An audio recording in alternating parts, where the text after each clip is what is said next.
Good morning to all the listeners. Good on you. Thank Okay, so shall we go with the toss? Go ahead with the toss. Yes. Heads.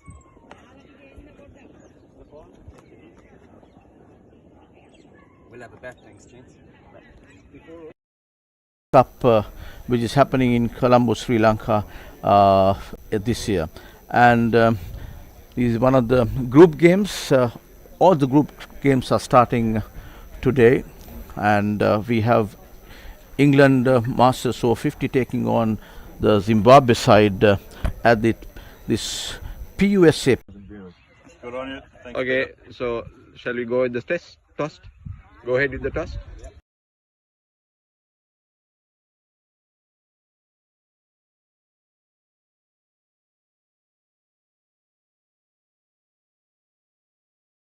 Uduvana.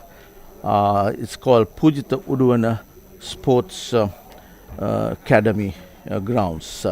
That's the abbreviation. PUSA is the grounds that is having this match. And we had the toss been done a little while ago, and it has been won by Zimbabwe, and they have elected to bat.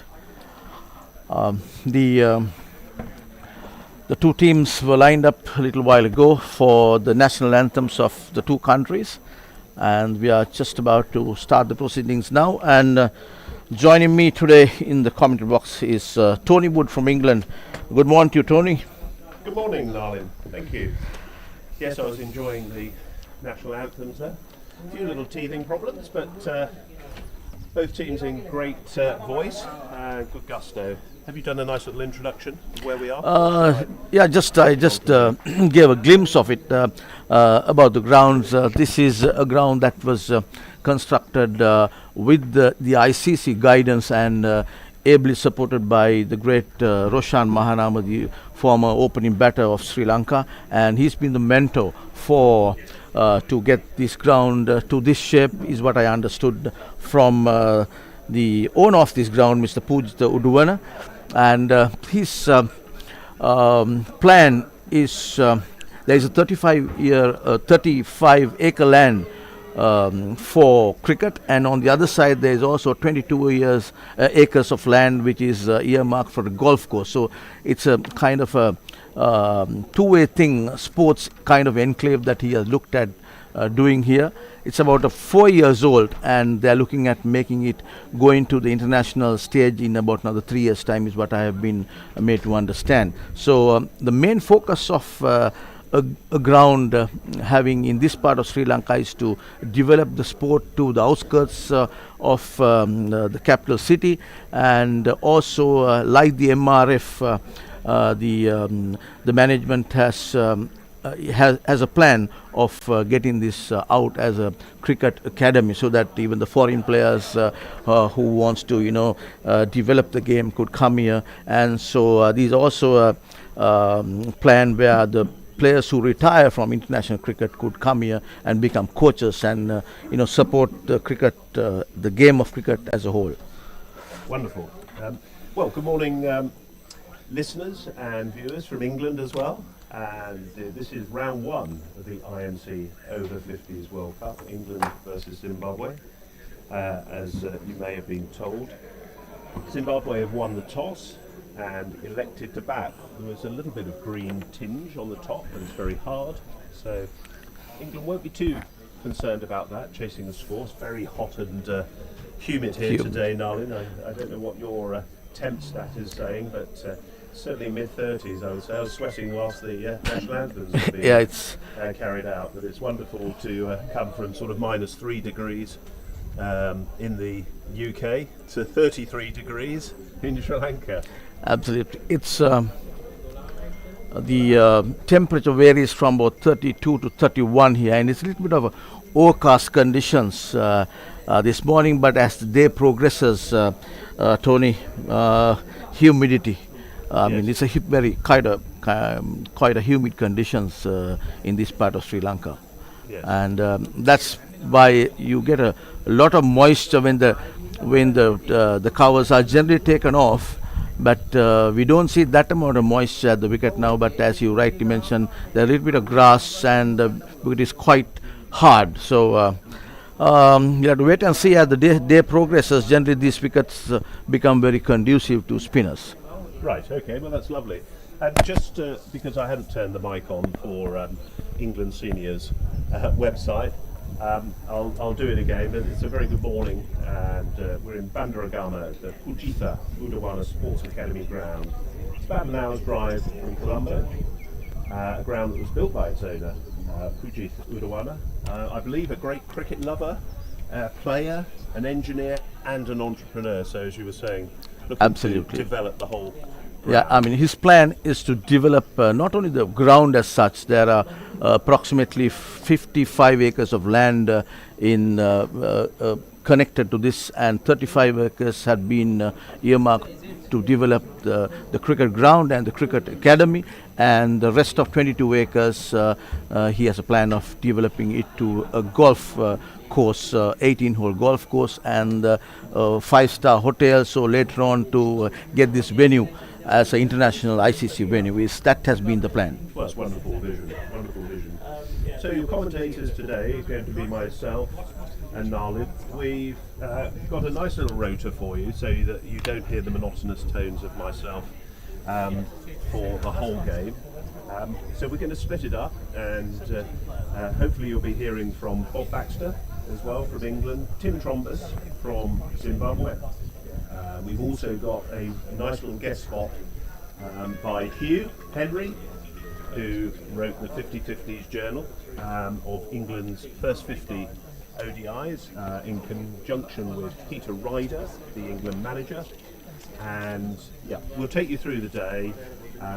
Please bear with us. We are volunteers, and we're not professional commentators, so little pronunciations on names and a few errors here and there. Bear with us, but we'll try and bring you the action to the best of our ability from this wonderful ground, which is being served, I can see, certainly by 3 cameras, so you should have great vision. First time these two countries have actually played, Narlin. Is that right? Yes. Okay. Yeah, so should present itself as a good occasion. Now, let's go through the team, shall we? Yep. England are going to be led by their captain from Lancashire, David Snellgrove. Charles Eccleston from Essex. Roy Smith from Essex. Nasir Ahmed, who represents Middlesex. Charlie Knightley is at 5 from Essex. Alex Richards, who got some good runs in the warm-up game against Sri Lanka, he's at number 6.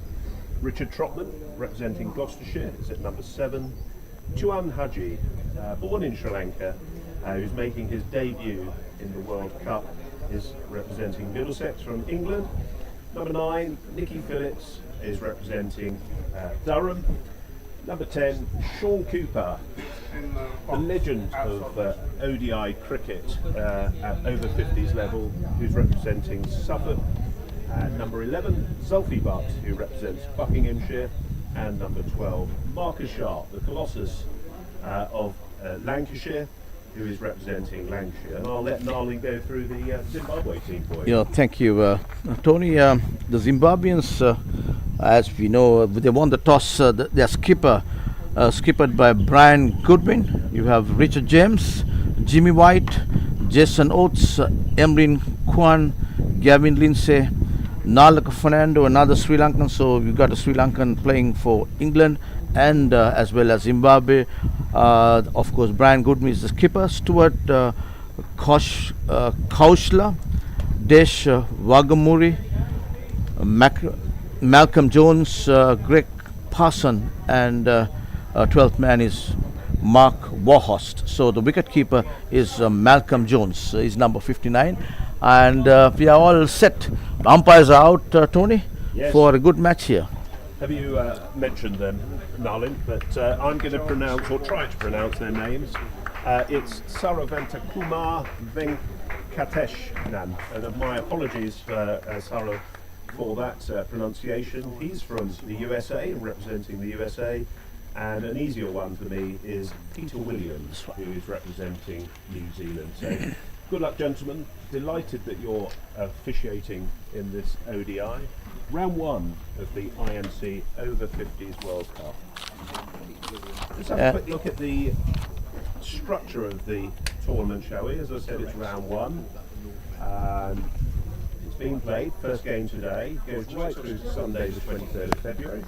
Participating groups, participating teams are in Group A, England, Zimbabwe, New Zealand, UAE, Sri Lanka, USA and Namibia. That's right. And in Group B, we've got South Africa, West Indies, Pakistan, Wales, Australia, India and Canada.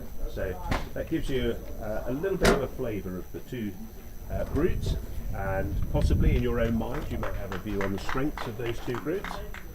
18 players are allowed within each squad, and it is 45 overs per side. So England are getting ready to start their 45 overs in the field. Very hot here today, Narlin, so I think the water breaks have been adjusted, haven't they, to 11, is it correct? Absolutely, 11. 22 and 33. 11 hours. So Every 11, so that gives you a sort of an idea. But obviously keeping everyone hydrated is absolutely vital in this weather, and dare I say, at this age. So there will be 3 power plays. The power plays are at, so the first power play is between 1 and 15.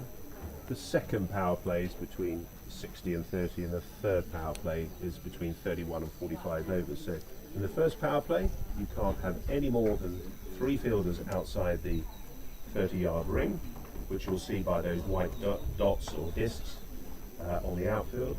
The second power play, no more than 4 fielders outside, and in the third power play, no more than 5. There are some restrictions if you don't bowl your 45 overs within the allotted, I think it's now 190 minutes. Absolutely, 190. To account for the extra drinks break, and I think that means that you have to bring a player in from the into the ring.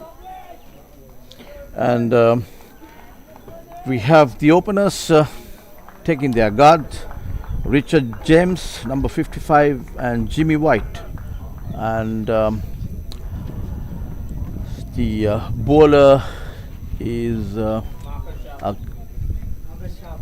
Marcus Sharp is the opening bowler for England. Apologies, I was just going through my notes there, Narlin. Yeah, right arm medium pace bowler. He'll be coming from the far end. We're giving you commentary. We'll call that the commentary end, because I'm not entirely sure if the ends have names. No disrespect to them, but we'll stick with the commentary end. So Marcus Sharp represents Lancashire, right arm medium fast. Bowled very well in the opening warm-up game against Sri Lanka. As he comes in, past the umpire, there's a nice little bit of bounce there. No run. So first ball of the 2025 World Cup has been bowled. 2 batsmen, Richard Jarvis, as you was Richard James. Richard James, right?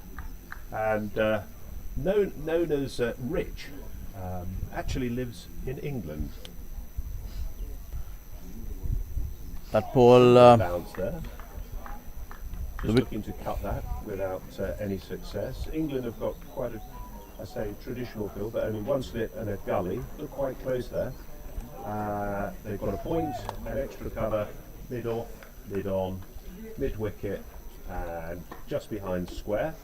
And then the fielder that's out on the third man is Sean Cooper. the wicketkeeper is standing right in front of the pace bowler, so keeper seems to be quite fit, and he's quite happy to keep wickets for the new ball. Yes, Charlie Knightley. We were watching some of the rugby last night, and England had a fantastic win. So all you rugby lovers out there, wow, that was great. We were watching it about 11 o'clock when we should have probably been tucked up in bed.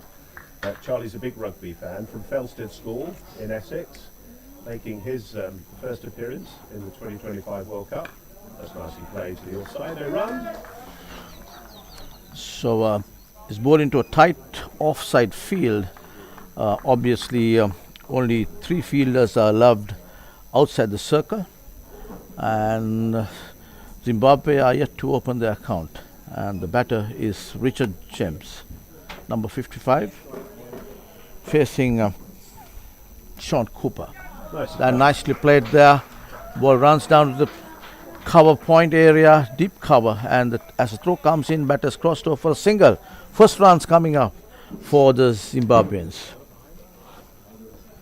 It's very difficult to see the numbers actually on the red shirts. Are they yellow or are they white? But, Yellow, I yeah, think it's they're yellow. Yellow on a red background. It's a Very bit tough. hazy background as well. Yeah. So James White. Jimmy White, or Jimmy known White. as Jimmy, Yeah, lives in okay. Lusaka, Zambia. Jimmy White, yes. Wife and 2 boys. Cricket hero was Malcolm Marshall, the great West Indies Okay. fast bowler. Sadly no longer with us as Sharp comes in. That's nicely off the back foot and it's caught. So the first wicket goes down for Zimbabwe. Who's that? That's Nasir Ahmed. I think that was the first ball for Jimmy White, yes. That's the first ball he faced. Little late on the back foot there. He was not very sure to go on the front foot or on the back foot. I think he mistimed it, so he played the ball a little too early because he was just shuffling and getting his weight back onto the back foot, right-handed batter, but mistimed straight to mid-off fieldsman. caught by Nasir Ahmed, that was, and I think it took him a little bit by surprise actually, the bounce, didn't it? Got up quite high and Absolutely, on. yes, that's right. Because this wicket, at the very early stages, Tony will have a, ball seaming off the wicket and a little bit of bounce as well, because you have quite a bit of grass there on the surface. And as we speak, it's number 13, Jason Oates coming in as number 3 with that dismissal. Known as Oatsy, lives in the UK, so if you're listening, he's got a family, wife Susie, 4 children. Hopefully you're all listening. It's probably early morning, well, yeah, very early morning actually in the UK. Cricketing hero, you won't be surprised to learn, is Andy Flower, and plays a lot of tennis and national hockey as a schoolboy, and also plays golf for 15. So nice to have a little bit of a potted history of the guys that are playing today. Let's, as we go through that, we'll feed you a little bit more information. So it's a handicap 15 in golf, is it? In golf, yeah. Oh, that's good. So lots of cover drives can be played at the golf course as well. Sometimes, Yes. They say that some of the golf coaches, if you want to get your drive straight, play it like a cover drive. I've always found my golf actually is not that great, having played a lot of cricket. But so the new bowler is Sean Cooper from the commentary end. Bowled very well in the warm-up game against Sri Lanka. Took 2 wickets, was on a hat-trick ball, and unfortunately it wrapped the pads down the leg side. But as he comes in for his first ball of this 2025 World Cup, what a bounce there. But the wicketkeeper is keeping up to him as well. He's, I can see he's generating a little bit of pace off the track, and that ball, shortish length, batter went on the back foot, cuts it to the cover area, picked up directly to the fieldsman there. No run, and Sean Cooper comes in, right arm over. Nice ball, nice ball. He'll bowl a little bit of late in swing as well to the right-handed Jarvis. Now, interesting fact about Jarvis: he's a former captain of the Cheshire Over-50s and has been an opening back to the county for 6 years. Still plays Saturday first 11 cricket alongside his sons at Crew Vagrants Cricket Club, if you're listening, in South Cheshire. Welcome from Sri Lanka, and he's also an ECB level 2 coach, so he does a lot of coaching.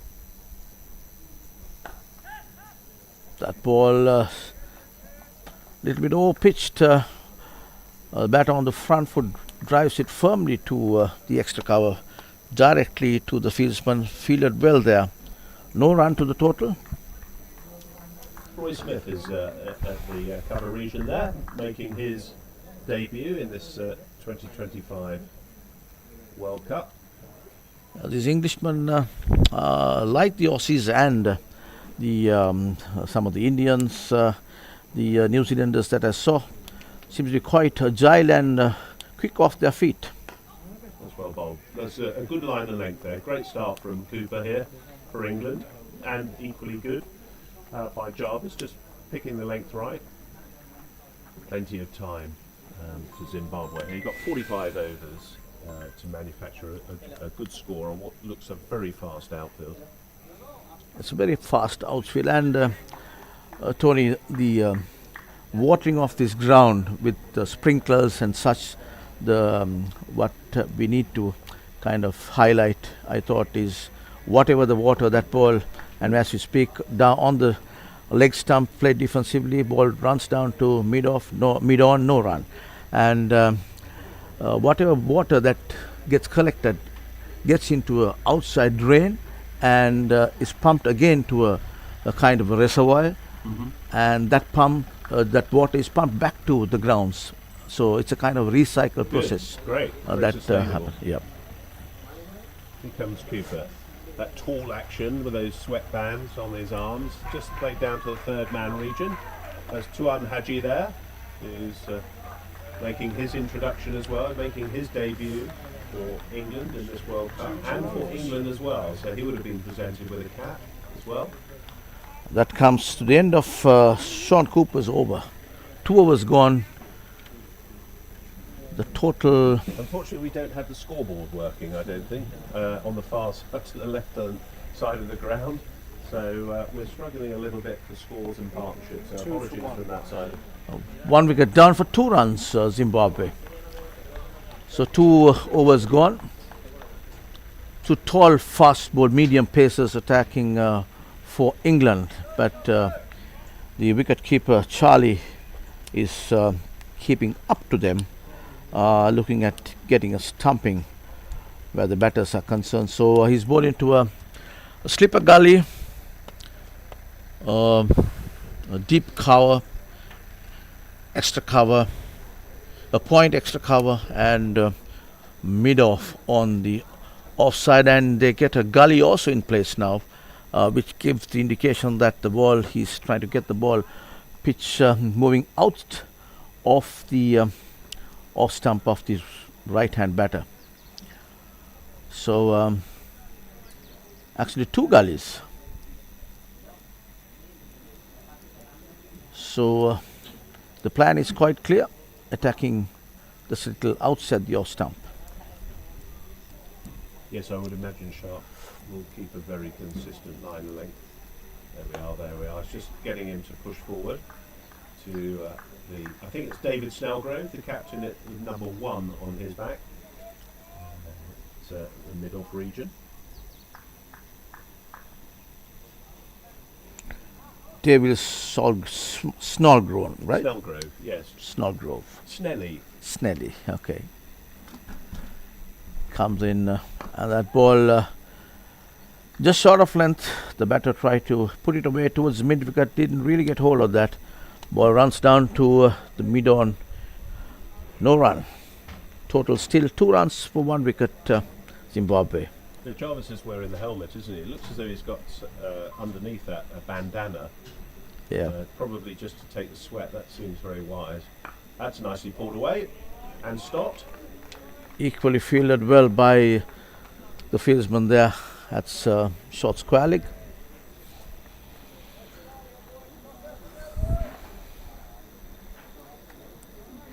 So these batters are not afraid to play their shots, but although the total is just 2 runs, but they're going for it, I can see. Very watchfully played there.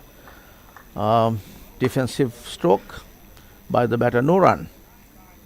England have got some very quick fielders in the outfield. They've got Roy Smith, Giles Eccleston, who had a tremendous run-out direct hit against Sri Lanka that almost could have turned the game.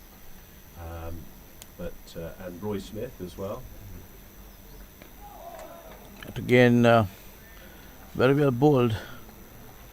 Looked a little hesitant there, didn't know whether it was coming on. It's not sure it's too pace, but it didn't quite come on as much as he was probably expecting to turn that round the corner.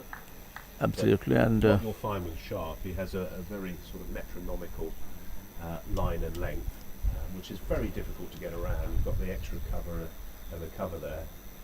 That's just nicely placed. That could run fast. I think Roy Smith will pick this up, but no, look, it's just, as I said, it's fast outfield, it's taken off. So 4 runs to Zimbabwe. That's their first 4 of the innings, if I'm mistaken. 6 off 3 overs. And that's 6 off 3 overs. So good start, a little bit of consolidation required by Zimbabwe here, and equally a good start by England. that's right. And that was Richard James who glanced it beautifully towards fine leg area for the first boundary of this English innings. Nicely played. A ball just drifting down the leg stump there, pitched on midland leg. Batter makes no mistake. And these two guys seems very composed and not afraid to go for their shots. And waiting for the loose delivery. They have 45 overs to go. Sean Cooper's just directing the field. What I like is about this international cricket is the people that you meet, and it's lovely to hear the stories as well.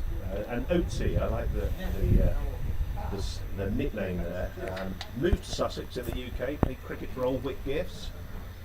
You may be listening in the Surrey League for 2 years, and then was played at Cupfield Cricket Club in the Sussex Prem, and currently plays for Sussex Over-50s with the highest league score of 156. So certainly a very talented batsman.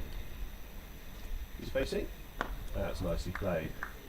Left-handed batter, very nicely played of the full face of the bat there. So obviously Tony, as you were right saying, it's quite evident the amount of cricket that he has played, and he looks really composed and left-handed. Looks a good player to me. Yes, he's represented Zimbabwe at national cricket teams, junior level, and played against England. In comes Cooper. A little bit of bounce there down the leg side. That's tucked away off his hips, and that's going to run away for 4 more. So good start by Oatsy here. Jason Oates, 4 to his name. Yeah, he played against England A, and Pakistan when they toured Zimbabwe in the late 1990s. So a quality cricketer with a good pedigree.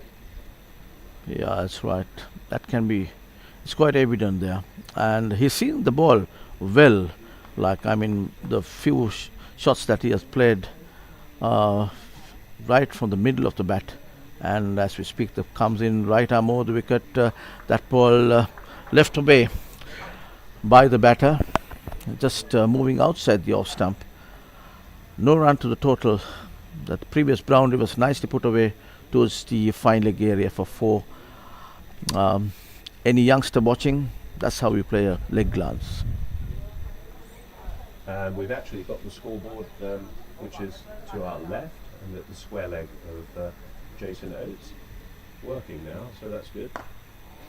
Very well bowled by Sean Cooper, and equally played defensively by Oatsy. So waiting. Another interesting fact, Narlin, if I can bore you with these stats, which I'm prone to bore a lot of people. He was the first Zimbabwe cricketer to score a first-class 100 on debut, 155 versus Matabeleland. How about that? Fantastic, yeah. Lovely lead there. Knows where his stumps are.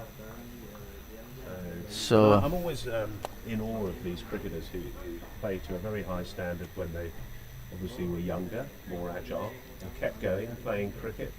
Obviously, one recognises they sort of will drop down from sort of prem cricket, first 11, as you get tired of the chirping and the body starts to tell you that you can't go out on a Saturday afternoon starting at sort of 10, 11, whatever the time start is. it's a ball.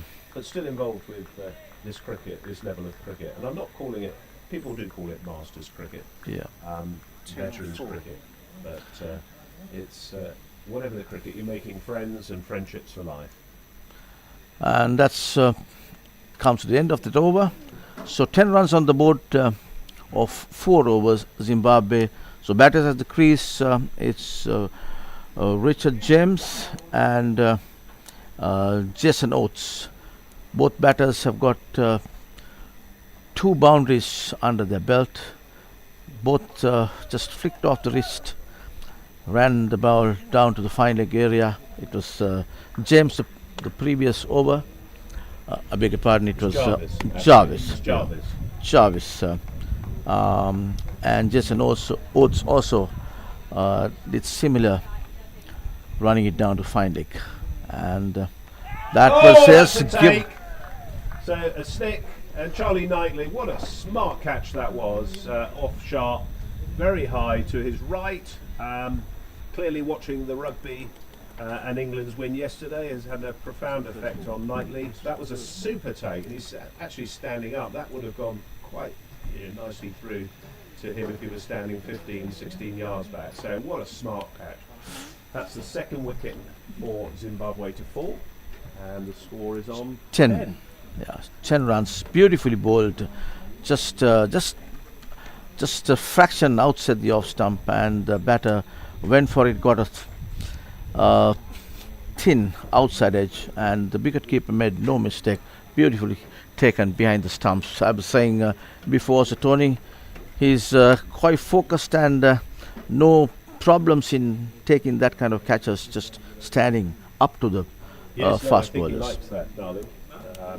Puts pressure on the batters, doesn't it? So they might come out of their ground and stand, but now they've got to stand behind the popping crease or have a foot behind, obviously something behind the line, not on the line.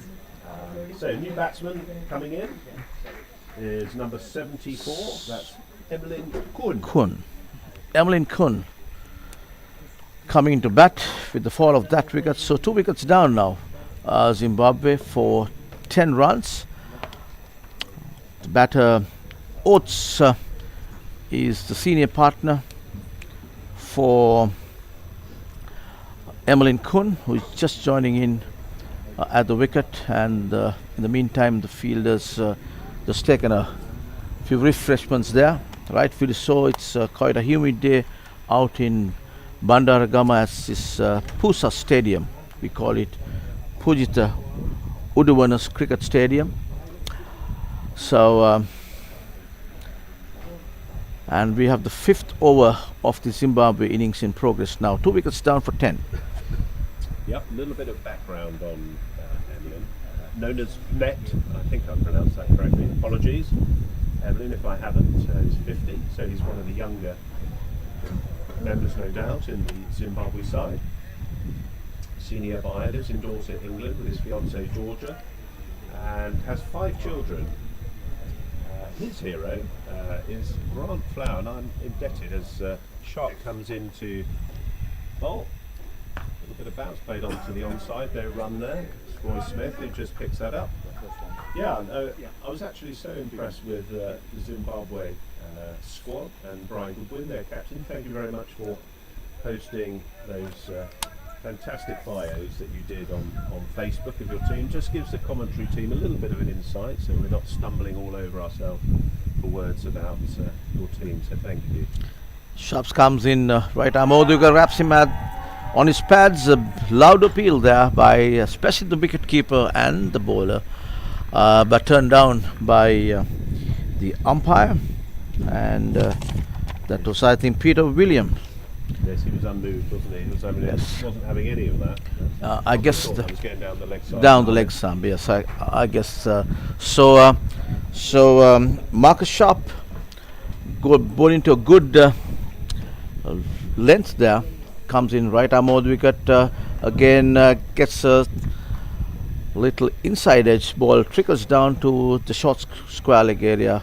As he picked it up. No run to the total. So 2 wickets down here, and these bowlers are attacking.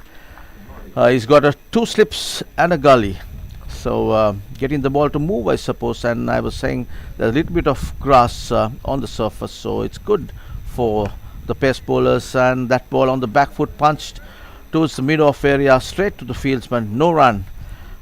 Good line he's bowling to Tony. Yeah, yes, the right-handed Kun and obviously the left-handed batter at the other end.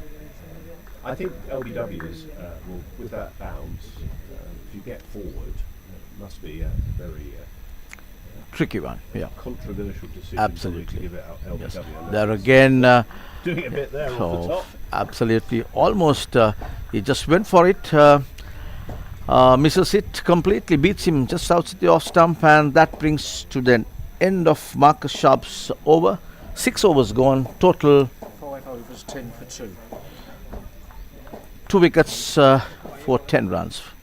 Now I'm going to be very interested to ask Tim Trombus, who's going to come and have a little commentary stint with us, who represents Zimbabwe, as to, having won the toss, why they decided to bat. It'll be an interesting conversation, what they saw in the wicket, because there's plenty of green there, and maybe they were thinking England would have a lot more spinners. Absolutely. Everyone's been talking about the wickets taking turn, but actually it's been the opposite.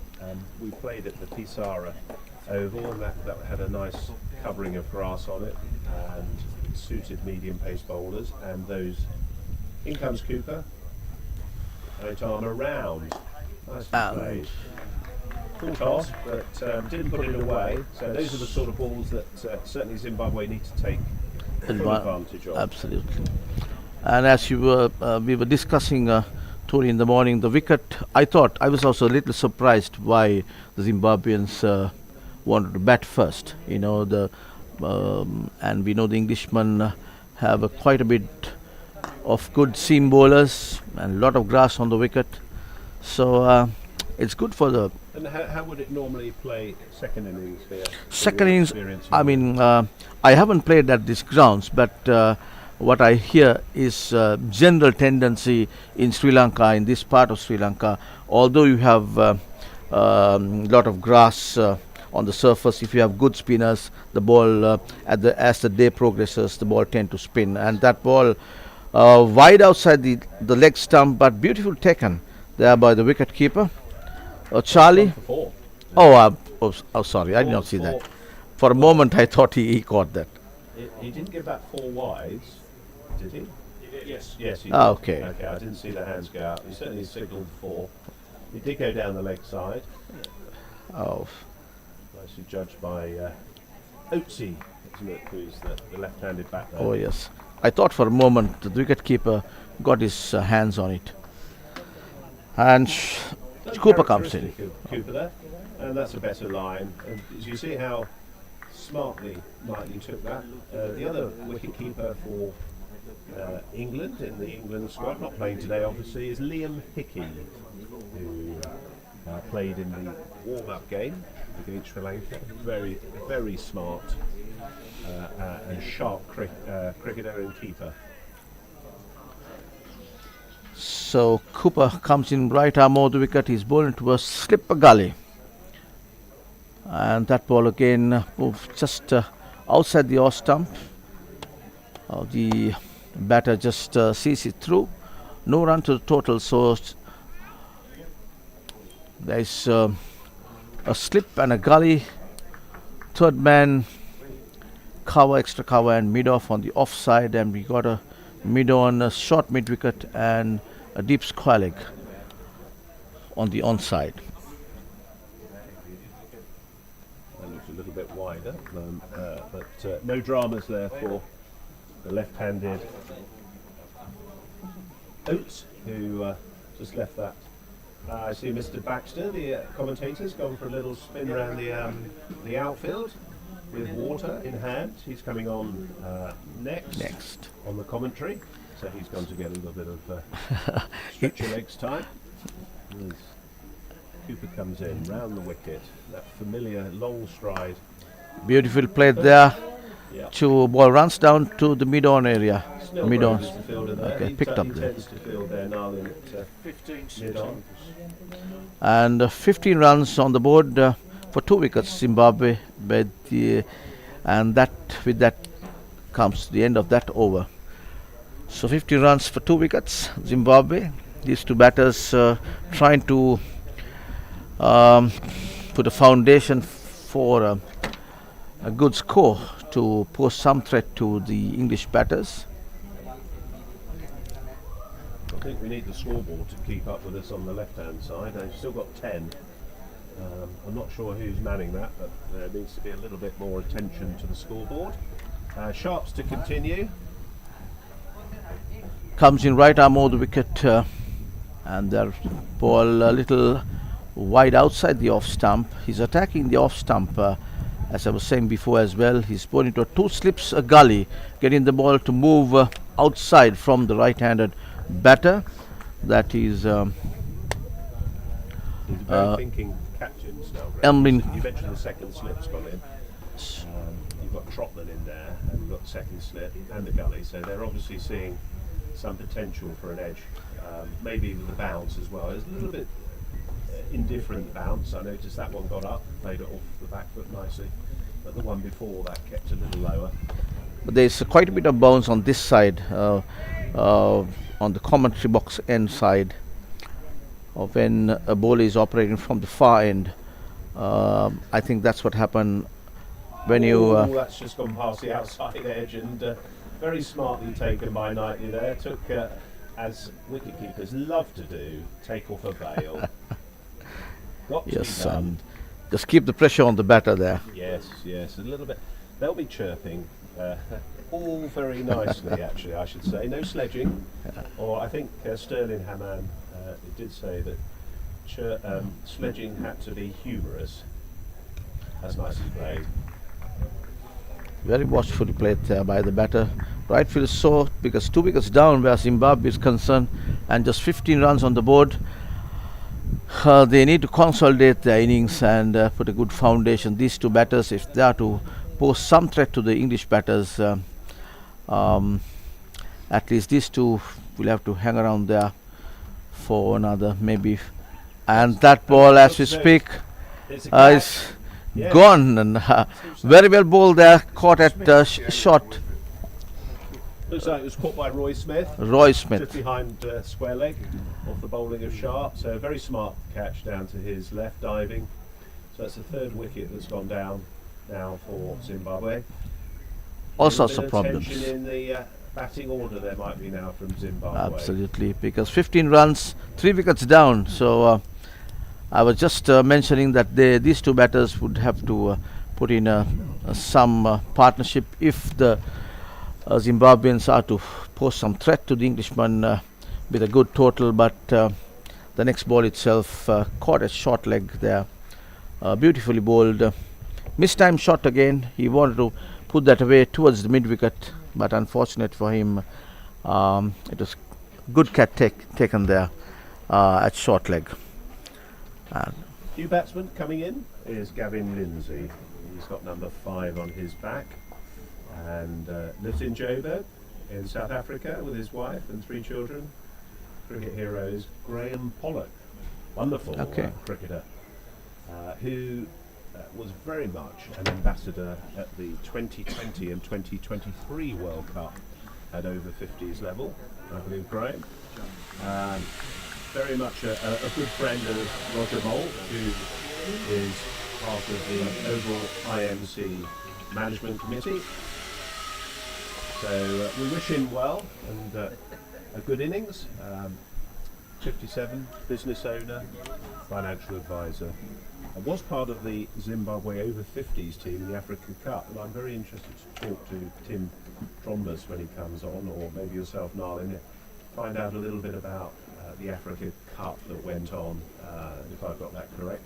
It was held in Namibia in 2024. What a wonderful country that must be. They've got great wildlife there, and they love their cricket, and obviously rugby as well. He was part of the over-50s team, was Gavin, in Cape Town as well in the second World Cup. So he's got a little bit of experience there. Yes, so Gavin Lindsay is the batter, left-handed, taking his guard to and the skipper of the English skipper has marshalled his field well. He's got 2 slips a gully, for the new batter. A cover, we've got a third man outside the circle and 2 men in front to stop that single in front of the extra cover, short mid-off area. And there's 2 on the onside, mid-on and a shortish square leg. Comes in right arm over the wicket. A foolish delivery, tucked it off the toes with the roll of the wrist. Ball runs down to the fine leg, square leg area, and number 12 is the fields from there. Alex Richards picks it up as the throw comes in the batter's cross, so for a single. They're 1 to the total, 16 for 3 wickets, Zimbabwe, and that brings Oates on strike. I think that's 7 overs gone, isn't it? 7 overs, yeah. 7 overs gone, sorry. Apologies. As I'm looking over to my right on the screen. I think we should mention, if it's acceptable to do so, Narlin, is it the Papare? Yes, Papare. They are streaming live through Facebook. We haven't been given any details of them per se, but you can get all the action, and I'm sure there will be some form of highlights package. I know that Chris Mays from England is also putting together a package as well for the England seniors as well. So the media's out in force as Sean Cooper's about to continue, still coming around the wicket. Now, the challenge for us, Narlin, is there's 2 left-handers here, and I am struggling to see who is who. They've both got, no one's got a helmet on. That's right, yes. So we're just going by numbers at the moment, so apologies if we get a little bit wrong. Sean Cooper is the bowler coming in from the commentary box, and right arm over the wicket, races in, passing the umpire. That ball just pitch moving outside the off stump, kept well by Charlie, the wicket keeper. No damage done, no run, and he's bowling to the newcomer, Gavin Lindsay. Is the left-hander, because with that single, Oates is on the non-striker's end, and quite a bit of a big run up there. Oh yes, it's all that's nicely taken, and just gone past the outside. So Cooper's in magnificent form here. He's also, as you may or may not know, Narlin, he's the strength and conditioning coach for the England Over-50s side, and does a tremendous job on that. The guys have been working hard for the last 4 to 5 months with a programme that's been set out by Sean. That's what I was saying. Looking at his run-up, he seems quite a fit guy for his age. And that ball, over-pitch delivery, beautifully executed, found the gap. Ball runs down to the boundary. 4 runs to the total. Beautiful shot there by, and that was Lindsay. Nicely played shot. Tony, I thought that was a good drive. Yeah, it's a quality bat, showing all his class there. I think that the sign of a class bat is to be able to play the difficult balls, and still stay there. Isn't it? The sort of likes of myself, and I don't know, Narlin, if you play cricket, I'd be chipping that one up to extra cover, sadly. But these guys, just a couple of classes above that. So Okay, not looking to put the commentator's curse on him, of course, from an England perspective. But that's right. So it's nice to see the temperament. that's right. And from the word go, from the very moment that the ball struck his bat, 4 runs was kind of written on it. Beautifully executed, and the previous delivery very watchfully played defensively there. And Sean Cooper seems quite a fit guy, as you mentioned. He's a fitness and strength training coach for England, and that ball pitched up delivery, just moving, sliding down towards the onside, played defensively by Lindsay. No run. I'll tell you a little bit of information about Sean. He is, well, I think the only member of the 2018 first World Cup that was held in Australia that's still playing for England. Has taken 36 wickets before this game for England. That ball. He's the most capped ODI player for England. 20 of And 28 overs. 20 off, 8 overs gone, 20 runs on the board, 3 wickets down for Zimbabwe, who's elected to bat first after winning the toss this morning at this Pujita Ground, PUSA we call it, this group game, a match between England Masters over 50 and Masters over 50 of Zimbabwe, a group game played at Bandaragama this morning. So it's the Zimbabweans who are on strike now, 3 wickets down for 20 runs. I can see that Sharp's still going. He's got his tail up. I saw a little mid-wicket conference there between Snellgrove, I think Nasir Ahmed was in that, and Trotman, who's also been the England captain. And obviously looking at the options of bowling, whether they're going to look to go to spin or whether they're going to keep the medium pace going. But it's medium pace that continues for the time being.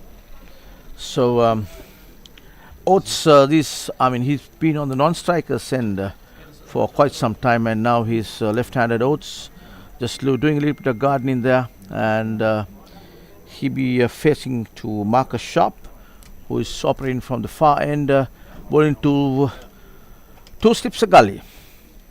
And that ball nicely put away, glanced, 4 runs to the total, ball runs to the boundary there, and Zimbabwe, not much needed boundary for the Zimbabweans there, off the bat of Oates, that Sharp was not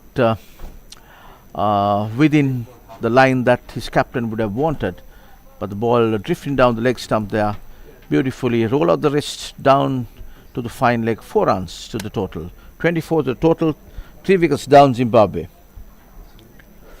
So you were talking about your previous commentary in the warm-up games, Narlin, and what games have you done? I did, I did. There was one game, USA versus Lanka Cavaliers, warm-up game, and then USA India, and also I did the game against between Australia and New Zealand. Oh, good. That was day before yesterday. Standard? I thought the standard was very good, and especially the 3 teams, I would say all 4 teams for that matter, shown some good cricketing abilities and shown played some good cricket, and I was really impressed with some of the fielding and the way they were moving.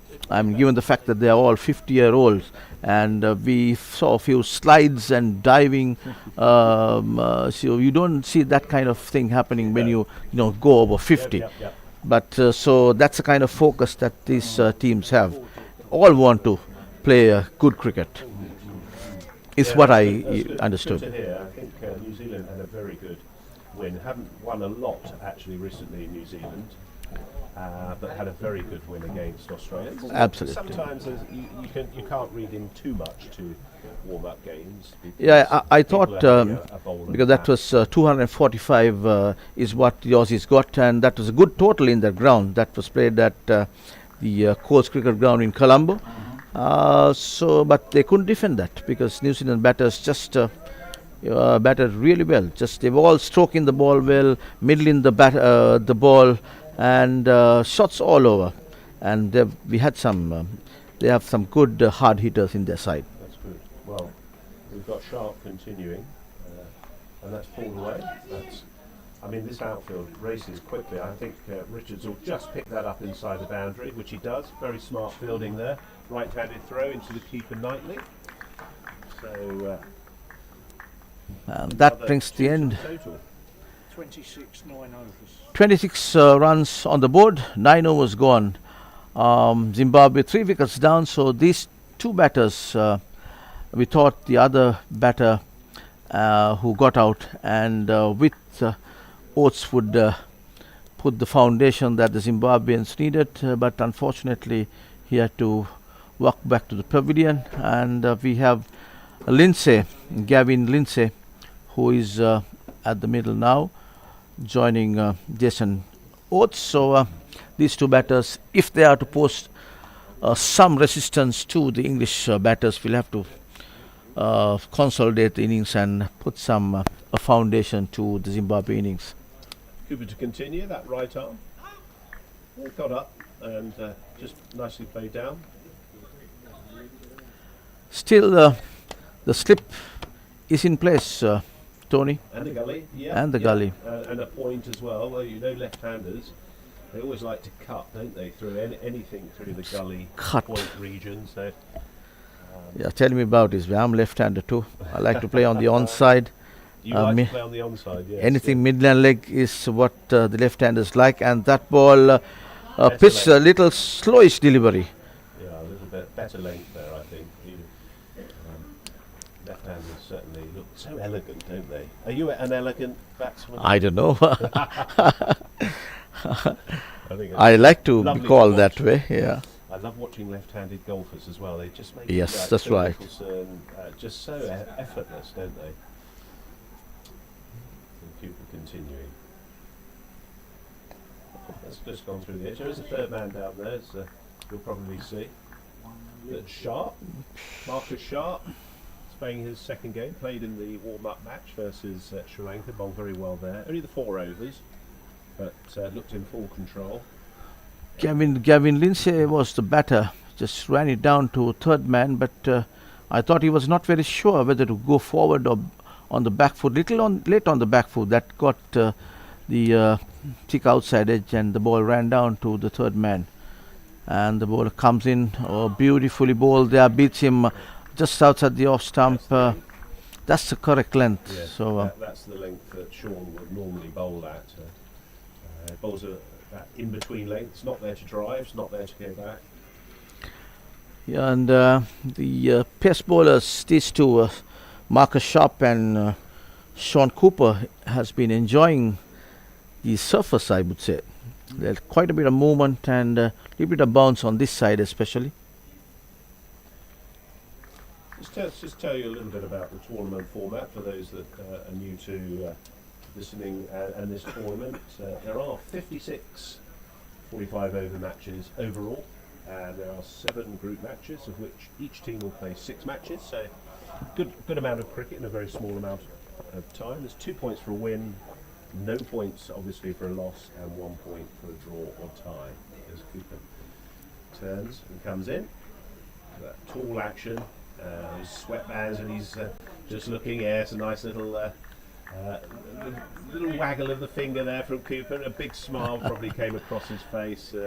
That was very well played by the batsman there. So after the 7 rounds, there's a calculation of points, and then when you have the semi-finals, finals, and grand finals. So the final is, and you'll obviously know a lot of the history on this, is going to be played at the Premadasa Stadium. I hope I've pronounced that correctly. That's right. Darling. That's the Premadasa Stadium.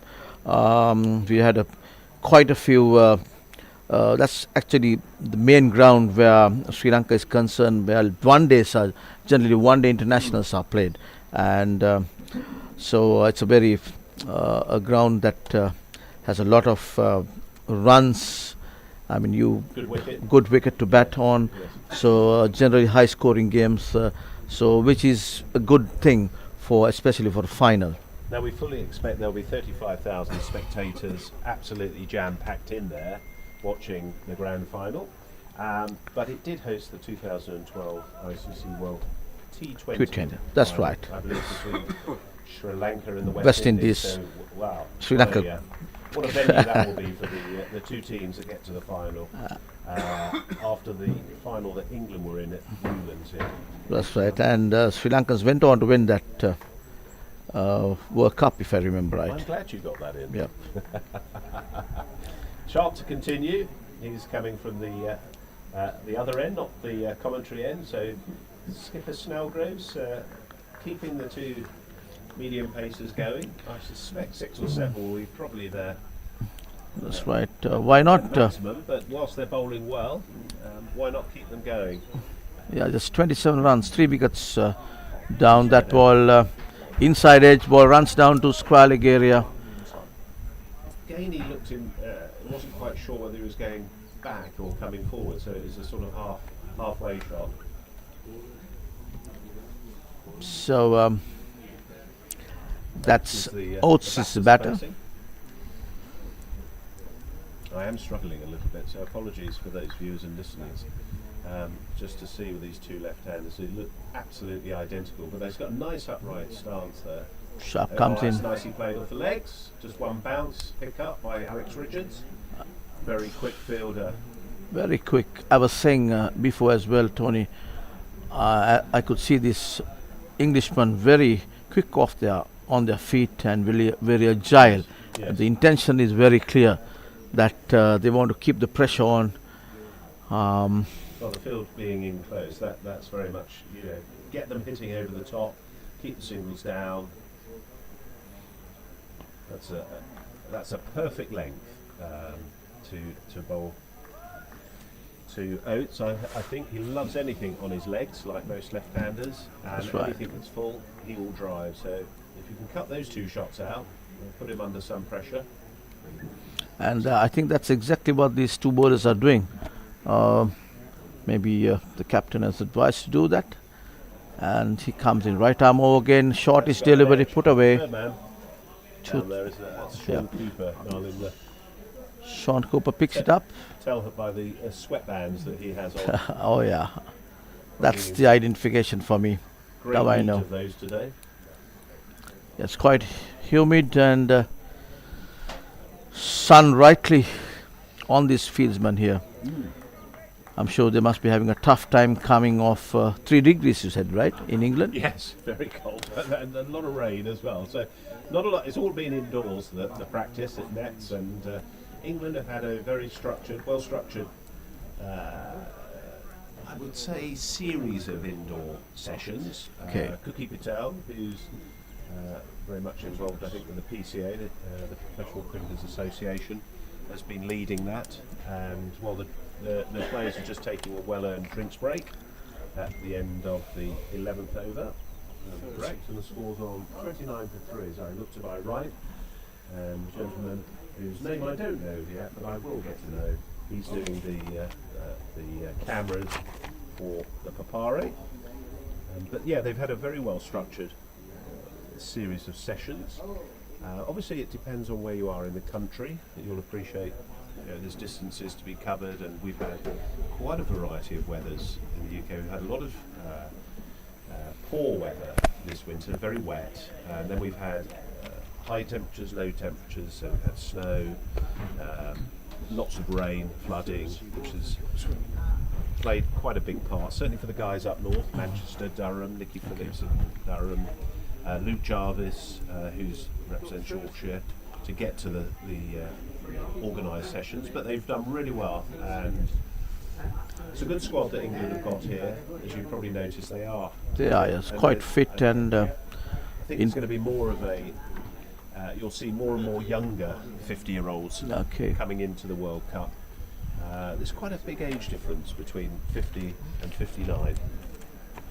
That's I'm right, at yeah. the 59 age. Oh, me too. But it certainly is there's a noticeable difference between the youngsters. Someone like Roy Smith, who's just turned 50.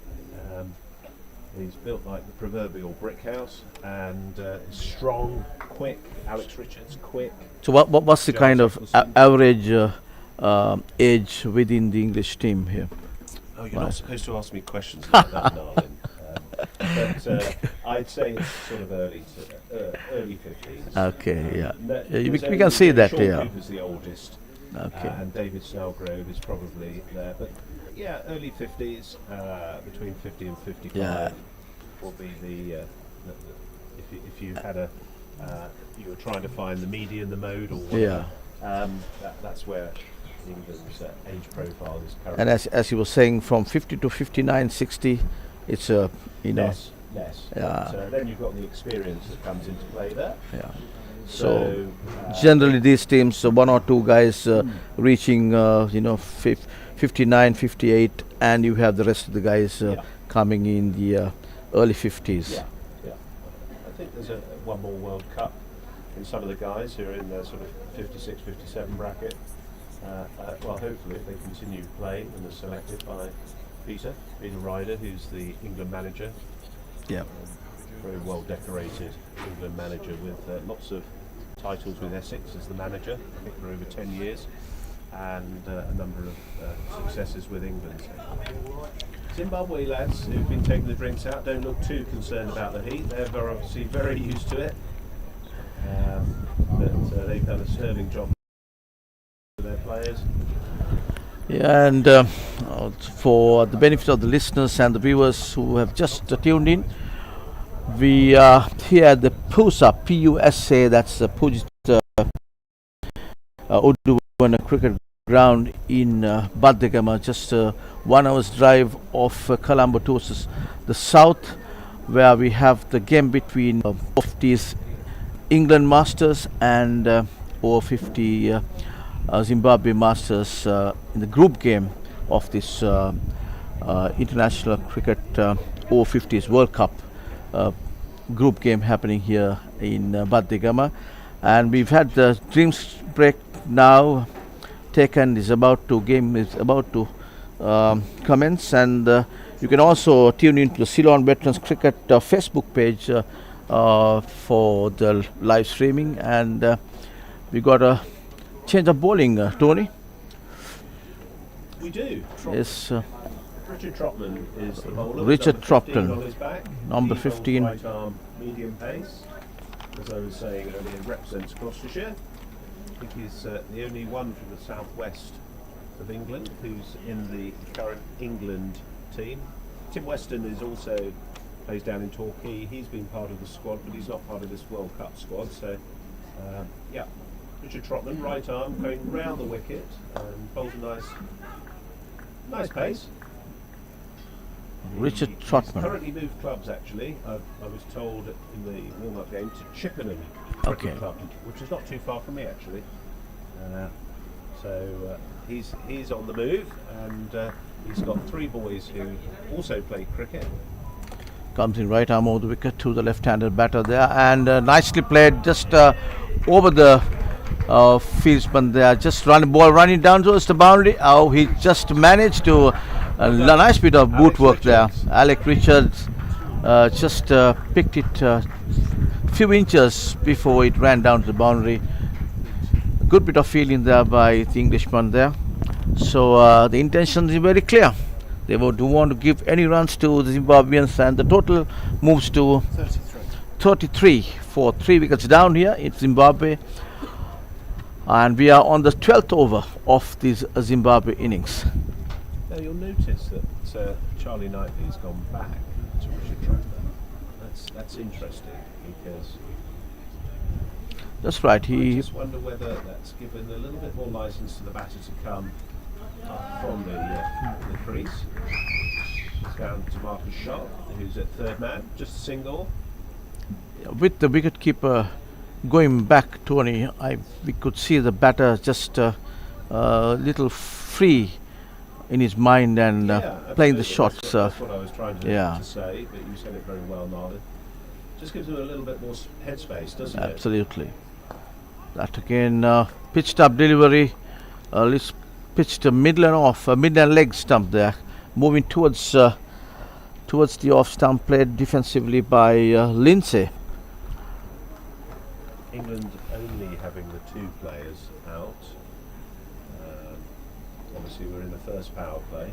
Comes in right arm over again. That ball wide outside the leg stump, White balls. called wide by umpire Sivakumar Venkatesh. Yes, well said. Sivakumar Venkatesh and Peter William, who is on the other side. So come past the umpire, right arm over the wicket, and that ball hit uppishly though, but over the field there. Ball runs down to the boundary, deep mid-on area. 4 runs to the total, and very well executed by Lindsay there. Just over the infield. As Tony was saying, only 2 fielders outside the ring for this bowler. And the bowler's name, Tony? Richard Trotman. Okay. Richard Trotman is the bowler. Number 15, little bit over-pitched on the leg stump there. Hit over the skipper's head for 4 runs to the total there. Zimbabwe. Yeah, he's got 3 children who play cricket. There's Max Trotman, who played cricket alongside myself at Gloucestershire in the halfway, Henry and Arthur. So hope you're listening. Your dad comes into bowl. That's a better leg. Oh, that's a good length by, yeah. No run. Alex Richards is a little bit closer in now. I can sort of see a little bit of an in-out field here as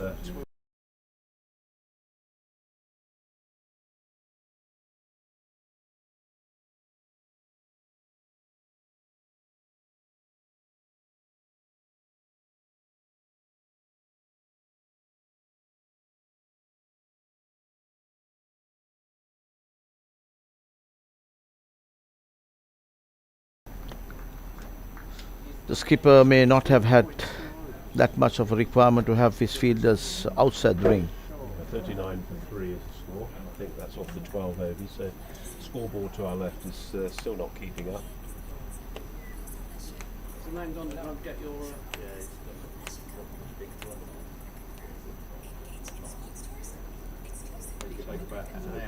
A bit of a pause. Looks like we've got a change of bowling, and that's going to be Nicky Phillips. He's going to be right arm around the wicket. Right. Nicky Phillips plays his cricket now in Durham, former first-class cricketer. Plays Sussex. I won't bore you with lots of stats on Nicky, but we'll do that once he's got into his stride. Nick Phillips comes in, right arm over, and that ball way down the leg stump. Nicely swept away, ball running down towards the fine leg area, picked up just inside the boundary. That's a good save by the field.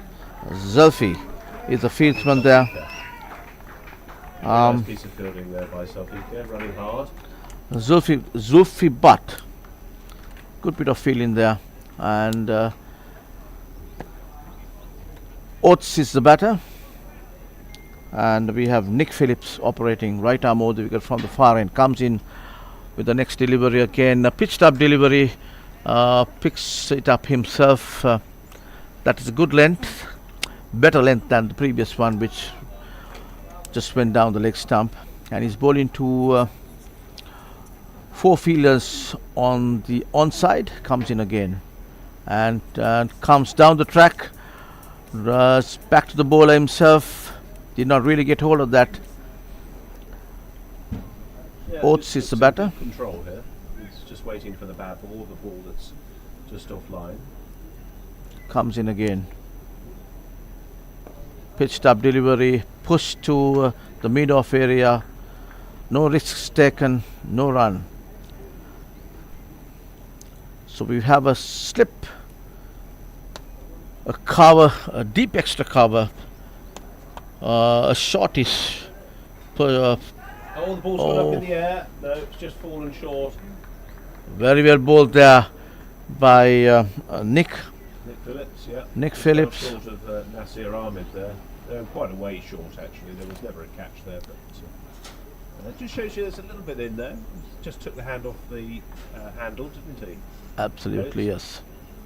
Comes in again, right arm over, and that ball, he was not sure whether to go 2 steps forward and hit that ball over the top, but there were 2 fieldsmen down, decided against it and played it defensively, and that comes to the end of that over. Total 41, 13 overs gone. Zimbabwe 3 wickets down. England putting the brakes on these Zimbabweans here, and that was very well bowled by Nick Phillips. 2 more overs to the end of the first half. Power play. Gavin Lindsay to face. It's driven out to the offside. Just the single. Brings Oates on strike. Richard Trotman is the bowler, operating from the press box end. And the left-hand, 2 left-hand batters at the crease. Jason Oates. That ball, a loud appeal there, as the ball runs down to the third man area. I guess it's yes, it's a leg by signal by the umpire Venkatesh there. That's a single to the total, and that was an appeal, but I thought that was little too high for to be given LBW. Rightfully so, the umpire turned it down, and here comes Richard Trotman, right arm over the wicket, passing the umpire, and that ball, he runs it down, gets a thick outside edge to the third man boundary, picked up just inside the boundary as the throw comes in. Batters crossed off for a single.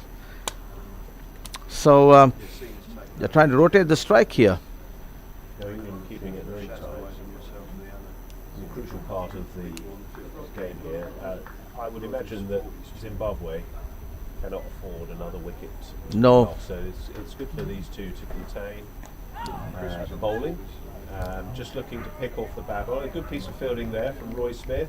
Came in from square leg. It's really nice to see. Dive Absolutely. there, just for the cameras. But 14 on his back. Big yes, heart. I'm sure the cameras pick such things up, especially when you're playing over 50s. That's a really good bit of work there by. He's absolutely pumped up, Roy is, to be playing for England. And down the ground, nicely driven, but I didn't really get hold of that. No run there. No run there. Snellgrove, who picked it up. Very Snellgrave, easily. the skipper, easily picked up. Yes, David Snellgrove is the skipper. So the England fieldsman doesn't want to give anything, and they are showing the intensity. Drummond has bowled a much better second over here, and as is normally the way, it takes you a little bit of time to get him. That his ball, strike. Just as I said that, he's put one wide and it's gone for four. So Sharp couldn't get to that in the third man region. 4 to the score. It was just aiming towards this extra cover area, but got a thick outside edge, and ball just raced down to the boundary. 4 runs to the total. 48 for 3 wickets. 14. Zimbabwe of 14 overs, and yeah, the 15th over is in progress. Last over of the first power play. In the first power play, the fielding side can have 3 fieldsmen outside the circle, and with the second power play coming into play after this over, the captain of England will have the opportunity of having 4 fielders outside the circle. But the bowlers have been bowling to a tight length these 15 overs, just under 50 runs on the board, 3 wickets down. So England has only got the 2 fielders outside Zimbabwe the little Bandaragama. absolute Zimbabwe under pressure, as Tony, as you were saying, they need to build up a partnership here. All that turned. Phillips was looking for that longingly. Yeah, that looked a good. Maybe that's a sign for the second innings, but there's a quite, I would say, marked turn there. He's obviously right arm around. It's a good angle for a right arm to a left-hander. So 2 left-handers Comes in, and that again ball. is taken off. As I see it, Lindsay always wants to play on his front foot. If you look at the way his stance, he's eager to play on the front foot than on the back foot. But it's a little bit. I mean, again, Yeah, he's come forward and that's Yeah. gone past the bat. that's So right. Because great bowling from Nicky Phillips here. If you're listening, Rebecca, I know you're coming out to Sri Lanka. He's played very well in these the opening game against Sri Lanka. Bowled well there, and he's found a nice line of length and a rhythm here, which is really important for slow bowlers. Shout by Knightley there, but that's going to be a leg side wide. no, it's not Been called. signalled. Umpire Williams. obviously felt that he may have got across the crease there, and but it was certainly down the leg side. So not given as a leg side wide. Nick comes in, right arm over, cuts it firmly towards the sweeper cover area. 1 run, just single, because there's a fieldsman there. As the throw comes in, the batter's crossed over for a single, adds 1 to the total. So that was a little bit of loose delivery by nick there. But so far, the bowling has been quite tight where the Englishmen are concerned. The skipper must be pretty happy that they are taking 3 Zimbabwean wickets there, and that's a little bit of a nudge, little late cut ball running down towards the third man area. Batters crossed over for 2, and a good bit of running between the wickets by these two batters, and especially Jason Oates. He looks quite fit to me. Just was a sprint from the non-strikers end to this end to complete that 2 runs. And joining me in the comment box now, as Tony Reeves, is Bob. Hi Bob, good morning to you. Welcome aboard. And so just 3 wickets down for Zimbabwe. England doing well there, and the total 50 runs on the board for Zimbabwe, 51 for 3 wickets. The chips a little down for Zimbabwe. Bob, as you come in. Yeah, it's a good start for England, but Zimbabwe have rallied and quite comfortable at the moment. Except it looks like it's going to turn quite a bit. Shot.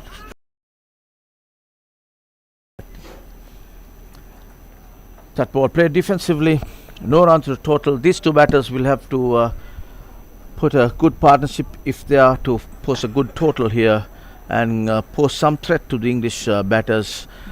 So far, the Englishmen have shown good spirit on the field with some good fielding shown there. That ball just left it alone, ball moving outside the off stump. No run damage done there. Just watchfully left the ball alone. So 51 the total, 3 wickets down. Richard Trotman is the bowler, who's bowled to a good line and length so far. He's bowled into a 1 slip third man cover at the sweeper cover, extra cover, and that's an appeal there for a caught behind, but turned down by umpire Venkatesh. The bowler had no interest. That's right, Bob. And nor did the slip, just the wicketkeeper, but they're usually often quite noisy. So, just trying to put a little bit of pressure on the batter there. Batter is Lindsay. That ball nicely put away towards the third man, comes in, picks it up, just a single to the total. Lindsay is the batter and brings Oates on strike. It will be Oates facing Richard Trotman, who is bowling from the press box end. Total just over 50 runs. Zimbabwe 3 wickets down. Just 3 quick wickets in quick succession have put the brakes on the Zimbabweans here. Englishmen playing well this morning. That ball on the back foot, just pushed it. The mid-off comes in and picks it up as the batter takes a single there. 1 to the total, and 1 to the total of Jason Oates, which brings Lindsay on strike. So, which part of England are you from, Bob? well, I'm connected to Middlesex as my. Okay. But I actually live just in Hertfordshire, in Bushy. And I'm told it's 3 degrees Celsius in England. Yes, and a lot of rain I gather yesterday. So are you enjoying the warm weather in Sri Lanka? Yeah, it's perfect. I've been here 3 times, so I know how hot it can get. But it's a little bit of a breeze today, a little bit. That's right. Yeah. It's not too bad today. It's the temperature is varying around from 30 to 32 degrees here Celsius. So, but it's quite humid. And I'm sure the Englishmen as well as the Zimbabweans are feeling the pinch here. So that's why they take breaks every 11 overs, I'm told. Yeah, 11 overs now, which makes sense. 3 drinks breaks. 53, 16 overs.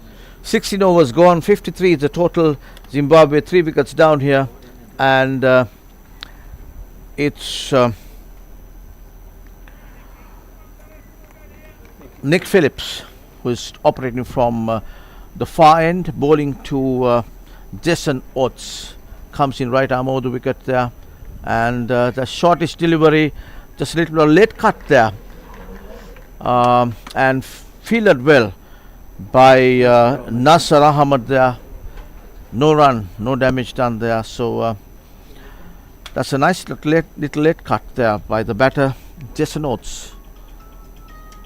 Philip comes in right arm over and 2 steps up, and that's uphill played, and there's a fieldsman getting under it. Yes, taken. No, he dropped it. Oh, he's dropped it.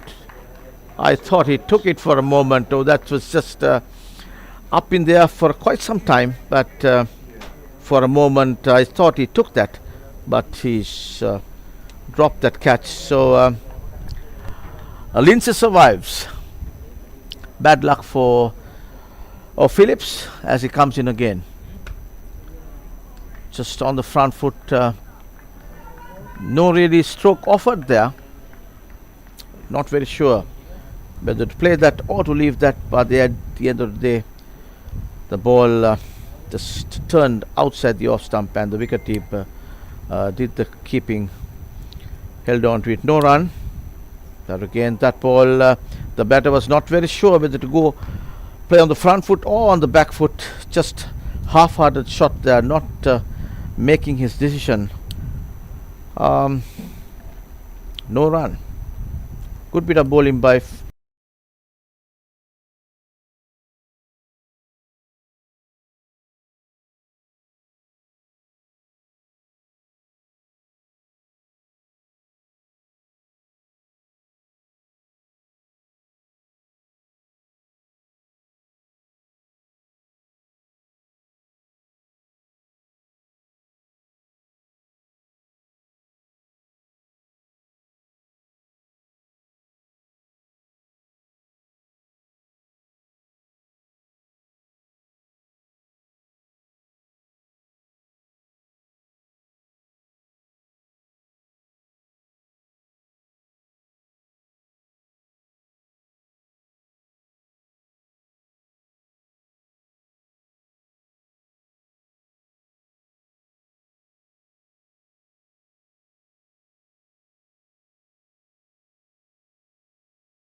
period. But in answer to your question, Tim, I think lots of positives. That old cliche, perhaps, about getting runs, and I think getting wickets as well at the right time. Yeah, Game, yeah. Bowled better certainly against Sri Lanka than probably here. But it's a completely different wicket here now, and I think probably is more suited to a medium pace bowler. Yeah. Who can nibble it away a little bit. If it becomes a bit predictable as a slow bowler, doesn't it? Yeah. Especially if you've got two left-handers there, two left-armers coming into that's a sweet spot for any left-handed batsman. Yeah, I think, and Jace seems he's taken a liking to them. Yes. So I was going to suggest that change was quite forced by him and his aggression in the last couple of minutes. Well, I think one of the big things was obviously that drop. There was a drop by Marcus Sharp. Oh, right, I missed it. High to the sort of mid-on region. Right. And I think that's obviously been huge in the context of how the two batters have gone on now. Yeah. And scored runs. But I mean, I fully expect Zimbabwe to get over 200 here in the 45, which will set a really good total for England to chase down.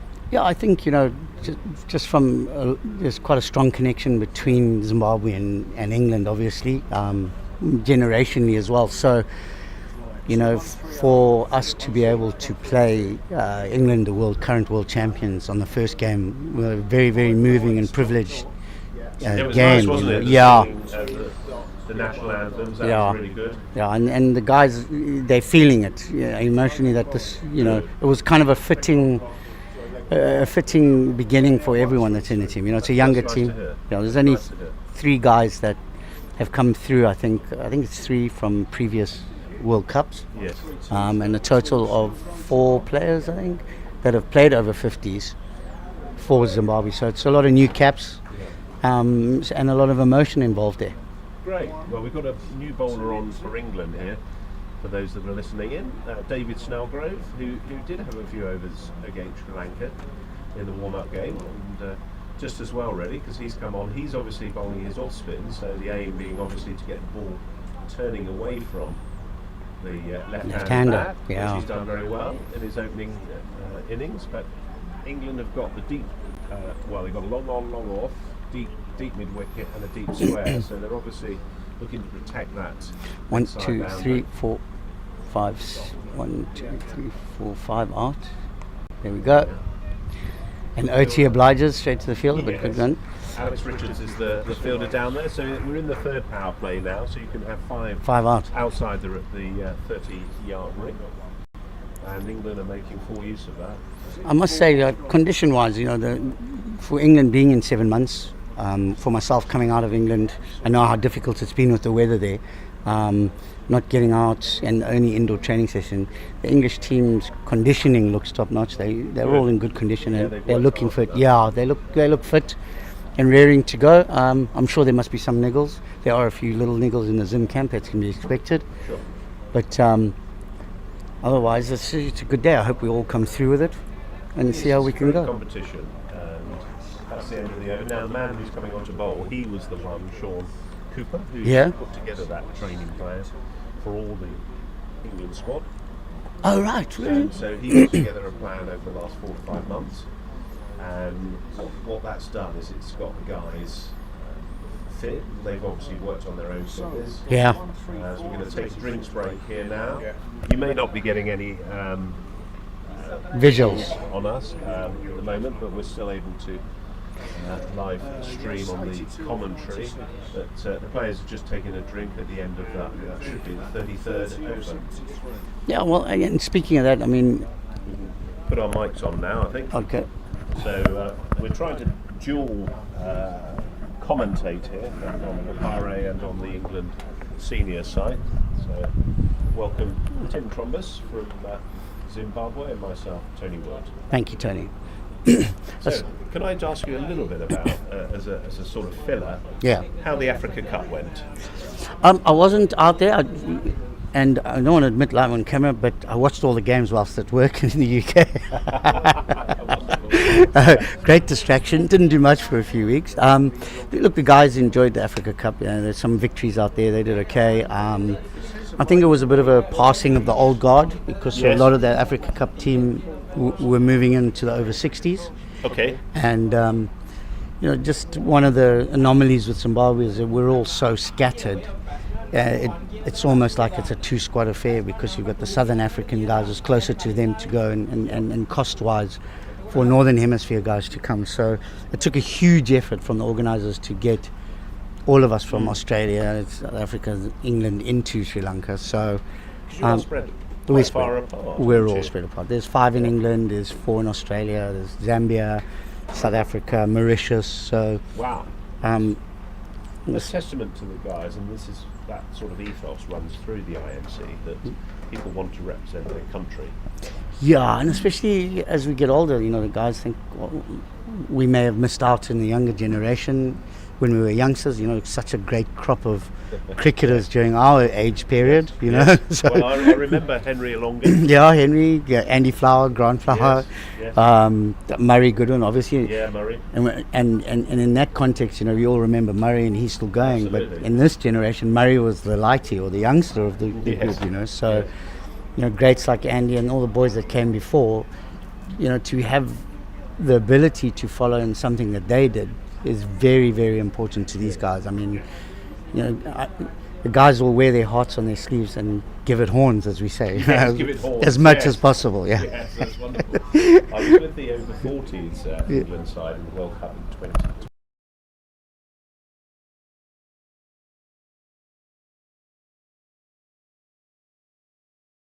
And they were funny, and they said exactly that. Yeah. You've got to give it horns. You just give it horn.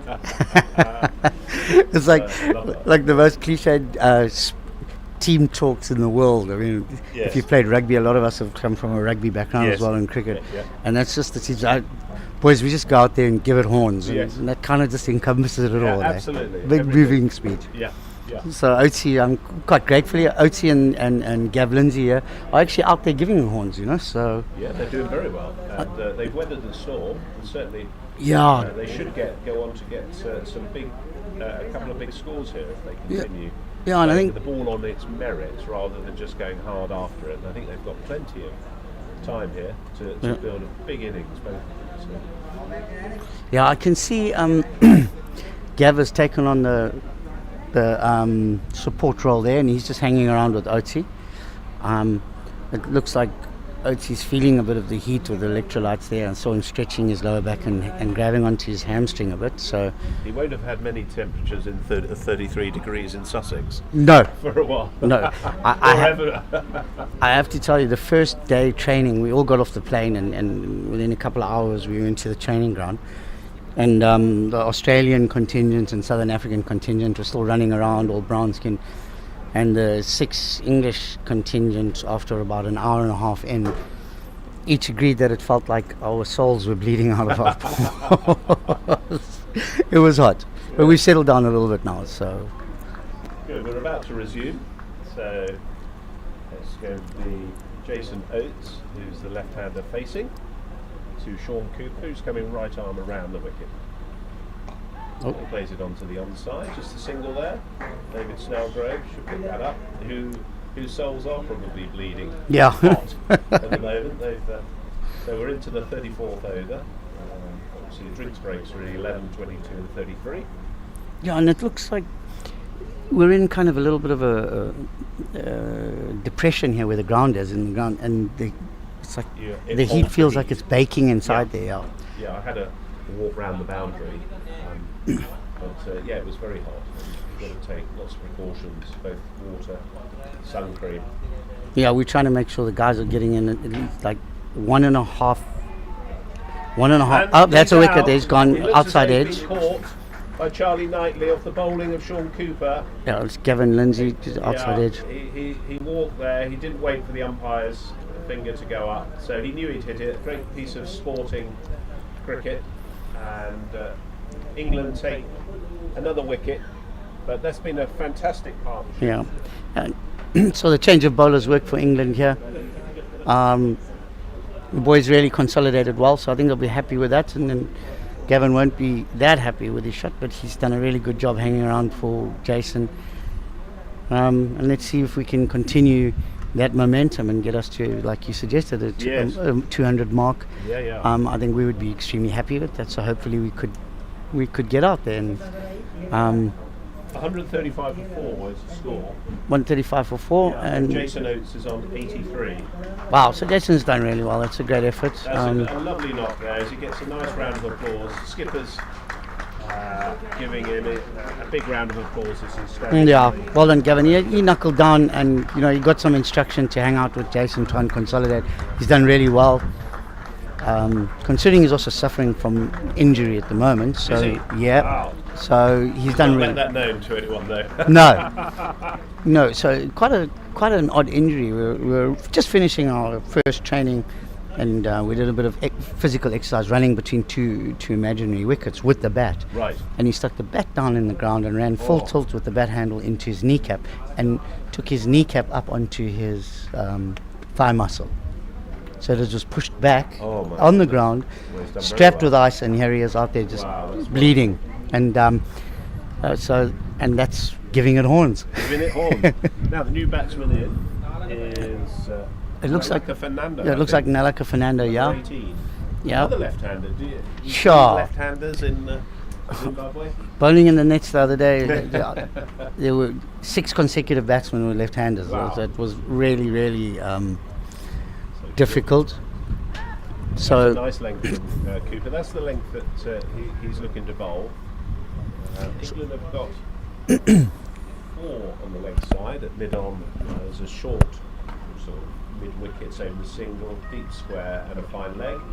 And then obviously more on the offside of the more traditional mid-on, extra cover, point, or just behind point, deep cover and third man. third man, yeah. So Nalaka, the interesting story about Nalaka, we've nicknamed him Nando. Oh yes. And guys with the South African connection and Zimbabwean connection would understand that, for Nando's chicken. Yes. And as Zimbabwe's tradition, everybody gets a nickname at some stage. But Nalaka is, a born and bred Sri Lankan who moved out to Zimbabwe and qualified after a number of years being in Zim, and we're really happy to have him here. Yeah. A full handful with the right arm off spin, I have to admit. Sorry? He's a full handful with the right arm off spin. Oh, okay. Yeah, he rips the ball. So looking forward to seeing him have a Well, ball. it might come in useful for Zimbabwe today. Yeah, let's There's hope. a bit of turn in the wicket there. Yeah, But the line of length is crucial today because I think anything wide has proved to be very easy for the batters to hit that. dispatch. Yeah. No. Yes, I like the history of. And I've just got on my notes here. He played for the Sri Lanka under-19 team. Yeah, very well known. As soon as we walked into the Sri Lankan team, they were all over him, hugging him, the over 50. So it was nice as well. Yeah. So the thing that came clear last night at the opening ceremony was the huge camaraderie around it with Yes. the ex-players. It was, it's something that we normally see with rugby players get together, and cricket's a little bit more staid and occasionally, but last night was really, everybody was friendly and relaxed, and a lot of friendships made already. Good. So, yeah, excellent What it's all opening about. ceremony. Yeah, The meet and greet was good, wasn't it? yeah, very good. I thoroughly enjoyed that. I thought it was very well organised. Started with some fine words from the MC, and then we went straight into some very traditional dancing. As he comes down the wicket, no run there. Yeah, no run. Well done, Oates. And then it came to the photos, team photos. The only noticeable thing for the England team was they had the flag of Great Britain up and not England. Not England. So, but no demerit points for the organisers there, who did a fantastic job. Fantastic job, and everyone thoroughly enjoyed themselves. Nicely played. Yeah, nicely played. Good run. It looks like a good, watchful, isn't it? yeah, a good move bringing Yeah. on the right arm off spinner. I mean, you mentioned earlier that he could try and slow things down, turning away from Moses. He's having a good Yes. look at it. Yeah. He's very circumspect. Just wait for the next delivery. The Zimbabwe skipper as well, Brian Goodwin, who looking at his attack here, whether he will be looking to open up with medium paces or A little bit of both. Well, yeah. I mean, Brian is it would be that, considering that, you know, a bit of spin and a bit of medium pace. We have got a couple of good off spinners in the team. So, and obviously we've got Dash, Yes. left arm orthodox over. So Dash has been doing well in the conditions. He had a in there. very good Africa Cup. Yeah, I think, and he's bowling well as well. Well, he's got good rhythm. He's got bounce. So, the quick signal there. Nalaka has to hurry. Yeah, he's through. He's quickly gone through. Jace wants to turn, but I think Nalaka's looking. No overthrows there. Smartly defended there on the fielder came in from I think that was Richard Trotman there. Was that Richard out there? Yeah. No sign of hamstring impediment or with Jason there. He was quite keen on the extra run. Yeah. Snellgrove comes in around the wicket. That's just leg side. That's well certainly stopped anyway by Selfie Kabat. Yeah. There was a man who was also covering him at Alex Richards coming in from deep square. No danger around the corner there. No. Seems a lot's happening at the moment, so Yes, quite a there's bit of a lot going excitement going on with the change of Got a lot bowler. Power. Yeah. Then we've got power back on. Yeah. So, and the change of bowler on this is over. I mean, there's a lot going on, so it just kind of feels that we're at a balance area now. Yeah. That Going well played, well bowled by David Snellgrove. Yeah. The England wives and girlfriends who are listening back in the hotel can hear me now. Apparently you couldn't hear me earlier, but we've got a dual mic situation here. I've got headphones on, as has Tim, but we're also talking into the mic for Chris Mays, who's doing all the media for England, and set all that up through the England Seniors website. So hope you're all well, girls, and listening in. England are going to bat second. Zimbabwe won the toss and have elected to bat first, and that was a good decision. They lost early wickets, but they've recovered well. Yeah. Two batsmen, Jason Oates, or known as Oatesy, and Gavin Nalaka. Lindsay, who is out now. Yeah. Yeah, Gavin did a good job holding up the other end for Otsi. That's a nice strike. That's a Great strike. Just didn't pick that up at all. Oh no, shame. He lost it 4 completely. runs. I lost it as well. So I was also looking over this area on the The wicket. So pink ball is quite hard to pick up with a green background here. Yeah. You obviously play a reasonable amount of cricket yourself. yeah, for me it was an odd choice. I didn't understand the choice of the pink ball, but when we were told, we're going to be using Duke's pink balls, so I haven't really looked into it with the guys of the team. I've been concentrating, maybe getting myself ready, but I just thought, was it a ruling made that the over 50s want to use the pink ball, or was? Yes, I think there's been a concerted effort to use pink balls in one-day international cricket, as opposed to the white ball, because obviously the side screens you have to cover up. That's Great straight drive by Jason. Oh, that's a great strike. Yeah, beautiful 4 more to timing. the total for Zimbabwe. Interestingly, that's the first straight drive I've seen since I've been commentating in this section. It's on 93 now. Currently on 93. It's been a wonderful innings from Jason Oates. Yeah, wonderful. Really batted well. Good timing, circumspect. He's hit 2 fours on the bounce. And the England fielders on the leg side have spread deep mid wicket now for the left-hander. And he's going to certainly get a single. He's looking for push. Don't think Yep. there's a 2 there. Great fielding. Great fielding Well from the fielded English fielder. by Roy Smith, who underarms that into Sean Cooper. Very athletic fielding. I think the English fielders haven't let us down. I know there was one drop catch earlier. But been some really good fielding. Great effort, and the heat is so oppressive, so it makes it even more impressive. 147 for 4 is the score off 35.3. Bowler comes in. Oh, Ooh, that looks like that. that. Looks to cut that, use the pace, but there is a man down there, so it's a little bit of a get-out shot. It's So it's actually quite a well defended back area down there. They have to thread it through quite fine. kept a to bit get low. it- yeah. Charlie Knightley behind the stumps managed to get something on it.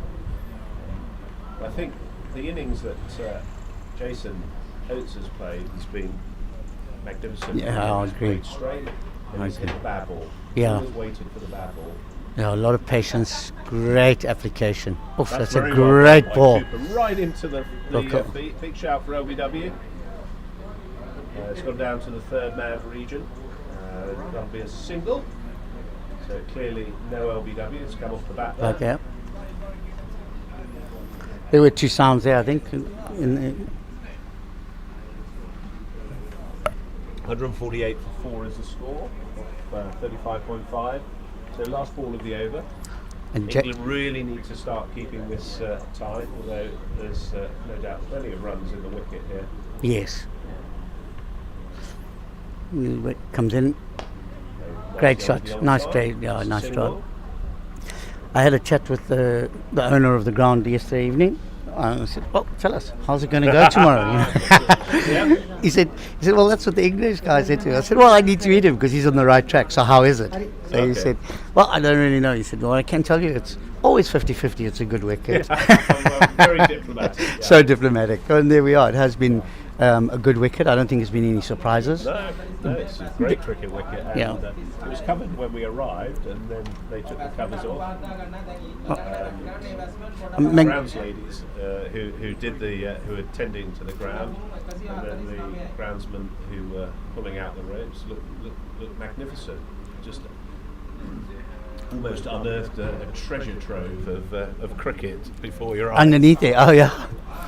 A good, nice gesture out there between the Zim 12th men, should I say, Yes. running on to change gloves for OT. And then one of the English players, number 18, I don't know his name is there, came over and asked for a cloth for his neck, so he's feeling the heat, and the boys had a good chat. Chat to.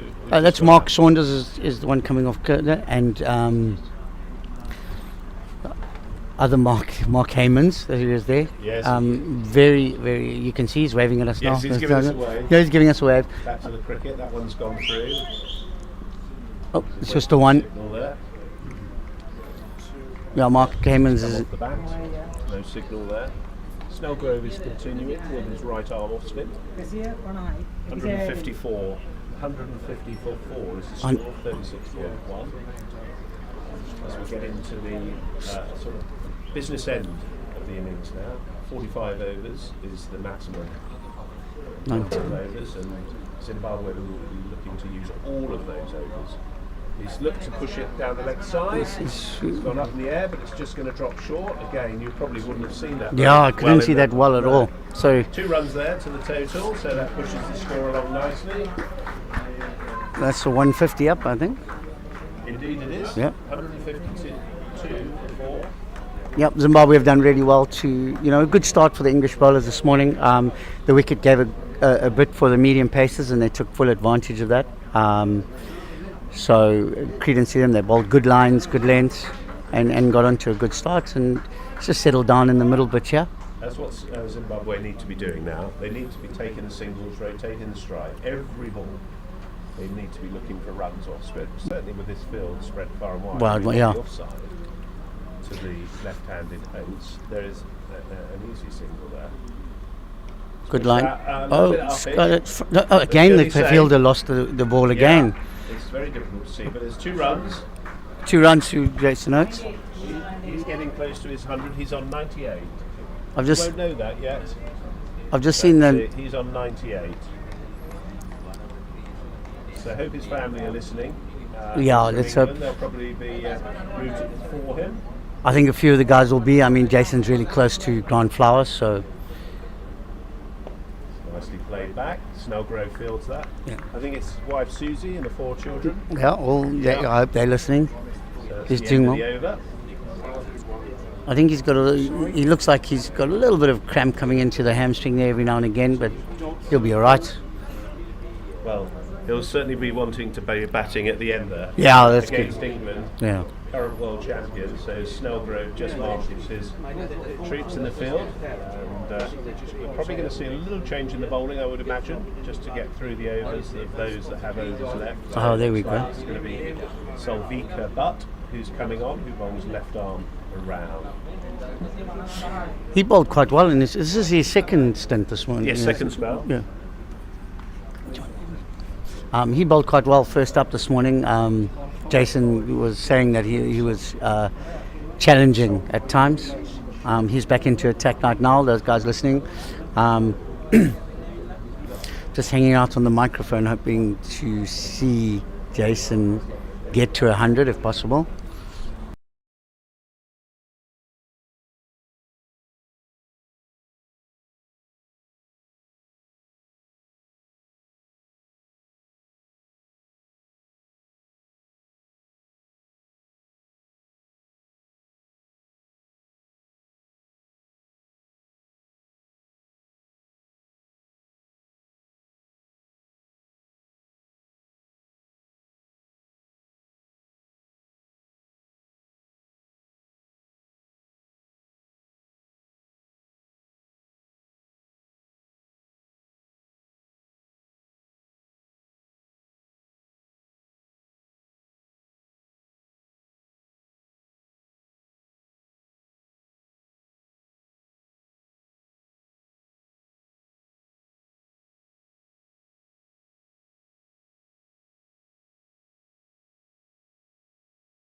So Jason Oates. well deserved 100 for Jason. I mean, the emotion in Zimbabwe, I can tell you right now, the Zimbabwean locker room will be overwhelming. What a magnificent effort from Jason Oates. Well batted, Jason Oates. 102 off 111 balls. He raises his bat, shakes the hand of Charlie Knightley, who has offered that. But yeah, wonderful innings, as you were saying. Yeah, such a great innings. I mean, I actually feel privileged to have seen it. You know, I haven't had a chance to watch some of the old school heroes of ours when we were youngsters, even though we're the same age. You know, we looked up to these guys playing so well. This is a really, really wonderful effort, and the emotion in that emotion in that change room must be really high. So I'm going to ask you if I can. Lots of clapping there from the Zimbabwe team, and rightly so. I would like to beg my leave to go down and go and enjoy some of that if you mind. You're most welcome. I am so. We've got that played back. Just to let you know before we go, Tim, Yes. Narlin, who's co-commentator with us and knows this ground well, has said that anyone who gets 100 here has a tree named after him. So, Jason, you'll have a tree named after you at this ground, as I understand. That is the tradition. Yes, so I spoke to the owner last night who made that agreement with me personally. He said if any player in the Zimbabwean team gets 100, there will be a Zimbabwean tree. It's a country tree with Oates' name on. So any other further Zimbabweans who come here and play, their name will be added to it. It'll be a Zimbabwean tree, and Jason Oates has the privilege of being the first guy to get it. So we got our tree and we got Jason's. Well done, Jason Oates. Yeah, well done, Jason. That's excellent effort. If your family are listening, Jason's family, Susie and the 4 children, your husband and dad has just got 100 for Zimbabwe in the World Cup. Yeah, well done. What a way to get off. So excited. Snellgrove to continue. Just tucked round the corner. No run there to butt. It's getting a little bit hotter in here. It is getting hotter in here. How many balls are left in this over now? They'll be thinking about rotating the strike. I think that was the start of the over from Snellgrove. Still good, yeah. Continuing. I think Nando's looking to get off and maybe let Jason have a go. Oh, well, he's getting off. There we go. There should be just a single there. Alex Richards comes in. I would imagine the England fielders are finding it very hot at the moment there. You've got a feel for them out there. I mean, we're hot up here and we're in the cooler spot in the field. So what a wonderful country to be holding the World Cup, isn't it? The journey here to this particular much work ground goes was into magnificent. So much effort, and the people have been magnificent. That's well bowled. A little bit flatter. Oh, look, could be a run. Could be a run out here. Guys getting in. Oh! Missed the stumps. If he had there is a man backing up, so it'll be just a single. If that was a direct hit, I mean, he was way short of his ground. He was a long way short, wasn't he? Well, the luck seems to be riding. I think we felt that earlier when the spinner came on. It said there was a That's little bit lovely, of isn't it? action in the air, Cricket, yeah. and it could go either which way. And I think Absolutely, it's bedded down now, and hopefully the boys can see through to 200 and get us a target that the bowlers can have a go at. It would be really nice if we could have put out a competitive performance. Let's come in for. That's going to be That's- out. oh. He's missed again. Charlie Knightley having a little shy at the coconut stall there. There's a lot of excitement. Unfortunately, I'm sitting on the edge of my seat in this last Laka 10 Fernando seems to be trying to get Jason Oates on the strike at the expense of his own wicket, Yeah. which is admirable. But Not advisable right now. Seen this. Oh, And how did he that's get that gone. down? That's This gone is behind. like He's the got bad on that. ball. It's going to roll and it's rolling. That's He's 4 runs. chasing, but he's not going to be able to pick that up. A lot of excitement coming from the Zim camp 4 downstairs. runs there, probably just erring down the side, the leg stuff and the leg side. Well, Tony, it was a good drive out to the Yes. ground here. How did the journey go with the English guys? I mean, It was it took about an hour and a quarter. Yeah. Outside, I think it took us outside Colombo. Yeah. It took us about 45 minutes to get outside, and then obviously get onto the motorway or freeway. There we are. It's just pushed down to turning the around. right side, a little bit uppish, but another single to the total takes the score on. What is the score, Alan? 169.39.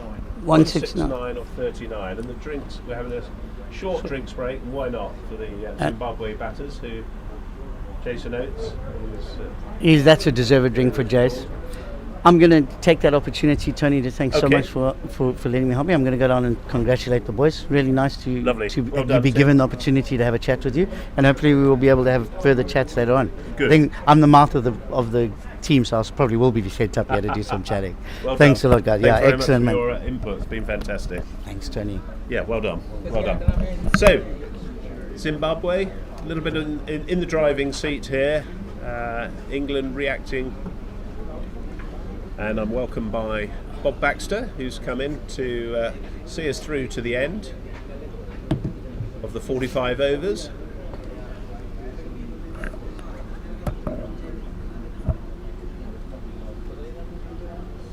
So, bowling wise, we've got Sulfika Butt, who's bowling his left arm around.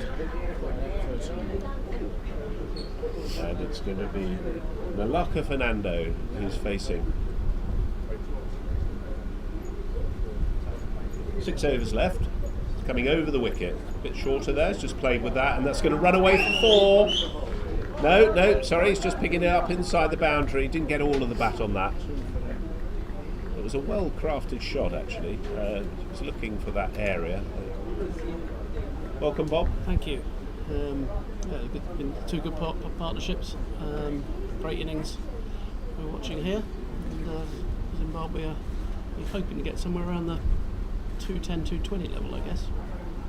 Yes, that, as you were saying, Yeah, I I think said that was a earlier. par score that Yeah. you felt, wasn't it? 220. 220. I think it's a good wicket. I'll have to bowl very well to stopping and getting 210, I think, but who knows? And that's gone up in the air. It should be caught. No, it's just evaded the outstretched hand of Spinning away. Trotman as he runs back. Going to be 2 runs to the total.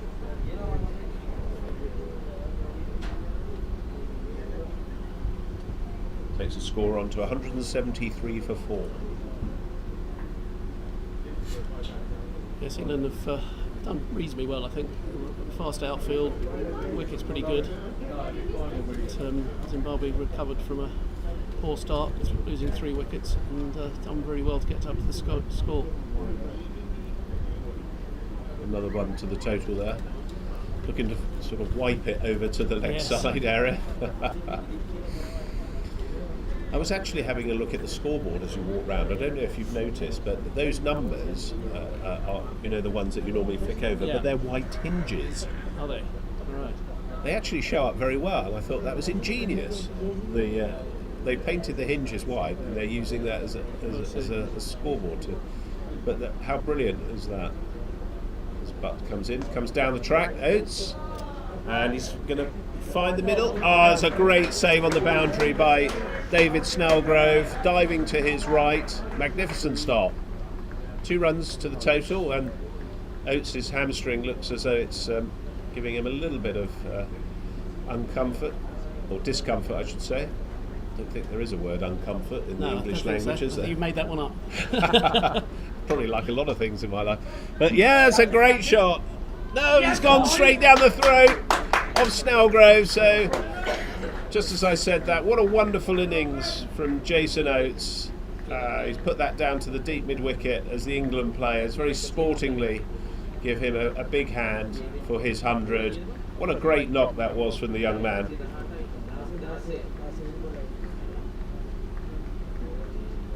"107 is the score as Marcus Sharp comes up to give him big congratulations. 107 runs off 115 balls, so he's been the backbone of Zimbabwe's innings here. Well, it'll be I'm going to say a challenge for Zimbabwe now, but looking at Nalaka Fernando, he's got his hands on his knees and clearly needs some water. Hope he's okay there. He's Stretching away. stretching. Yeah. It's a very good time for England to get him out. I mean, he batted really well. England will be now looking to try and get Zimbabwe to below, between the 200, yeah, if 200 possible. if possible. Let's see what's to come. Well, I think it looks like Brian Goodwin's forsaken his position in the batting lineup, and Stuart Kashula, at number 88, has come in. So Kashula is the new Zimbabwe batter. I would imagine he hits a very big ball and a long one. Let's give you a few facts on Stuart. Known as Mundoda, 50-year-old, works as a maintenance manager, and he lives in Australia in success with his wife Ling and their daughter. Cricket hero, South African legend Pat Simcox. I know this area where he went to school, Plumtree School, very near Cape Town Cricket Club, where the very famous, in my eyes, very famous, Roger Moult, who's the IMC main man, along with Sterling Hamann and Peter Ryder and Jim Morrison, played cricket. He's also played for Matabele Land Schools in '92 and played first grade cricket in Zimbabwe. Currently plays in the over-50s cricket in Australia. That'll be in what they call the vintage, I think. The Masters being the over-40s, or it might be the classics. I do apologise. There's classics and then I think it's vintage. But so Stuart Kashula comes to the wicket. Change of bowling here, though. Sharp coming back into the attack, having got his 3 wickets early on. Got very well early on, didn't he? Yeah. A little wobble at the start, but came back very strong. Yeah. That's gone up a little bit. It's good. He gets quite a lot of bounce, doesn't he? He does get some. He's a very tall man, isn't he? So Yeah, 6'7" there is a frame. bit of bounce in this wicket. So it's the left-handed Fernando who is on strike. There's Alex Richards down at deep square is pacing around, and that's been driven for 4. So that's a good strike from Fernando. 4 more to the Zimbabwe total, pushing on towards 200 here, which they certainly will need, I suspect, if England don't lose wickets early. Quite similar scores around Sri Lanka today. USA 164 for 5 against Sri Lanka today. Just a single there. Looks as though that's just either come off Charlie Knightley's pads, either a bye. I haven't seen any call them or signal from the umpire, so that's a run. India 146 for 6 against Australia. UAE 152 for 9 against New Zealand. Pakistan going quite well, 208 for 5 against Wales.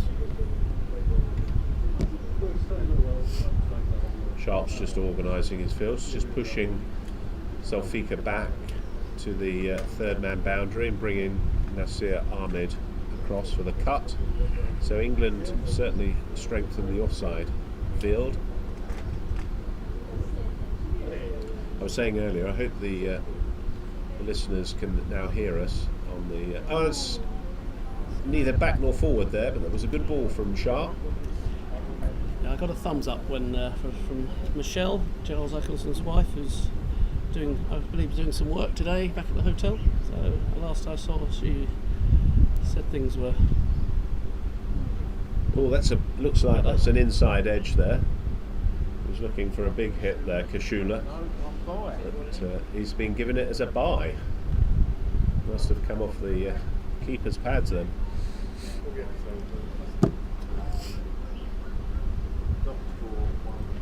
So 182 for 5, Zimbabwe. This first encounter between the two sides in ODI internationals. Pulled to the leg side. Should be just a single there. Alex Richards throws in to the striker's end. And that's the end of the over. 183.41. 183 off 41. 4 overs left.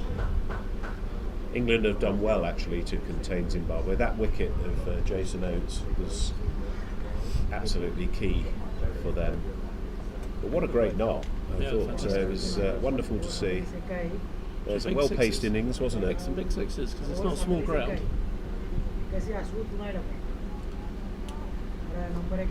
Okay, Zulfikar Butt, who's coming on. He's going to come over the wicket to the left-handed Fernando. Malaka Fernando.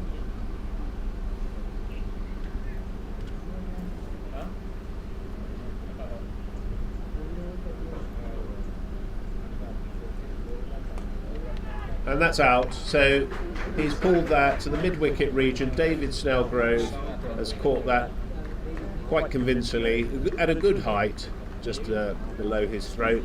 So it's another wicket for England and one for Zulfikar Butt. So it's 6 wickets down now.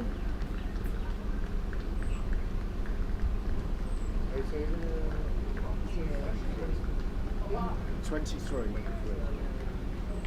23 was the score for Fernando, and Darshan Vagmaria is the new incoming batter.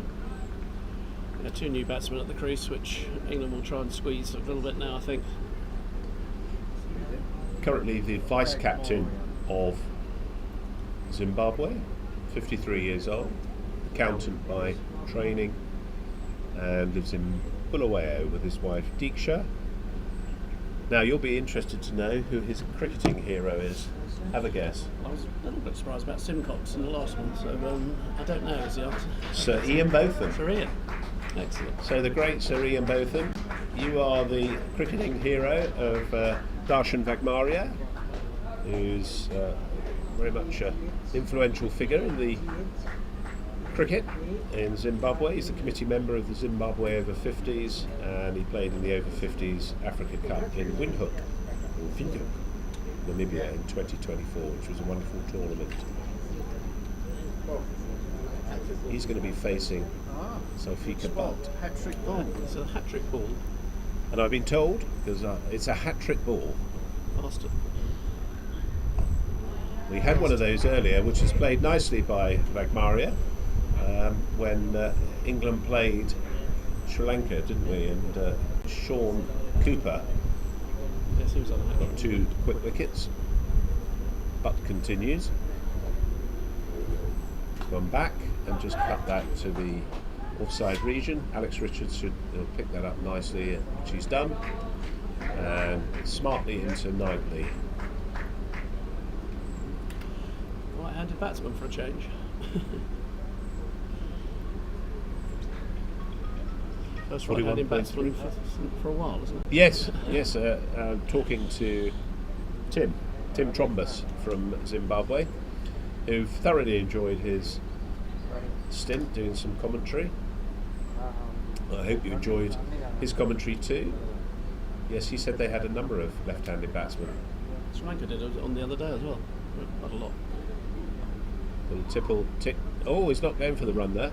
Decided to go back. Well, I think his his fairly playing easy- partner fairly decided easy. he should go back. Fairly easy single, I think, there. It was an easy single, yeah.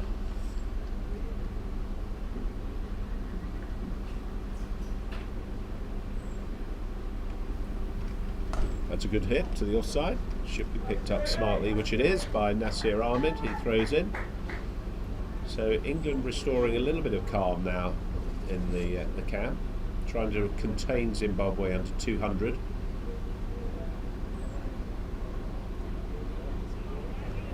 $185 off the allotted 41.5 so far. Well, that's dropped short. Should be pulled, which it is.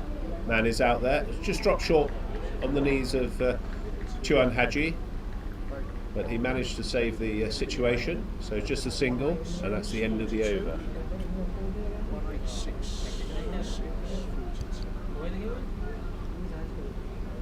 186 for 4 is the current score.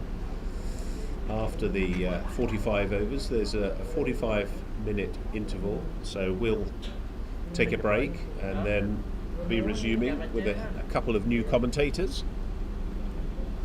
Looking forward to Hugh Henry joining us a little bit later on in our sort of guest commentator spot.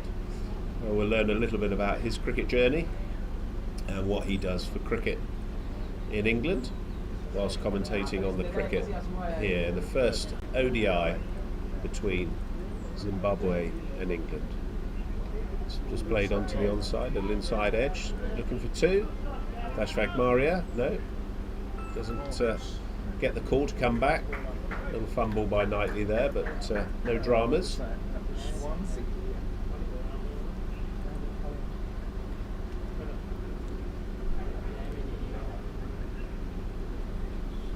$187 for 6. Still keeping them under that 200 Yeah, mark. I think around the 200 level. I think England will be reasonably, considering one guy's played so well. Well, 2 of them played quite well, to be fair, but one of them got an excellent 100. Just a single there. Quickly round Alex. He's certainly no that Zulfikar Butt with his left arm. No slouch in the field.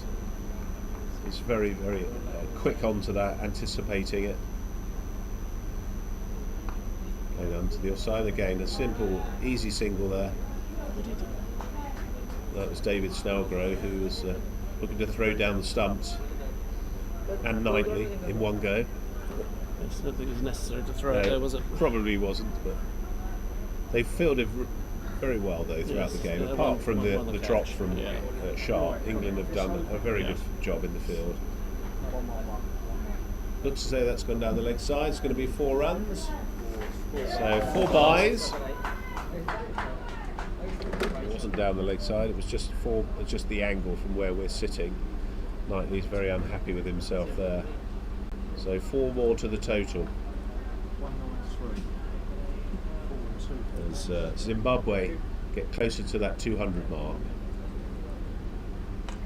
It's gone up in the air. Looks as though it's going to be safe, which it is. It's rolling towards the boundary. The man down there is Sean Cooper, by those distinctive sweatbands, who throws in beautifully to the non-striking end. 2 runs to the total. How do you contain in a position like this, Bob? Have England got enough fielders on the leg side, bearing in mind a big man like this is just going to swing there? Yes, you thought that there should be another. I would have thought somebody's come over really. I don't see the need for the 5. to the big man. I say big man, that's 643. quite rude of me, but Kashula, isn't it? Yeah, I think there should have been another person on the leg side. Doesn't look like he's got many It's a big offside ball. shots. No. He's just going to swing from the hip. He's going to get leg side. That's the end of the over. These two playing very well.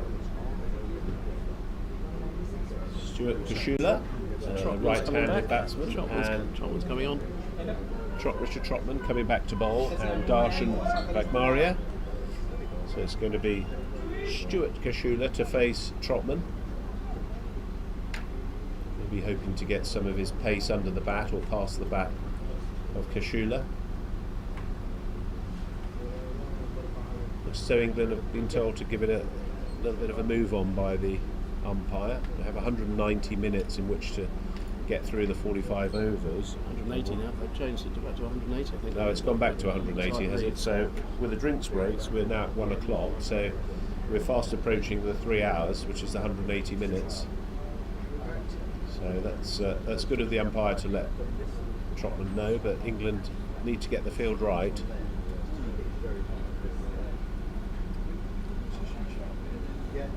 So it's going to be Kashula who's facing.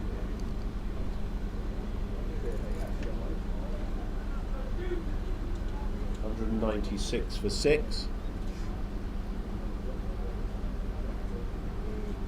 Yes.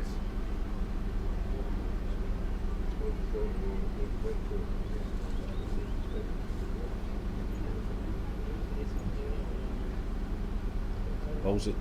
Oh, that's gone down the leg side. That's a wide. So another ball for Zimbabwe. 197. The score moves on to.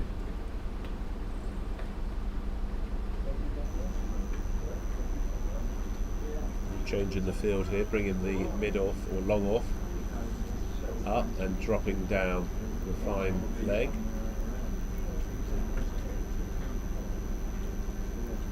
It's good thinking from Trotman there. Little inside edge, they can go for 4. He's bowling right in the block hole there, right in the feet zone.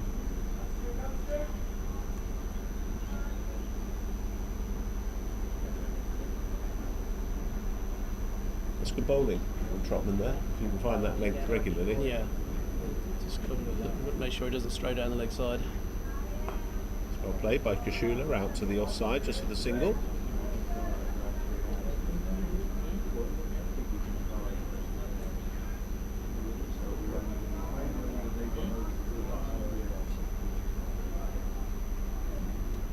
$198 for 6 or 43.2.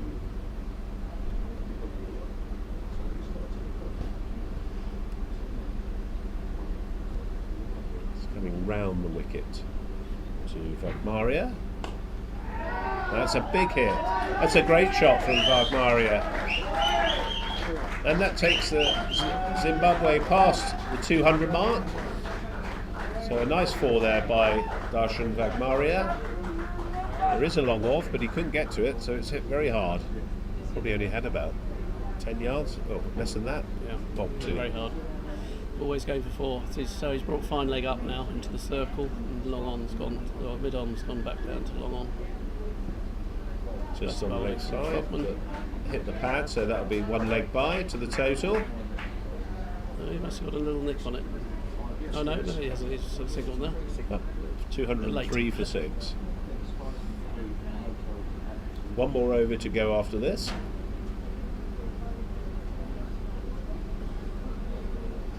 Richard Trotman currently 0 for 23 of his spell so far. That's good bowling from Trotman there, right in the block hole.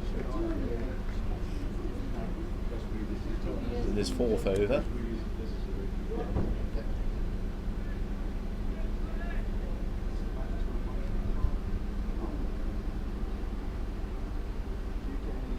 In, and he's just fallen over. It's a leg side wide again, so another one to the total there.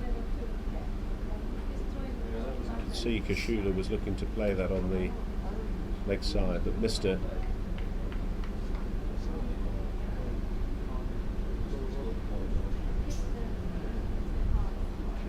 Trotman comes in a bit shorter there. It's gone up in the air.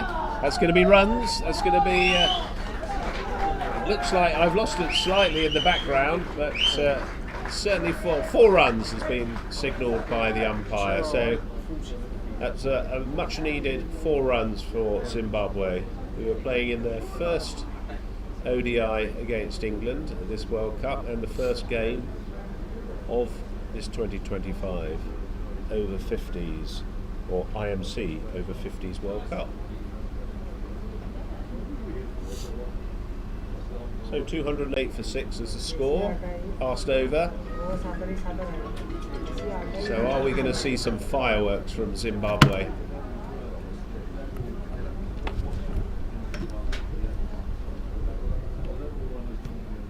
Darshan Vagmaria is the facing batter.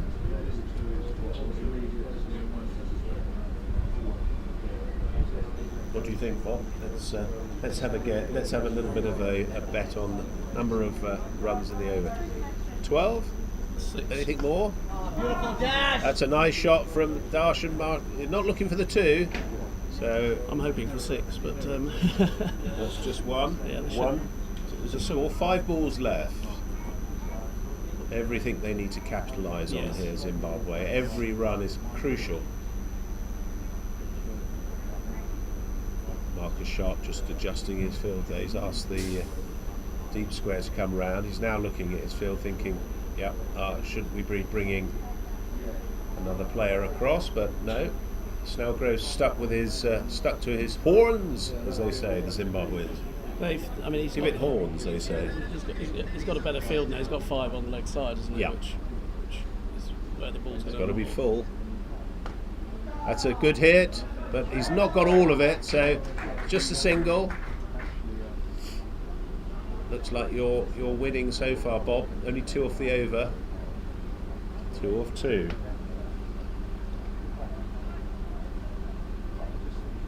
Darshan Vagmaria, what have you got in your locker for Zimbabwe? So Knightley's going to come up and stand up. Yes, I think that's a good move from Knightley. Yeah, stops them coming up the wicket. Check.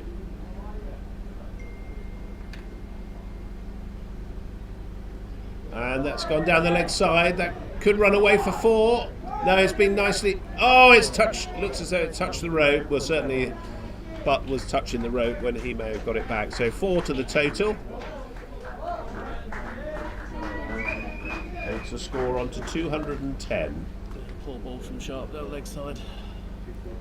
214. 214. 214. I'm advised. Sorry about that. Computer wasn't saying yes to me or no. 3 balls left in the over. That's gone off at top edge. There's certainly a single there. Could be 2. No, they're not looking to run that hard. So just a single. Tuan Haji picks the ball up, throws it into Knightley. So 2 balls left in the over. 215 is the score.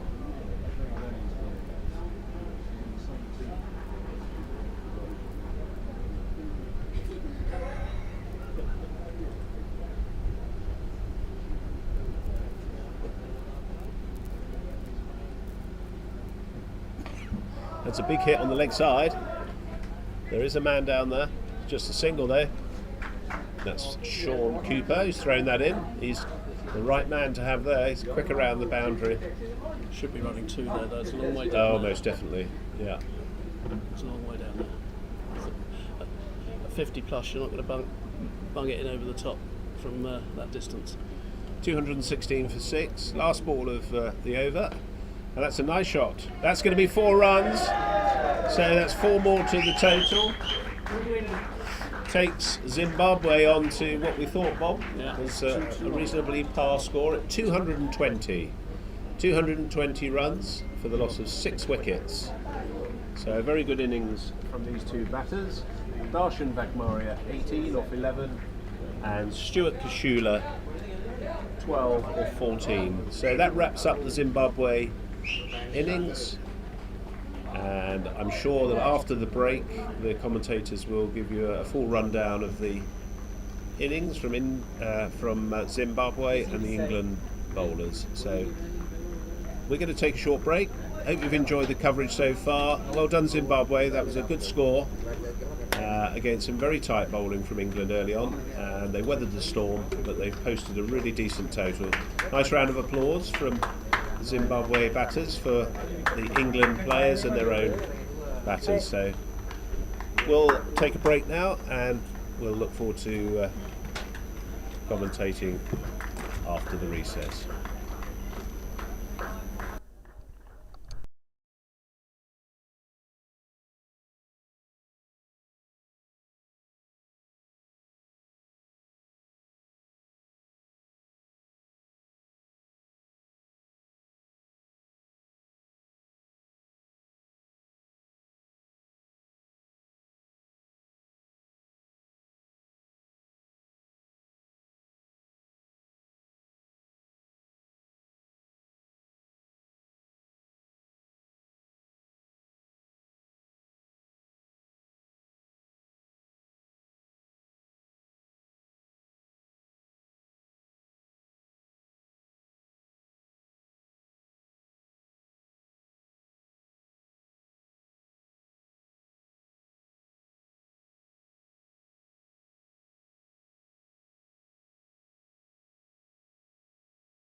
All right, good afternoon, listeners and viewers all over the world. Welcome to this live stream again. We've just on the break between the two innings, just to give you an update of what happened this morning in this group game against the England Over-50s versus Zimbabwe Over-50s, played at this PUSA Stadium in Colombo, in Bandaragama, south east of Colombo. It's about a 1 hour's drive from Colombo. And this morning, the toss was won by Zimbabwe, and they elected to bat first and have gone on to score 220 for loss of 6 wickets. And the first wicket to go was James White, who was out for 1 wicket, then followed by Richard Jarvis, Imran Kuhn, Gavin Lindsay, Jason Otis, who played that magnificent innings. He got a century, 107 off 116 balls, and then we had Nalaka Fernando also out as the 6th wicket. So if you look at the scorecard, Richard Jarvis out for 6 runs off 18 deliveries. James White, no score. Jason Oates got 107 off 116 deliveries at a strike rate of 92.24. Imran Kuhn was not able to score a run this morning. Gavin Lindsay scored 31. The partnership between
On. So apologies, people who have tuned into this live streaming coming from Bandaragama, Sri Lanka, because there was a slight technical issue whilst I was reading through the scorecard. So just to give you an update, 220 is what Zimbabweans made in the allotted 45 overs this morning, and if you go to the scorecard, Richard Jarvis 6 runs, then James White was not able to score a run, unfortunately. Jason Oates, magnificent 107 of 116 balls. He really put the foundation and was the backbone of this Zimbabwean innings. And there were 9 fours and 5 sixters to his credit, finishing at a strike rate of 92.24. Emran Kun was caught by Roy Smith and bowled by Marcus Sharp for no score. Galvin Lindsay, and he was the guy who was partnering with Jason Oates with that fantastic partnership with got the foundation for Zimbabwe. He made 31 of 74 deliveries with 4 boundaries. Nala Fernando also chipped in with 23 of 26 with 2 boundaries, and Stuart Kaslua was not out on 12, and Darshan Wagmaria 18 not out of 11 deliveries. So Zimbabwe 220 in the allotted 45 overs for 6 wickets, and run rate was 4.89, a kind of a gettable target for looking at the depth of batting where the English over-50s are concerned. For the bowling, it was Marcus Sharp who bowled 9 overs, 1 maiden, and he's the pick of the bowlers.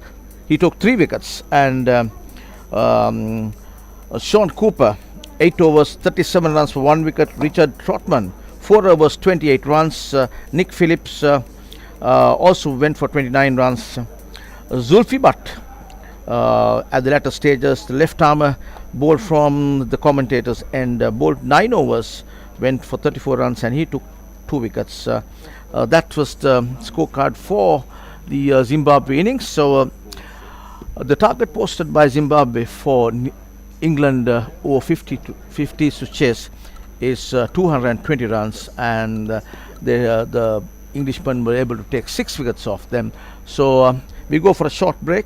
We're at lunch now, and when we come back, it will be the Englishmen taking on the Zimbabwe bowling attack. And stay tuned.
viewers and listeners who have tuned into this live streaming. Good afternoon, Bob.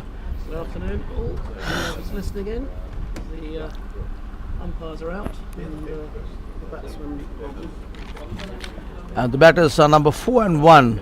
That's David Slingrove, the skipper of the England Over-50s, and number 4 is Gills is the other batter. So 2 batters at the crease now, playing for England, chasing this target of 220 posted by Zimbabwe. They made 220 for 6, and if England Over-50s are to win this game, they have to make 226 off the allotted 45 overs. And so Gills had been a centurion. He got 125 against the Sri Lankan Over-50s a couple of days back. Bob? Yes, Charles is in.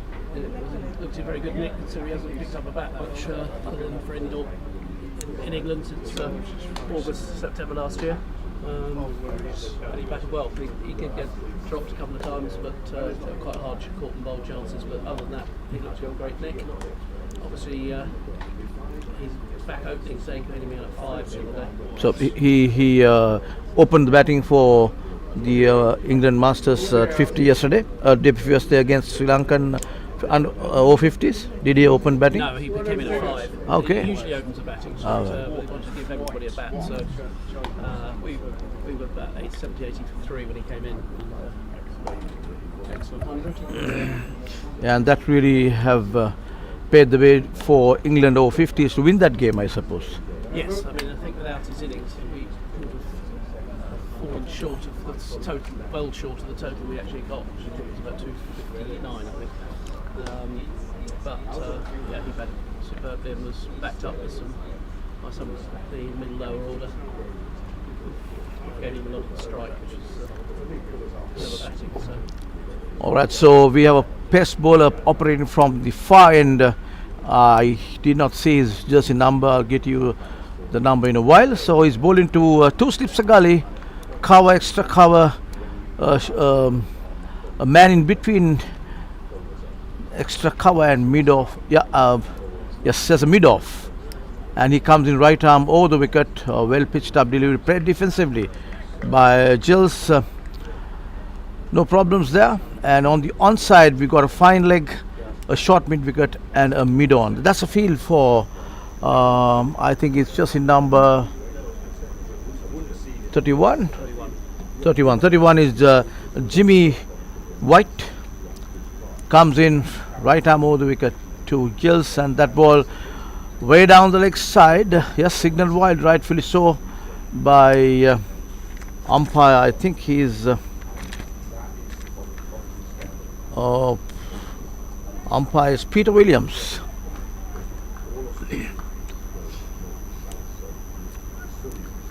It's a good ground, a fast outfield. You think it's a gettable target, Bob? I think wicket seemed to play pretty well.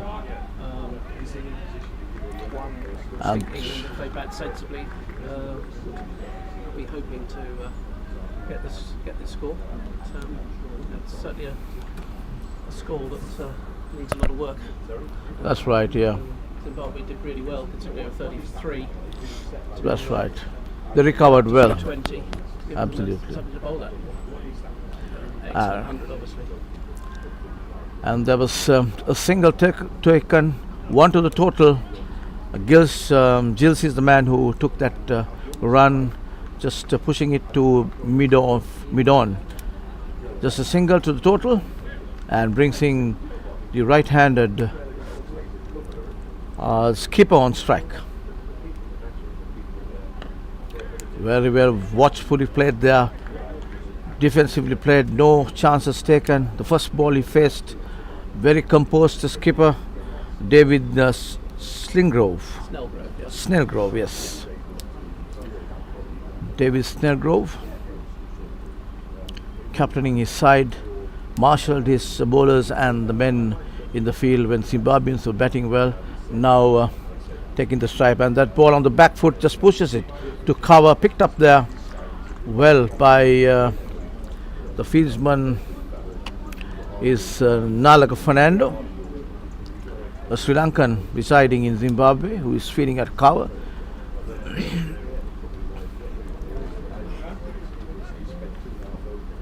But there are two Sri Lankans in the English over-50 side as well, right? Yes.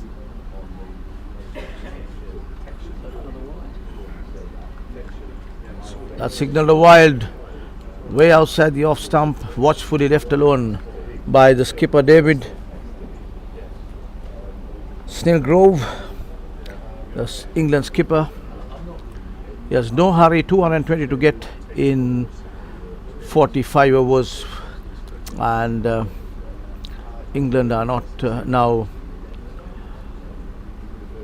just one run, no wicket. Played on the back foot directly to short mid wicket there. No runs added. He's ball into his field. Just nicely coming onto the bat.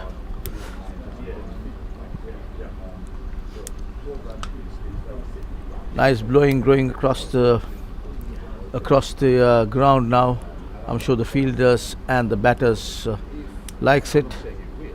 And the next ball again outside the off stump, wide signal, another wide. It's going to be a long first over. A long first over by Jimmy.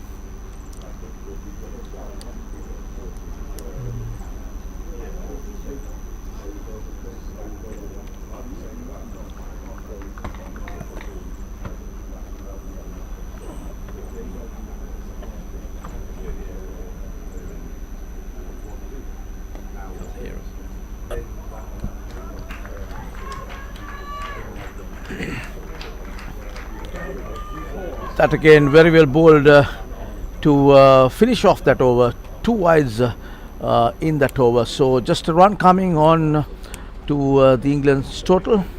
One run on the board, no wickets, chasing a target of 220. England. The batters at the crease. Gills and the skipper David Snellgrove. Steady start from England. A few wides to help the score along. Looks like another seamer opening wing for Zimbabwe. Another seamer coming in. Ball into. Captain, isn't it? Bravo, I think. Yes, that's right. That's the captain. Brian Goodwin, number 15. He's an experienced contender where over-50 cricket is concerned. This is supposed to be his third World Cup in this format. He's bowling to slip a gully. No third man. A point, cover, extra cover, and a mid-off on the offside. On the onside, inside the circle is a mid-on. Just a short mid-wicket and a fine leg. Coming right arm over the wicket to the left-handed Chills. That ball, little outside the off leg stump, just runs it down to the fine leg area, but the square leg short mid-wicket comes in and picks it up. Just one to the total. Is that the bye, is it? 1-2 Arrows.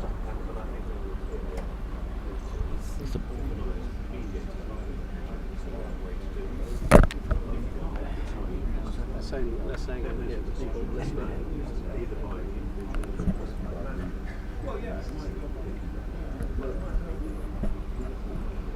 Just we got the news from some of the listeners that the sound is not very clear, so we just a little bit of technical issues here. We are just sorting them out. I hope you'll hear us louder now. And as we speak, is the Zimbabwe skipper. Right arm over the wicket, cut firmly to cover, but equally fielded well by the cover fieldsman there. As I think Snellgrove missed out a bit there. The wide ball, short, picked out the fielder. So the skipper, Brian Goodwin, beautifully driven, firmly there, picks the gap, and just from the word go, from the time the ball hit his the bat, 4 runs was written on that. Beautifully stroked boundary there. For that was the skipper of this England over-50 side, David Stengrove, his captain. Nicely executed shot, pitch delivery, beautifully sent down to the boundary. Again on the back foot, but this time straight to the extra cover fieldsman. No run.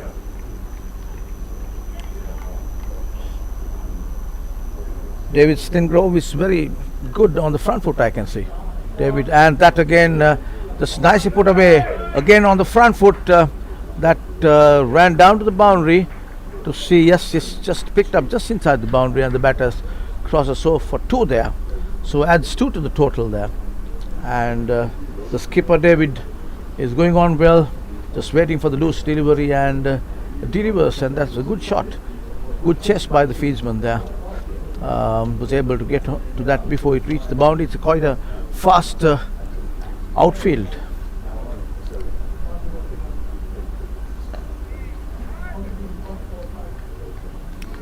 And that brings the end of the skipper Brian Goodwin over. 11 for none off the second over, so a good, decent start for England. Up with a rate. A good start for England, yes. 11 for none. Just 2 overs gone. Almost 5 runs per over. So the required run rate is almost there. So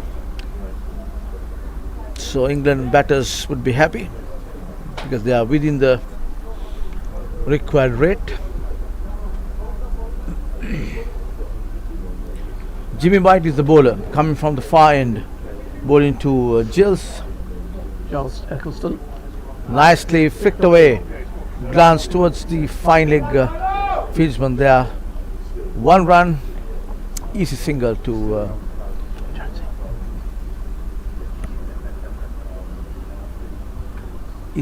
single to Giles. Not sure the players will know the score because it doesn't seem to be a scorer over by the board. That's right, yeah. I don't know where he's gone to. Maybe he's still having his lunch. That ball on the front foot, going for a quick single there. But that ball little mistimed. He was aiming the ball to run towards the mid-off area, but mistimed, got a thick inside edge, and ball trickled down to the short mid-wicket area, and it's the skipper Brian Goodwin who came running into it, picked it up by the time he threw it to the wicket keepers, and the batters have crossed over for a single. So now the 1 to the total. White comes in. Good delivery played defensively by Giles. No run.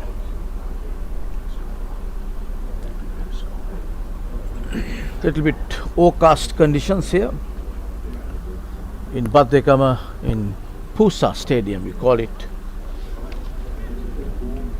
Pujita Uduvana Sports Academy grounds is where this match has been held. Next one, kind of over pitched again, just pushes it to mid-off, who is within the circle. No run.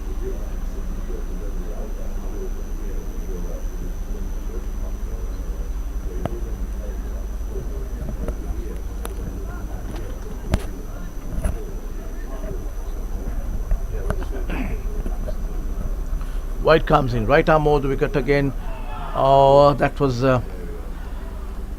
just Giles on the back foot, just went on the front foot first and transferred the weight to his back foot, and he played that shot just coming on the way to the back foot, so did not really time that ball, but nevertheless no harm done. No run.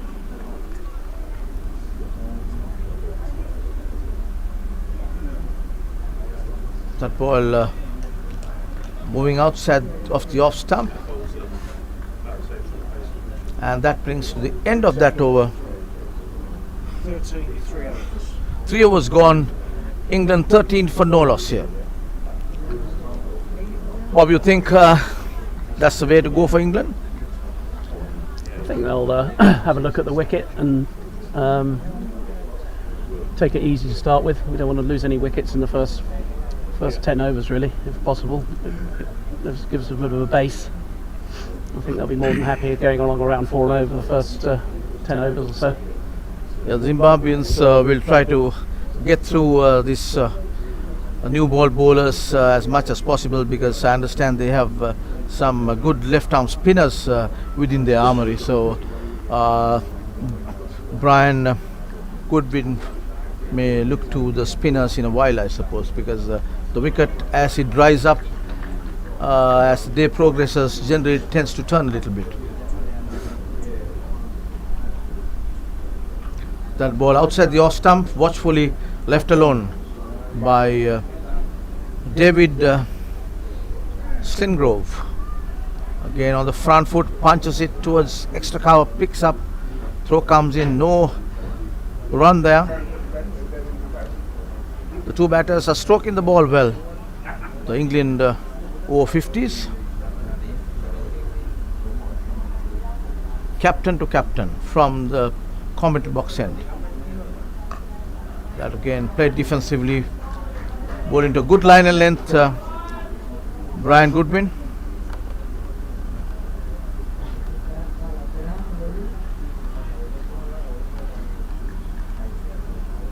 Brian comes in, right arm move the wicket, and watchfully played. The non-striker wanted a single, but rightfully sent back by the skipper, David. There was no run there. Had the run been taken, there would have definitely created a run-out situation there. No need to rush, Bob. Am I right? Sorry, second? There's no need to rush, I said. No. No need to take. Oh, that's a loud appeal there. Umpire Venkatesh says no. All the fieldsmen appealed because there was no bat in that. Hit him below the knee roll, I presume, and I guess get the feeling that the ball was riffing down the leg stump, and that ball on the back foot, beautifully punched there by the England Masters over-50 skipper David towards the extra cover area for a single. So yeah, and that brings to the end of another Brian Goodwin over. 14, 4 overs. 4 overs gone, 14 for no loss, England. Yeah, steady start. Better over from Goodwin, that one, from his first one, I thought. A bit short the first over, but got it roughly in the right spot that over.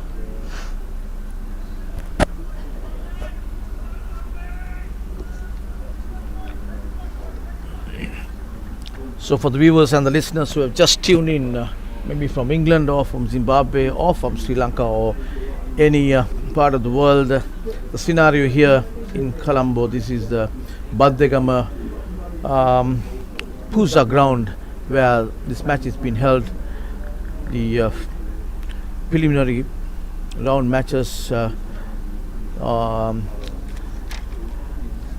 match between England Masters over-50 versus Zimbabwe Masters over-50. Zimbabweans win the toss this morning, elected to bat first, and did post a score of 220 for 6 wickets, and the target for the England Masters over-50 posted by Zimbabwe is that, and then of 14 for no loss. And Jimmy White is the bowler coming from the far end. He's bowling to 2 slips a gully. You've got a third man outside the circle, and for the moment there's only one man outside the circle, Bob. Yeah, so it started with only one out most of the time.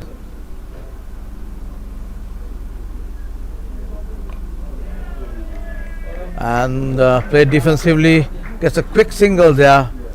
That's a good bit of thinking by the batter, the England over-50 skipper, and takes a good run there. So well, there was no third man. I for a moment thought the guy who was standing outside the boundary. He's not fielding. He's not feeling right. Yeah.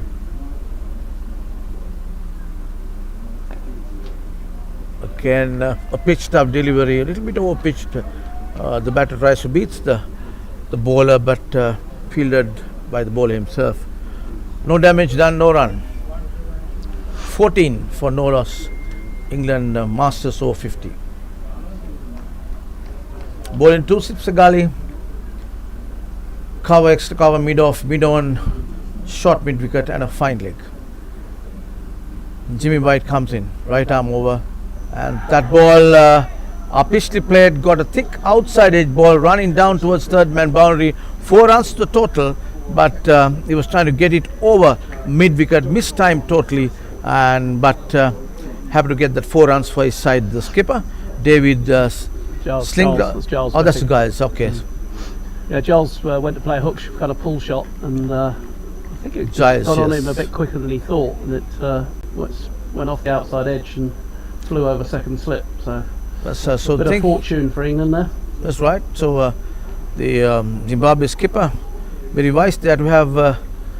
I guess he had 2 slips and a gully before. So now take one of the slips out and put it mid wicket, short mid wicket now. yes, because he saw the intentions of Giles was to play it on the onside. Natural flow for left-handers to go on the mid wicket area. So I didn't find that, and that's a white ball signal. The skipper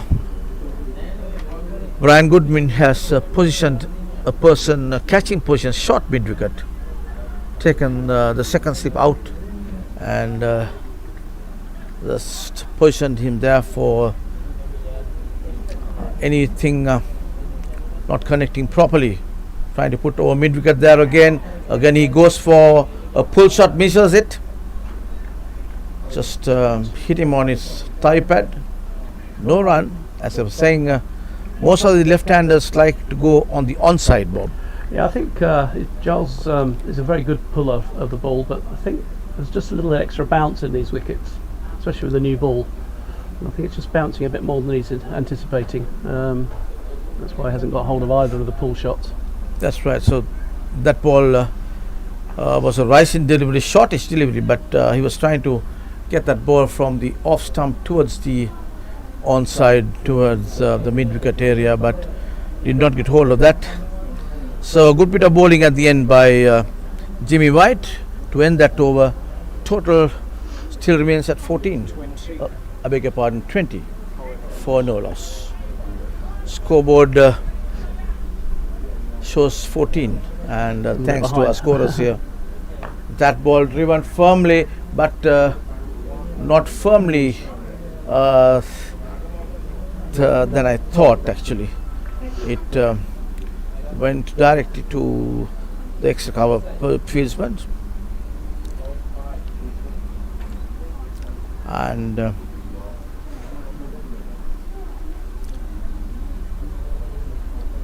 so this England masters over 50, chasing this target of 220. The runs made by Zimbabwe.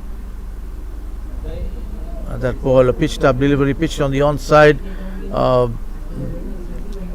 Brian Godwin trying to bowling out, right arm over the wicket, trying to get the ball to kind of drift away towards the off stump from the middle and leg stump is what I feel, because you got a slip in pace, a point, a cover, extra cover, and mid off, and just one fielder outside the circle.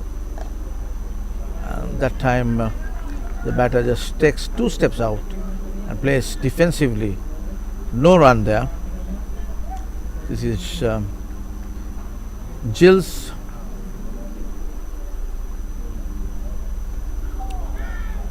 Again, just short of length, the batter was trying to just flick it down towards the square leg area, mistimes it.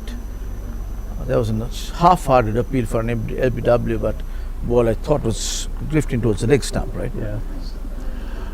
No real excitement from the wicketkeeper or slips. So it's looks sort of wide down the leg side. So it appears to me that the skipper of Zimbabwe has still not got his rhythm right. That's another wide delivery. And he's got a packed offside field. And that time he connects it beautifully over mid-wicket, 4 runs to the line. He was waiting for that time. He was trying to play this pull shot and the play on the onside for quite some time. And that's the boundary, first boundary coming in. There was a boundary before which went due to a mistiming shot, went over slips, and this is the second one. So that brings the end of that over. 26. 26 for no loss. 6 overs gone. England Masters over 50. 26 for no loss, chasing 220. Yeah, I think to England win. will be happy with this start.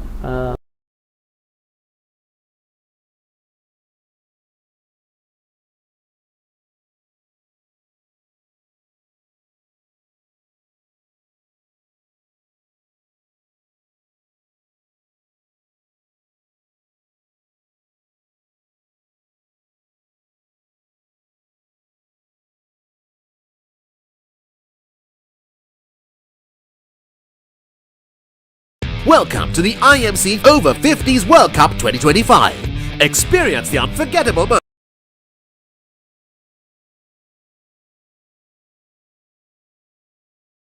Luckily England got a wicket, which slowed them down a little bit.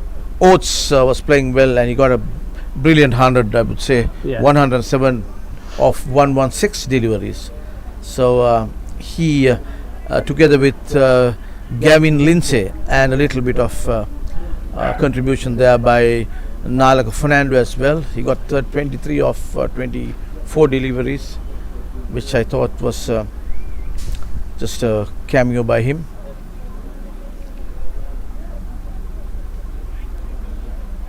That ball by Jimmy White outside the horse stump, far away from the bat of the England Masters over 50 skipper David Slingrove.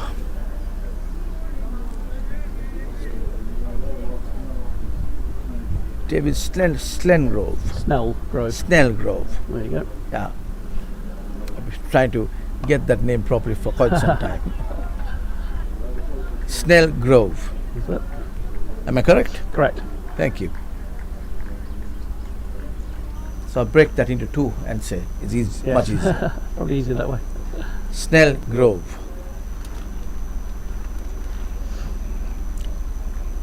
So David Snellgrove is the batter now, right-handed, facing Jimmy White from the fine. Jimmy White, and that again, he's been trying to. We saw this the same kind of thing being done by Gills on the other side, where he when he was batting on the commentary box end as well, he was trying a few pull and hook shots, and eventually when he got on the other side, he was successful in one, and that delivery beats him just outside the off stump. Good delivery by Jimmy White.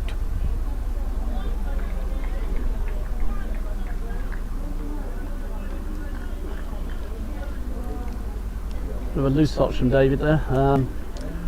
Probably wasn't quite there to hit. Trying to hit it very hard through the covers. Lucky for him, he didn't get a ledge.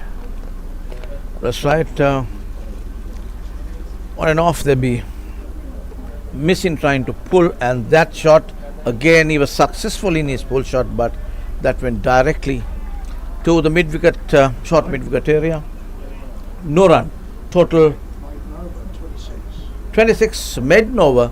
There are 26 for no loss. England over 50 Masters. 7 overs gone. So 7 overs gone, 26 runs on the board. little below the required run rate, but nevertheless the English Masters over-50 skipper is there at the crease. He knows exactly what he's doing. He's a experienced contender here from Lancashire, am I correct? Correct, yes, Lancashire. So Giles Nicholson is from Essex. Giles from Essex, okay, yeah. So two experienced players here facing the Zimbabwe. Skipper very well bowled there on the right on the block hole, played defensively, no run, just very watchfully there by this left-handed David Snellgrove.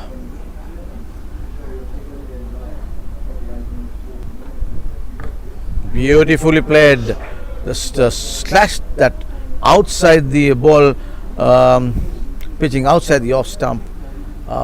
Gave the batter a little bit of whip there by the bowler. No mistakes, 4 runs to the total, and 4 runs to the total, the individual total of 30 now. Total. And total moves to 30 for no loss. That's a much needed boundary for England Masters over-50 here, coming off the bat of David. No, Giles.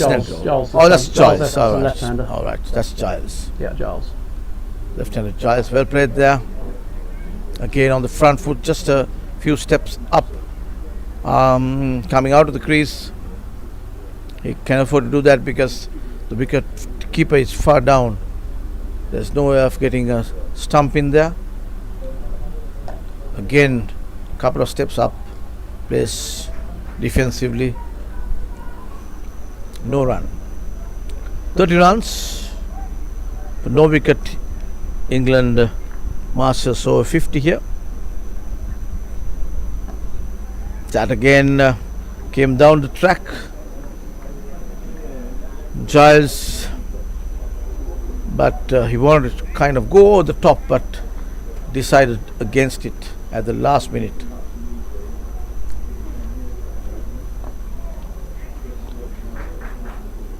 Good running from Giles there, pushed down to mid-on, and came through for an easy single. 31 the score off 8. Maintains the strike. 31 runs on the board.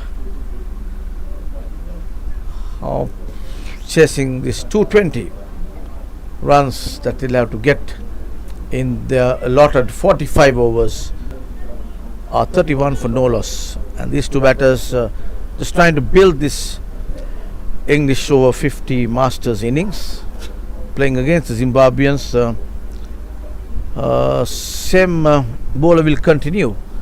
Why not? They've been bowling. I mean, they have not gone for that many runs as such. No, they've beaten the bat once or twice. Well, certainly White has. I'm not sure Brian has Goodwin has beaten the bat much, but certainly White's bowled pretty well, and with a bit of luck he would have a wicket or two. Giles is the batter, left-handed, number 4 on the jersey, and we have Jason, I beg your pardon, Jimmy White, and that ball hit firmly over mid-wicket. 4 runs to him. 4 runs beautifully executed by Giles there. He is very strong on the onside, waited for it and just launched the onslaught. Very nicely played there by That's the Giles. first pull he's actually got hold of, but I think he's just got used to the pace of the wicket now. That's right, he missed a couple. And he didn't try to hit it too hard, but he timed it beautifully. Flew to the boundary.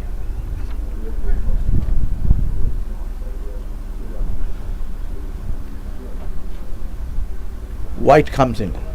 Again, a punch towards the bowler himself. No damage done, no run. The total is 38 for no loss. Am I right? 35, yeah. I beg your pardon. 35 for no loss. England Masters over-50. Now this Giles facing. That ball nicely put away in the gap there between mid-wicket and short square leg. 4 runs to the total. Beautifully executed by off the bat of Gills. Gets 4 to the total. And Identical position. The lady who's taking some photos, by the look of it, is well positioned to pick up the ball and throw it back. Absolutely, absolutely. I'm They wondering. put a man out and with wicket now. I'm wondering whether he's aiming at hitting the ball towards the lady because she has the camera with her. Yeah, possibly. So it appears to me that Gilles wants it picture taken, and if you look at his stance as well, little tilted towards the onside there, and again nice bit of cut shot, runs the ball through to the point there, no run. 38 runs on the board for no wicket England Masters Over-50. We are on the 9th over of this English innings.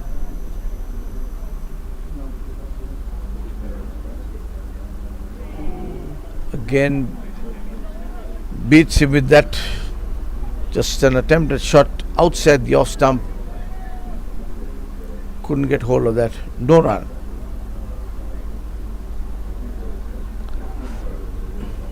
There's also a fine leg, almost in line with the wicket keeper, just about few yards, but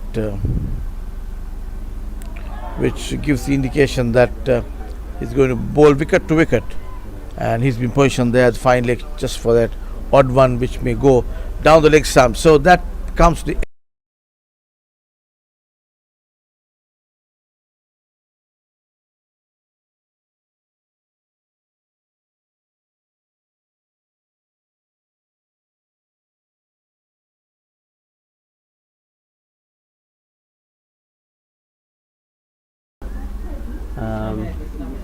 Expect to see some spin introduced from the Zimbabwe fairly soon.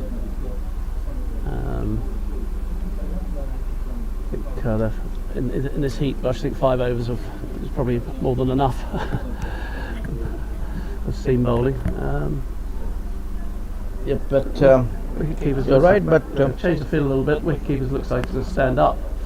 he'll be standing up, and to the Zimbabwean skipper there, beautifully put away again, but it goes direct to the fieldsman at mid-on. No run. The bowler is Brian Goodwin.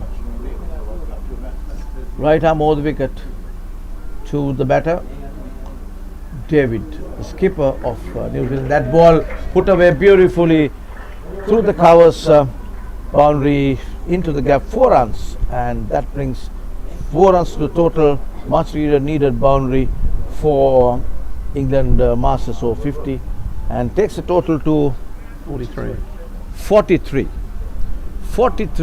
for no loss. England cruising well here. They are chasing a target of 220, the target made by Zimbabwe this morning, which they made losing 6 wickets. Goodwin comes again. That ball pulled away towards the deep square leg, in between the finer a square fine leg there, in between a deep square leg and a fine leg. It just came from the fine leg area and picked it up. Ball comes into the wicket keeper's hand, just a single, and which brings Gilles on strike.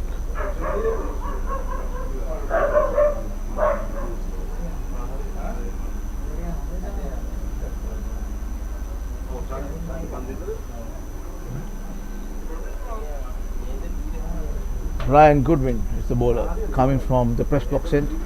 That ball hit firmly just over the top, and just one bounce to the boundary. I thought for a moment that it went over the rope, but just one bounce. Just short one bounce. Lovely shot from Giles. Lovely shot from Giles. I think he's been looking to do that against Brian Goodwin in the last over, using his feet coming up the wicket. So he can't use his feet now because the keeper's standing up. So he stayed in his crease and then just plonked it over mid-off. Lovely shot. Well timed. Godwin comes in, right arm over again. And again, same location, 4 runs to him. Giles waited for it, waited for the flighter delivery. I did not see that amount of spin there by Goodwin. Nevertheless, the batter picked it up well on the front foot, sent it away from the mid-off field.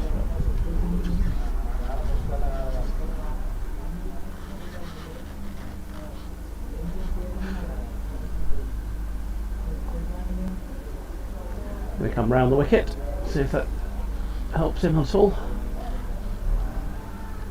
Round the wicket this time to the left-handed batter.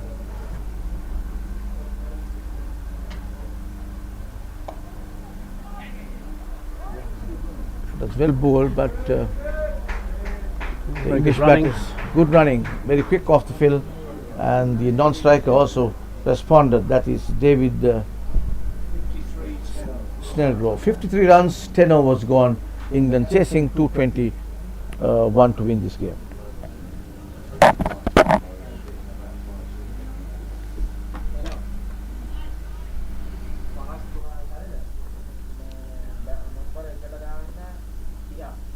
Looks like White's going to continue.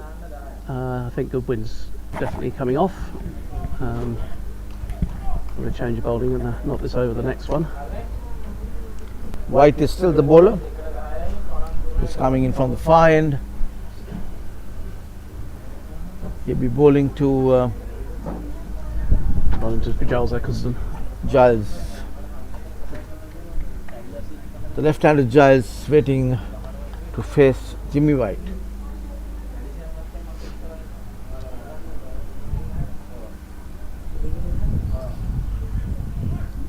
White comes in.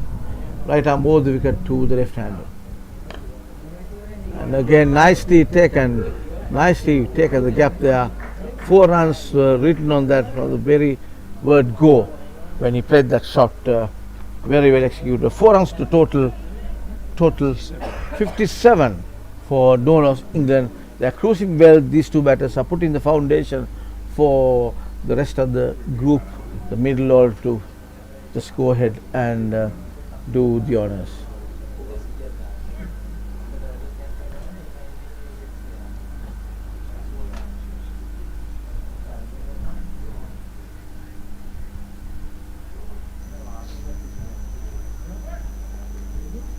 White comes in, right arm over the wicket again. Nicely put away to find a area for a quick single as 1 to the total, and gets the skipper on strike, David Snellgrove. Yes, he drinks after this over. England will be, as long as they survive these 4 balls, will be very well pleased with the total. Going on at 5s roughly. Absolutely. Is that what England need? Wickets in hand. Just rotate the strike, and It's a good running between the wickets and a few lusty blows.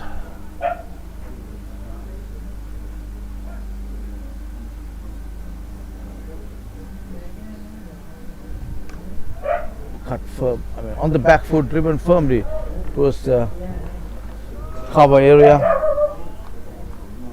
No run.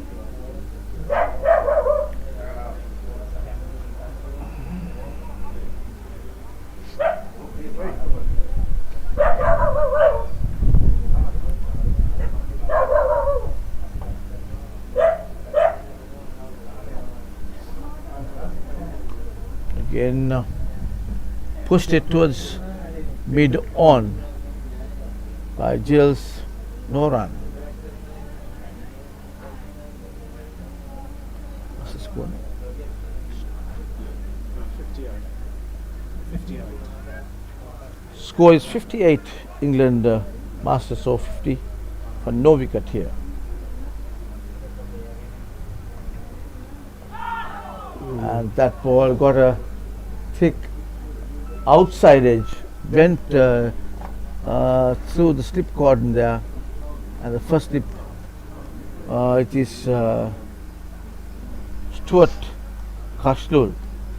Yeah, definite chance there. It was thick edge, went between keeper and first slip. Shouldn't really be much of a gap there. Don't know whose catch it was really. The keeper maybe have died of a cross, but went through the gap, and fortunately for England, down to the boundary for another 4. Ball wide out at the off stump. That will be drinks, 62 for none at 11 overs, and it's drinks time for the players. Drinks time for the players, and we take a We'll take a quick drink as well. Yeah, we'll be back here. Right.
Right, as we come back after drinks break, just for listeners and viewers who have just tuned in or trying to figure out where we are live streaming this from, is from Sri Lanka, from Bandaragama, just 1 hour's drive of the main test grounds. Bandaragama. From Bandaragama, the match between Zimbabwe Over-50s and England Over-50s Masters in this Masters Over-50s World Cup group games happening, which started today in Colombo, Sri Lanka. So joining me in the comment box now is Bob Baxter, and Bob Baxter, myself and Tony Wood are the commentators here, bringing up this live streaming from Sri Lanka to especially the viewers in England and in Zimbabwe. So welcome back, Bob. England cruising well. We've got a change of bowling after the drinks break. Yes, and that's Nalaka Fernando, number 18, a Sri Lankan who is residing in Zimbabwe, has been brought into the attack by the Zimbabwe skipper. These two batters are going well, and past 50 mark now. No wickets down, chasing this total of 220. 11 overs gone. We just had the drinks break. So it appears to me that this is a gettable target given the fast outfield and the depth of batting that the Englishman has got with them, Bob. Yeah, I think we've both had a little bit of luck. Snellgrove in the last over before drinks probably should have been caught by somebody, either the wicketkeeper or the slip, went through them both. Giles earlier on had a pull shot which flew over the slips, so we haven't had it all our own way, although there's been some excellent shots, especially from Giles, who's on 38 not out, and David Snellgrove's on 19 not out. And that's just hit that first ball from Fernando has been hit out of the ground by Giles Eccleston for 6. Big slog sweep over mid wicket, well over the fielder's head into over the fence. Over the fence, yeah, beautifully executed. So this left-hander, that's Giles, yeah. Giles, yeah. Giles is, I mean, possibly possibly the best batsman in over 50s cricket in the world. I mean, his last 2 innings have both been for England abroad have been one at Newlands, where he got 120 odd not out in the final, when we beat South Africa in the 23 World Cup final, and 100 the other day at PUSA Grounds against Sri Lanka. So he likes batting. Absolutely. Okay, that ball again on the back foot. He wanted to go for a big one again, Giles, but a little bit of missed time there. So Fernando is getting a little bit of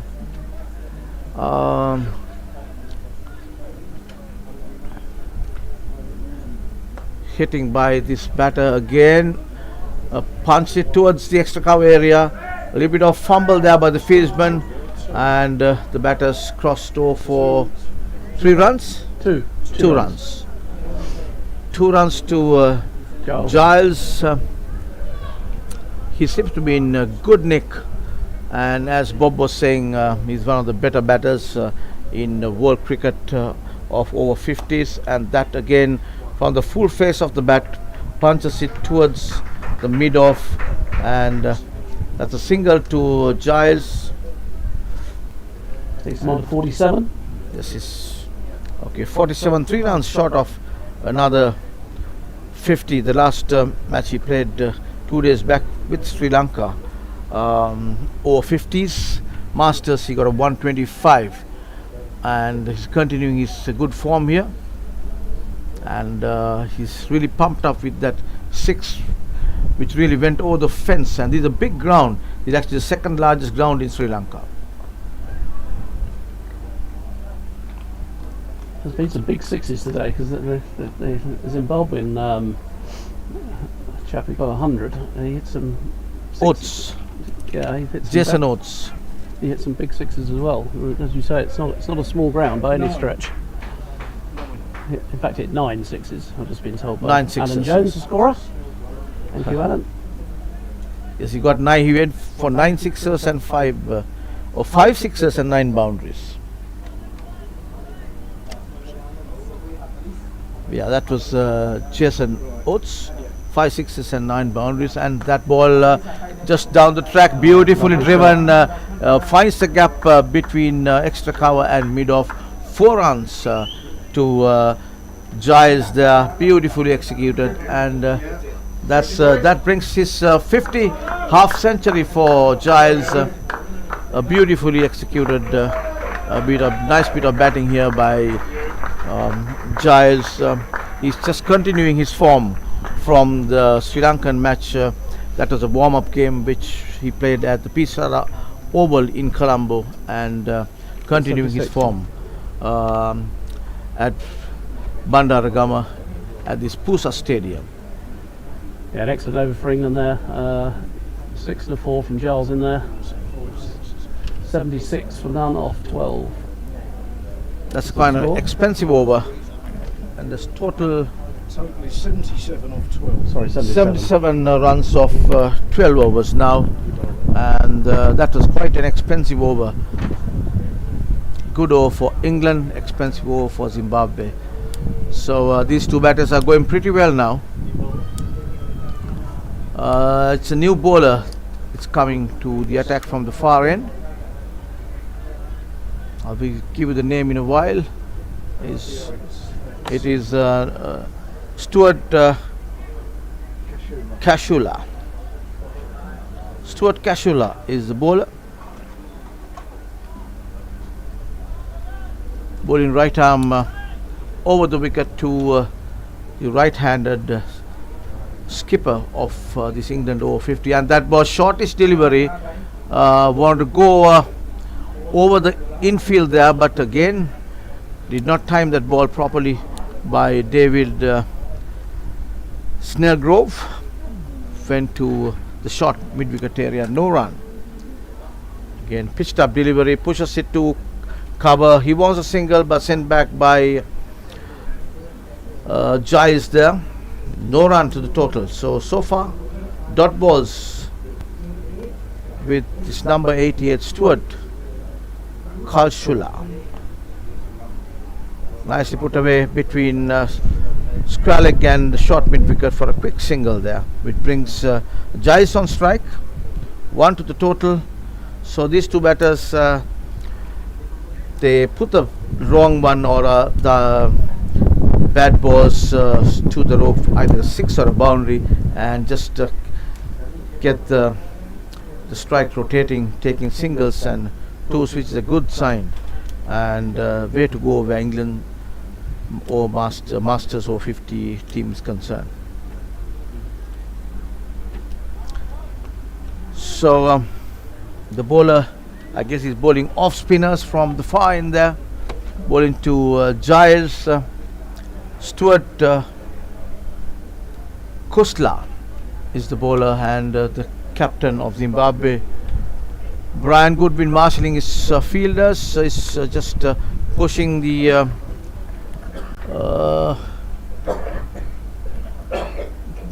just squarish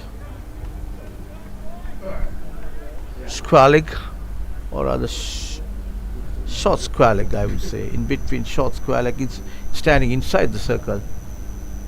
That ball beats him just outside the off stump. Wants to send it through the gap between, I beg your pardon, that's a cover field and the extra cover, but there is a fielder feeding, there's a deep extra cover in that. So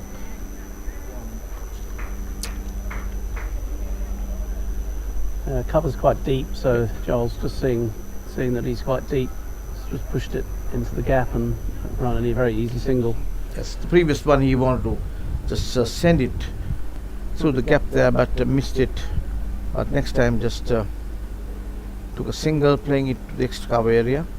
Again a very well bowled there. Ball running down to the boundary. I think he got a yes, it's got a thick outside edge. 4 runs to the total, and off the bat edge of that was Giles, correct? That was just David Snellgrove.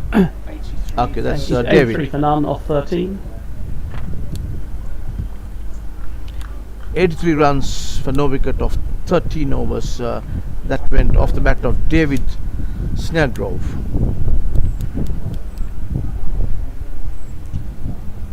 That's a good blowing going across the ground, which kind of gives the fieldsman and the batters a little bit of cooler feeling, including the umpires, the two umpires for this game, Sarvan Kumar Venkatesh and Peter William. So Sarvan Kumar Venkatesh is the head umpire now, and Nalaka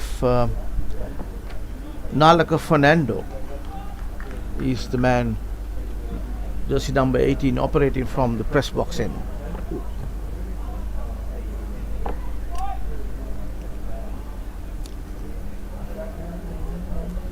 There's a deep mid-wicket, deep extra cover in place for Giles, and because square of the wicket, Giles tend to play well. So there is a deep mid wicket and covering that shot on the back foot. And there again a good delivery by Nalaka, just played defensively, runs the ball towards the point area, no run.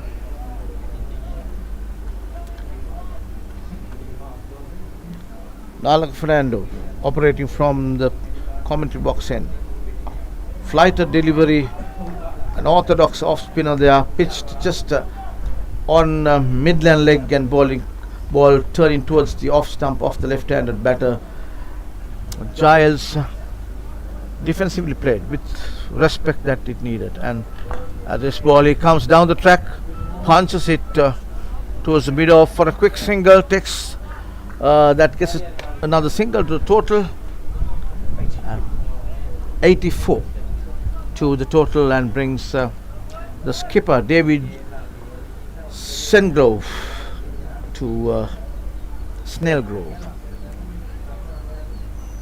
to face Nalaka, and a fieldsman has been placed at the deep mid wicket area. Nalaka comes in, flighted delivery, punts beautifully, gets the gap, 4 runs, nicely struck by the batter there. A lovely shot from Snellgrove through cover, used his feet, slower delivery, got to the pitch of the ball and stroked it through the extra cover. Lovely shot. Good shot by Snellgrove.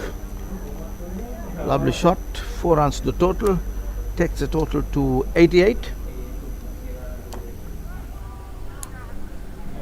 Oh, that's a little bit of misfield there, ball running down towards the boundary. Yes, another 4 to Snellgrove here, off the bowling of Nalaka Fernando, because that was 92, 14 overs gone, 92 for no loss. England batters are cruising well towards this target of 220 posted by Zimbabwe this morning. And that was largely due to the batting of Jason Oates, who got 107 of 116 deliveries with 5 sixes and 9 fours. That was a good innings by him, and if not for that, Zimbabweans were a little bit in trouble at the very initial stages of the game, where they were 3 wickets down. It had to be Oates and Gavin Lindsay who kind of consolidated and put the foundation to build for the Zimbabweans to reach a total of 220. So 92 runs on the board for England Masters over 50. No wickets taken by Zimbabwe. They're trying their level best, and the skipper Brian Goodwin marshalling his men to where the places where the bowler wants them to be, but yet not been lucky to get a wicket.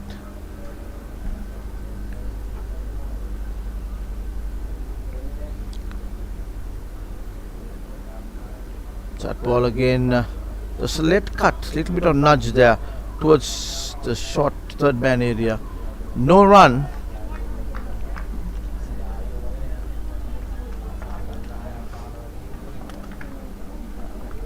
And that ball pitched up, pitch delivery, played over the infield. 6 there, beautifully executed on the offside this time by Giles. So he's scoring all over the ground. Last time we saw him hit a few towards the mid wicket area. His cuts and pulls have been fantastic, and here 2 steps up just drove that ball firmly between extra cover and mid off boundary for a 6. So add 6 to the total. Total moves to 98 for no loss here, and that ball just drifting towards the leg stump. Giles very watchfully played. No hurry, no run.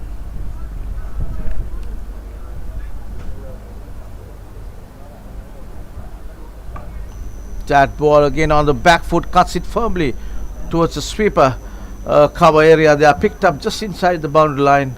As the ball comes in, the batters crossed over for a single, which brings David Snellgrove on strike.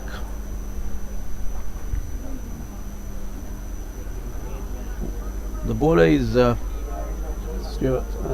Stewart, yeah. Stewart Kashula. Very well fielded there by Kashula, driving to his right, and that brings to the end of Kashula's over.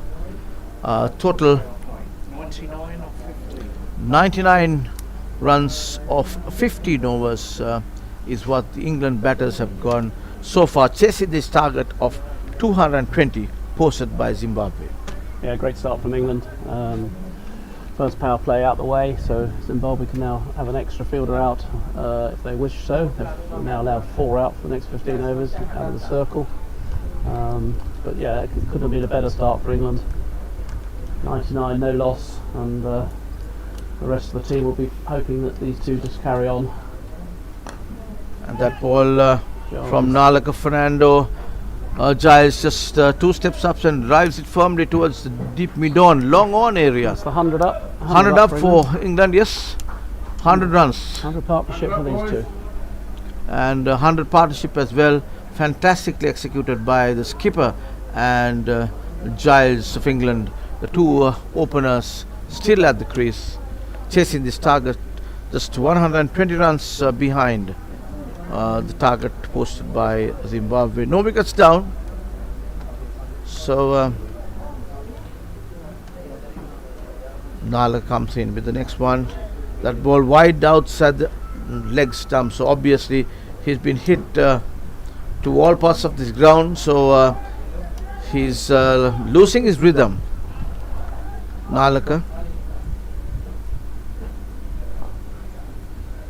And just a flick of the wrist towards the square leg area. Batters are coming over for a second, and appeal for a run out there. Yep. Giles was very lucky not to be run out there, as the throw came right into the hands of the bowler Nalaka. Whipped the bells off, but umpire was very watchful, and he said no, you're in, and the batters are very close to me from here. Yeah, absolutely.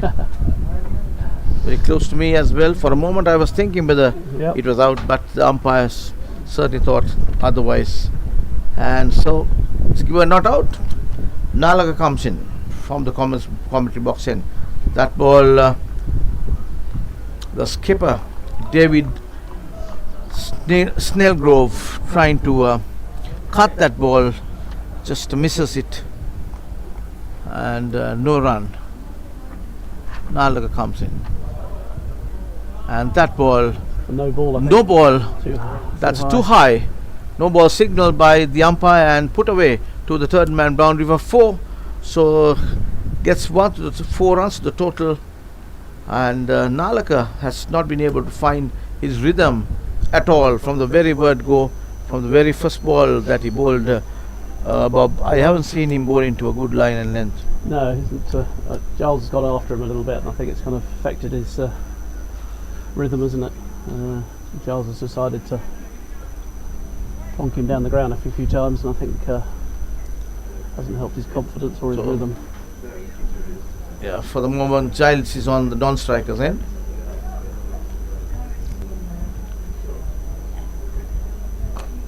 And that one again hit hard towards the mid-off area, crossed over for a single, quick one there. That gets 1 to the total. These two batters are going well, by England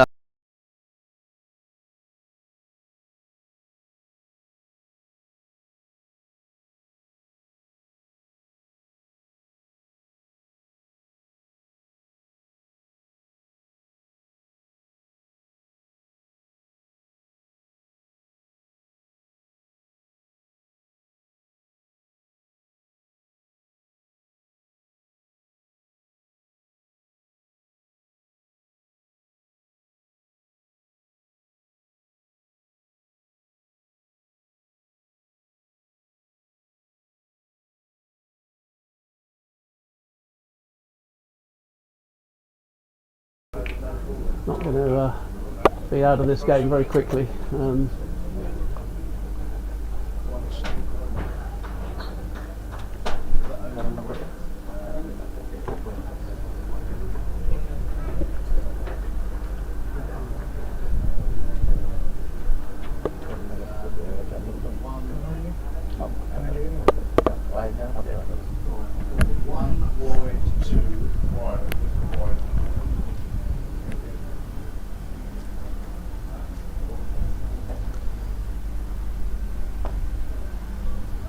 That ball on the back foot by Giles there. Hit firmly to a long on, just easy single to the total. And 111 Nelson is the total, am I right? That's right. So, and it's the skipper of England who is facing this delivery. That ball again pushed it towards the short mid-wicket area. No runs there.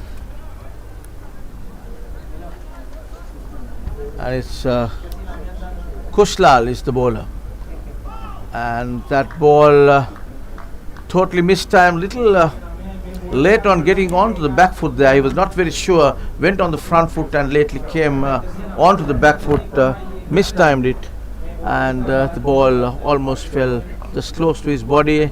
Again, with the roll of the wrist, he's trying to steer the ball to the gap, but could not get through to that. Kushlal is coming right arm over the wicket to the right-handed David Snellgrove of England, the skipper of England, Masters over 50.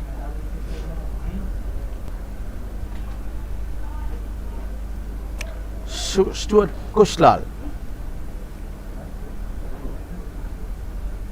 flighter delivery, very well bowled. That is the kind of length that he should be bowling. And at the end of 17 overs gone, Nelson 111 is a total England batters put up thus far, chasing this total of 220 posted by Zimbabwe. Halfway there, basically. Absolutely halfway there. So just 17 overs gone. So these two batters have gone on well. Bob? Yeah, I mean, there's been a few poor deliveries as well, which they've done well to put away, but Charles has actually played some lovely shots as well, a couple of big sixes, and Davies pushed a few through the covers. They just batted very well. A little bit of fortune here and there, no actual drops as such. And that ball from Nalaga Fernando beautifully struck all long on, 6 runs to the total. Fantastic playing by Giles, the left-handed, flexing his muscles now. Beautifully executed the flighter delivery, waited for it and just launched it like a missile. It went towards the side screen. Good to watch Giles batting because very free-flowing, very easy-going batter he is. Amazing batsman, really. Seems to get runs every time I watch him play. Sure, it's not quite the case, but it does feel that way. And that on the back foot, he just went trot back on the back foot, little late on that, and misses it. It goes to wicket keeper's hands. No damage done. And that ball punched firmly towards the boundary. Yes, beats the fieldsman there. Boundary, 4 runs again on off the bat of Giles. So 4 to the total, takes the total to 121 for no wicket. England just exactly 100 runs behind the total target of 220. The target given by the Zimbabweans batting first this morning here in this PUSA ground at Bandaragama.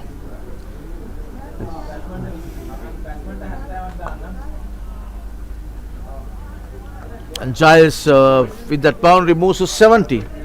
He's batting pretty well, just continuing his form from where he stopped playing against the Sri Lankans. And that ball again, pistol played, should be out here. Yes, taken. And as I was saying that he's shaping into getting to his rhythm to get to that 100 mark, just hit that ball up in there, and that's a good wicket for Nalaka Fernando. He takes the breakthrough. First wicket falls for England over 50 Masters team. He was well on target, cruising away with his bat towards another century, but had to fall short of that. Out for 70. Good bit of delivery, flighted delivery of Nalaka Fernando, caught at long on, and he has to depart. It is Smith, number 14. Smith is the Roy person. Smith takes his place at number 3. Royston Smith is coming at number 3, taking the place of Gills there. So England 1-1, correct? Yes. 1-1 for 1 wicket now. Bob, what do you think of that dismissal? Well, he'd obviously made his mind up that he was going to go for the bowling. He played so well. One shot too many, you could say, but that's the way he plays, and it didn't quite get it, and it went up in the air and was fairly comfortably caught at long on. Just didn't get hold of it. Shame for England, but great start. 120 for 1 roughly. So could have asked for a better start, and with so many overs to go, 28 overs to get 100 being in the pound seats, as they say. Roy Smith takes his place. Roy plays also Essex, not same team as Giles. Okay. And he's another one that likes to hit the ball quite hard. So I think he'll play himself in. He usually bats 4 or 5. They put him in at 3 today.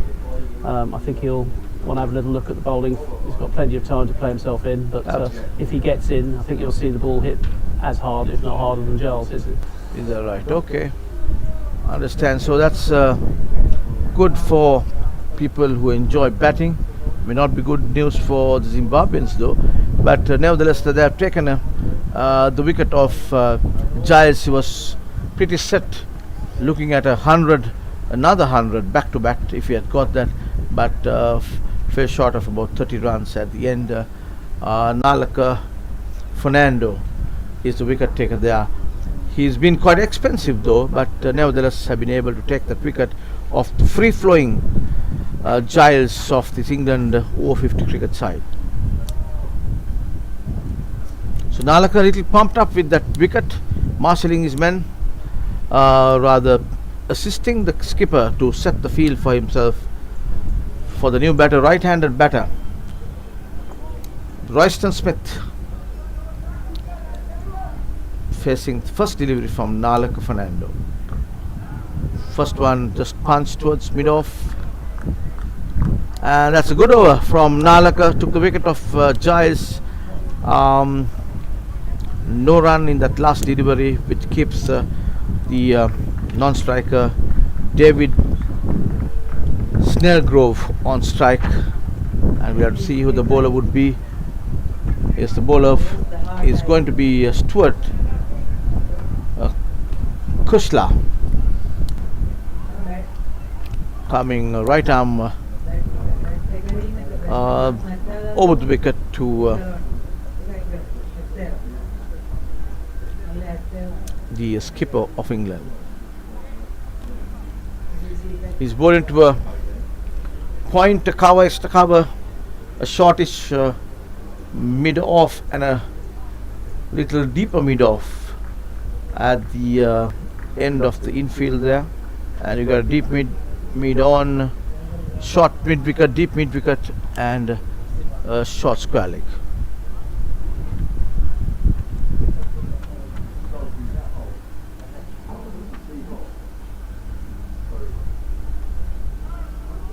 The batter just angles the bat and sends the ball through to the point fieldsman.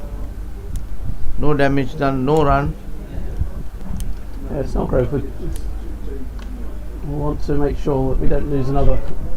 We don't want both people out quickly. You don't want 2 new batsmen at the crease. So hopefully David will just do what he just did then and just push it through the covers, keep picking up singles, and just hit the bad ball before.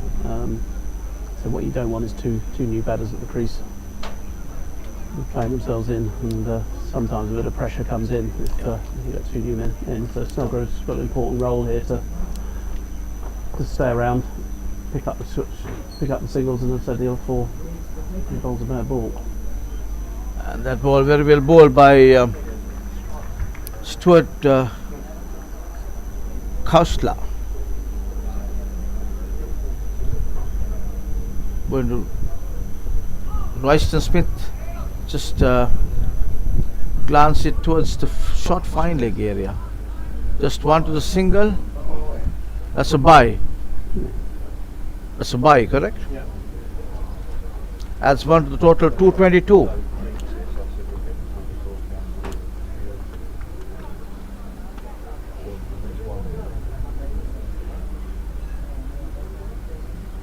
Flighter delivery Breer driven firmly, picked up equally well, and as the throw comes in, almost the non-striker's end batter was outside the crease, and no sooner he saw the ball being thrown at the wicket, he rushed back to his mark.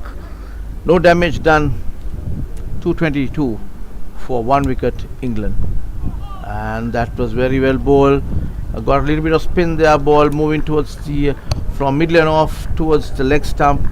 Batters were looking at taking a single, nevertheless decided against it, and that brings the end of that over. 1, 2, 3 off 19. 19 overs gone, 123 is the total, chasing a total of 220 posted by Zimbabwe this after morning. And if you look at the Zimbabwe innings, it was Jason Oates who got 107, who really was the man behind building up this total for Zimbabwe. He scored that 107 of 116 deliveries with 5 sixes and 9 boundaries. And when the Englishman came into bat, it was a fantastic bit of batting by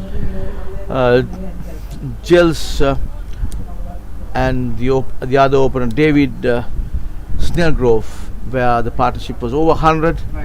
Just the partnership broke a little while ago, where he was caught by the bowling of Nalak Fernando a little while ago, with the total of 121, and now 123 is the total, chasing this total of 121 to win. Just 98 runs to win. We have a change of bowler. Yeah, T. Looks like we've got Vagaria. Not sure how to pronounce his name, to be honest, but we might get a bit of help. So he's been bowled from the left 26. Left arm around the wicket. Starts with the wide. That's a wide signal. Dash Vegmaria. Dash Vagaria. Vegmaria. Bowling with his cap on. Dash. A little bit odd, but there you go. Yeah, I'm sure he would have got permission from the umpire that he'd be called no ball. That was very well bowled. Wraps him on his pads. An appeal there by Dash.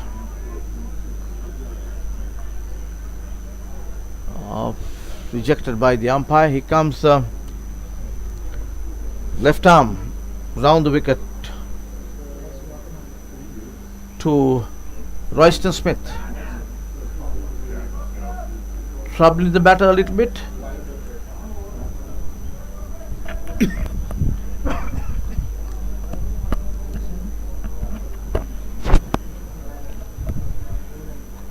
Dash coming from the press box end, bowling to Royston Smith, right-hander. That ball almost beat him with that spin, but the batter was not very sure.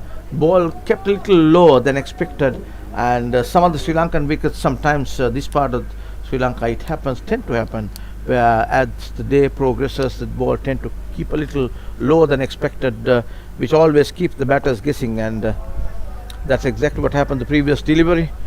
Just one to go of this 20th over of this English innings over 50 Masters. And Dash is the bowler to Royston Smith. Comes in from press box ends, left arm round the wicket. That ball beautifully executed there. He found the gap in between cover and mid off. Beautifully done there. 4 runs to the total off the bat of Royston Smith. all along the ground, and the total moves to 128 for 1 wicket. England chasing 120. I beg your pardon, 220. A great shot from Roy. Yeah, give him a bit of confidence. A little bit at sea, a couple of balls beforehand, but got one in his arc, and he put it away through covers. And it's a bit of a shame there. He's got another one that he possibly should have put away down the leg side. But it's a wide. That's a huge wide, I would say. Yeah, big wide. Big one. So that also keeps the batters guessing sometimes. Well, yeah. Again, just picked up that on the half volley there, just punches it towards mid wicket, takes a single, and that brings the end of the 20th over. 130 for 1 wicket.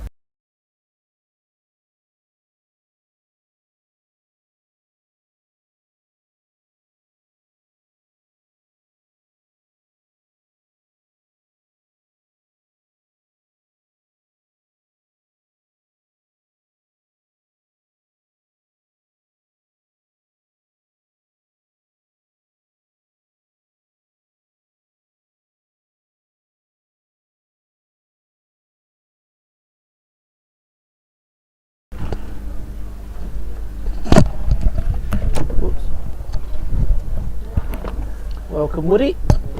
Thank you, Bob. Thank you, Narlin. So you've been having a little break and watching Giles and smash it all around the ground. Yes, it's it's still very hot out there, and not much running required between the wickets from when Giles was batting. Well, although they've bowled very well, Zimbabwe. I think they had the far end on quite Yes, well, White. yes. Just varying the pace a little bit. That's a nice shot down on the leg side for 4 runs. So Roy Smith scores 4 runs, adds to his total. Score moves on to 131 for 1. 35.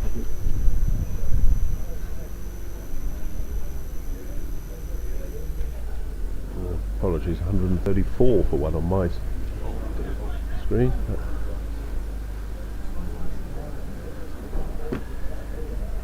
Yes, Roy Smith's first World Cup, gets forward nicely, just trying to get the line and length and pace of the pitch.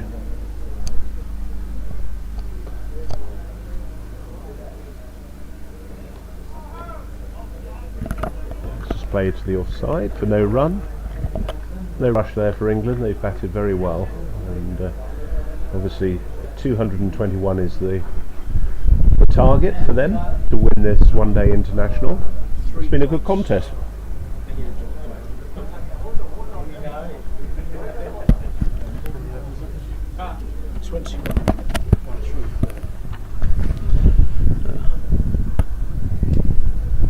$124, is it? 134. 134, Alan. 134 off 21. Bit of a mix in this last bowling. A couple of big wides.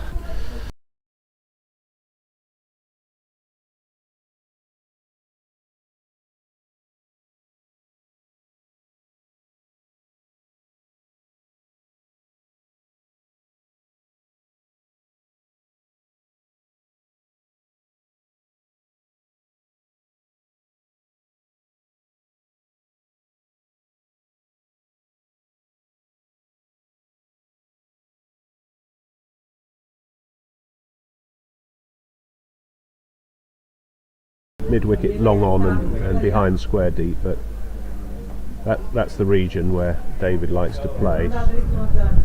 Nicely taken single on the offside. Looks very fluent at the moment, David, running between the wickets well, just stroking the ball, waiting for the ball to come on. Must be nearing a 50, mustn't he, Jonesy? 43 for Snellgrove. Played a good role with Giles Eccleston. That was a fine innings from Giles. don't know whether he got a little bit tired at the end, Bob, or whether he was just going. We just seemed wanted to go yeah, for yeah, it. I think he just wanted to go for it, really. Yeah, I think he'd made his mind up that it was going to be finished quite quickly. Yes. But he just didn't get hold of the last one, and There's the potential for 3. Well, this is the second largest ground, I believe, in Sri Lanka. Not a test ground yet. no. That was a wide, wasn't it? Well, did he give it?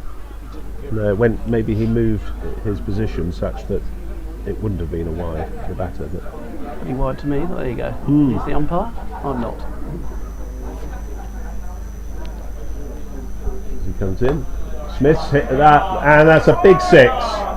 Woohoo! That's gone all the way, and Roy Smith just stands back and has a smile to himself. He's hit that one nicely. In fact, I can see the grin on his face from here, about 90 metres away. He's pleased with that, as you can see. He certainly got hold of that.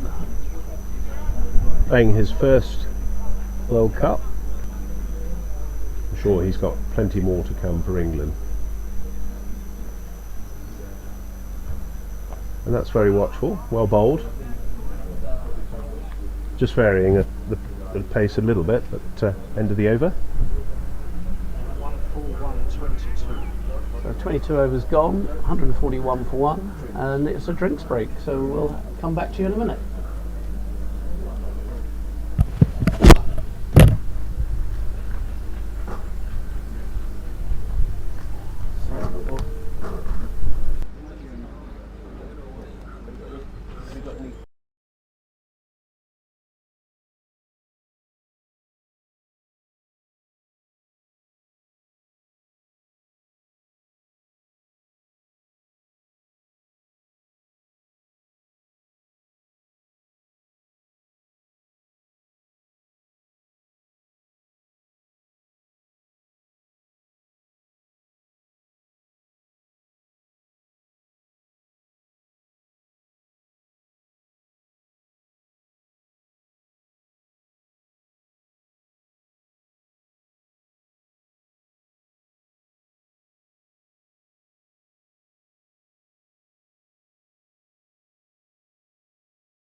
But England now require 80 runs.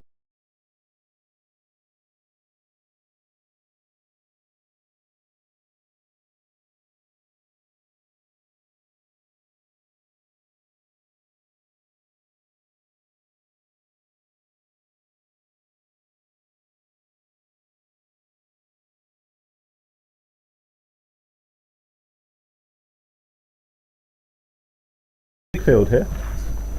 So there's plenty of singles, very difficult to defend.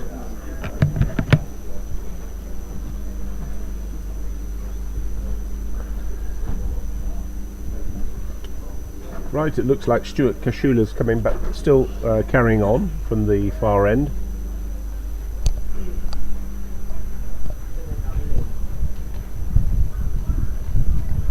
be having Hugh Henry on a little bit later for the guest slot. He's also doing his scoring, so we're going to find out about Anson St George and what Hugh is doing, and for England as well, as Stuart Kashula continues. There's a single out there to long on from David Snellgrove. He carries on and continues. He's getting closer to his 50 runs. He's currently on 45 or 58 balls. Yes, he's kind of gone along quietly, but still scoring at a reasonable rate. Obviously played second fiddle a bit to Giles, but batted nicely and given some confidence for the rest of the tour. Sorry, I should have said 44 or 57 balls, and Roy Smith is on 15 currently. That's cut off the back foot, and the fielder's there. No runs. Good stop from the mid-off.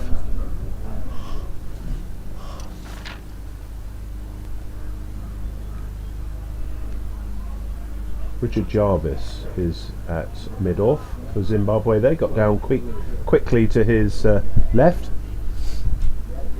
Even looked like a long barrier, which is amazing how quick that came to him. Nice take. Should be a leg side wide, and that's being called by the umpire. A little quicker that ball from Kashula. Hello. Umpire's just seen us. There's about 7 hands waving. And that's gone in the air, and he's dropped him.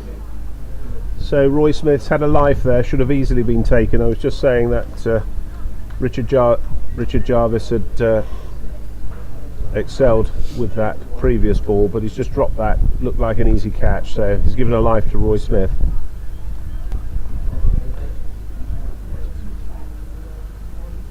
Didn't quite get under it, did he, No, Bob? reasonably hard, but went straight at him. He should be catching those really. That's a single to long on, just on the leg, so very unlucky there. Stuart Kashula should have had a wicket in that over.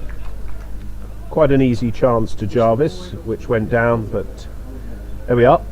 It is quite difficult to pick the ball up, the pink ball within the green background, but I'm sure he'll be disappointed with that. Anyway, change of bowling, back to Dash Vagmaria, or Darshan I think his full name is. Bowled very well so far, varied his pace, a couple on the leg side, but obviously it's the first game of this IMC Over-50s World Cup for both England and Zimbabwe. Lots of cricket ahead of these guys, they've got to stay fit. Yes, we've got a day off tomorrow. Yes, every side has a bye. Yeah, one day they don't play. That's a beautiful shot. Is he going to get that? No, it looks as though it's just it's 6 runs. So that drop catch could be costly. Roy Smith's a very strong hitter of the ball. The Essex batter, who played alongside actually in the over-40s last year with Darren Stevens, the former Kent and England Lion, and also Nick Compton. So he's got good pedigree, Roy Smith, and that's his 50. No, sorry, 150. I apologise. Sorry, I was getting a little bit of information from my colleague on the right. It was 150 up.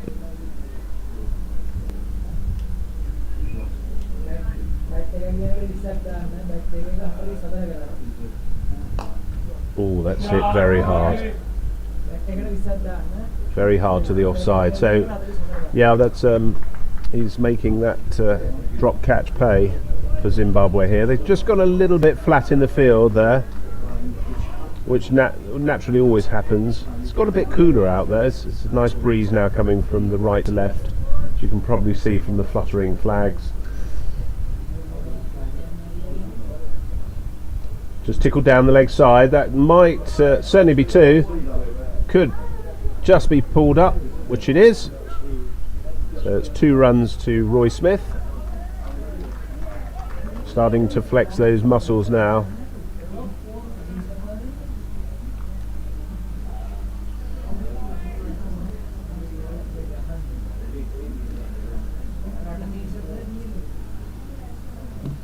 Yes, the host country are playing USA today, and it looks like it could be a good game. 209 USA and 110 for 3 Sri Lanka. No run there, as Roy Smith just tries to steer that down the third man region.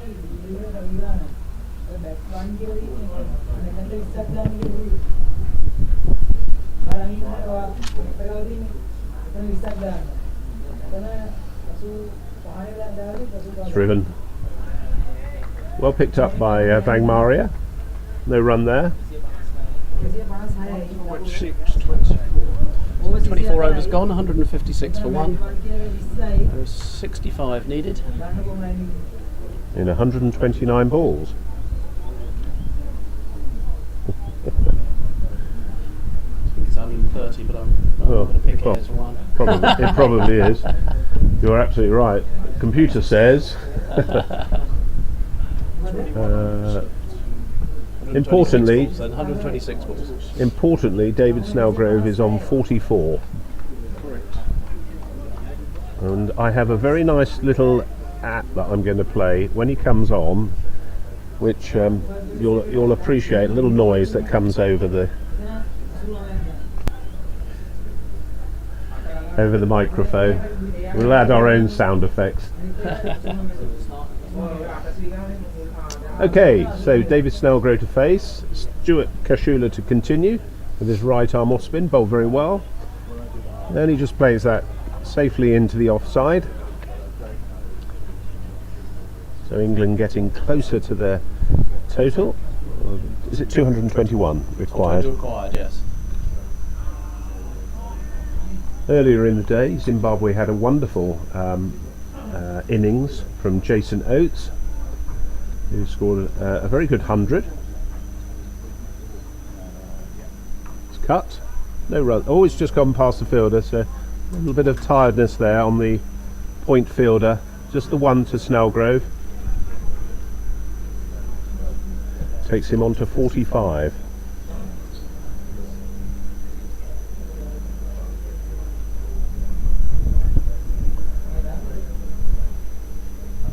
Roy Smith facing.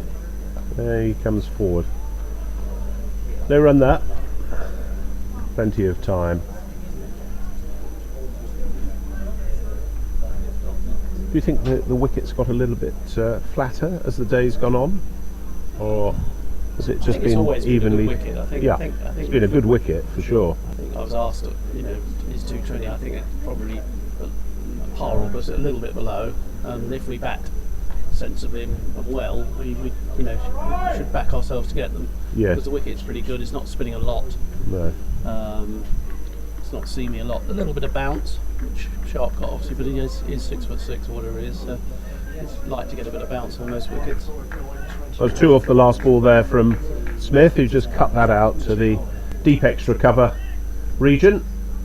So that completes the over. I mean, they did well to get to bring 30 odd for 3 or whatever they were to get to 220 was, gave them something to bowl at, but I still think it was a bit short on this wicket, this outfield. Once again.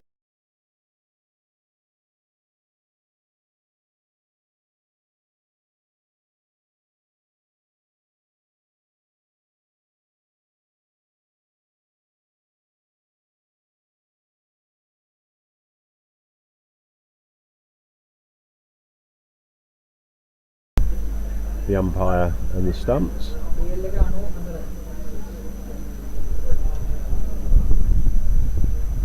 Nicely cut off the back foot there and fielded. I think that's Stuart Kashula there at the point. Yep, it is. Very athletically slid down there to his right to pick that up, save a single or 4 if got past him.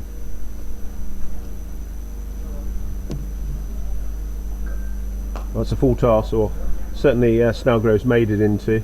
It's 1 more to the total for Snellgrove. Didn't quite get hold of that.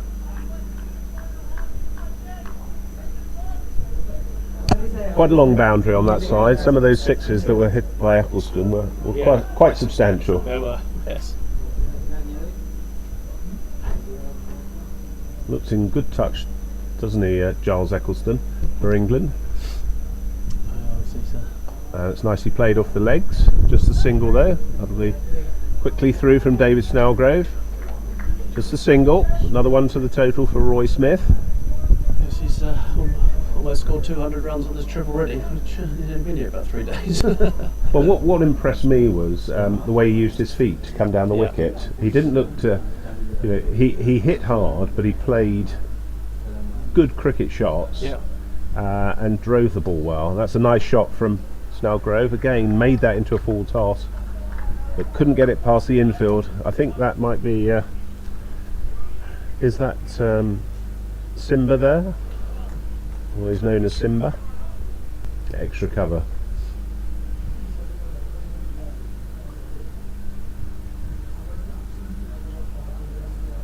That's a nice shot from Snellgrove. Just took that off his toes, and that's the skipper. Brian Goodwin there. He bowled very well at the start. I thought his right arm off spin was excellent. Clearly, without the likes of someone like Murray Goodwin, a side is always going to be somewhat under strength. But they played very well here today, Zimbabwe, and all that just took up. That was a lovely ball. Fortunately, it was quite a long way forward there, Roy Smith, and got everything behind it. Just Bagmari just teasing Smith there. A little bit more flight. End of the over. Now 162 for 1, requiring 59 runs off 114 balls. So 59 runs required off 114 balls. The balls.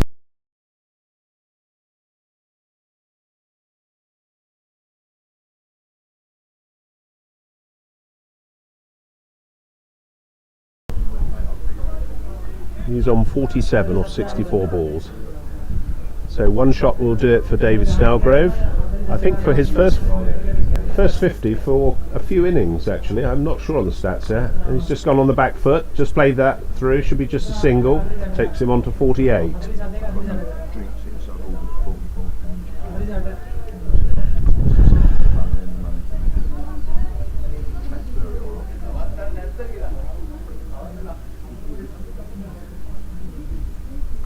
Nicely played off the back foot by Roy Smith, just pushing the deep extra. There's no run there. Well fielded by Mark Warhurst there, who's on the deep extra cover boundary.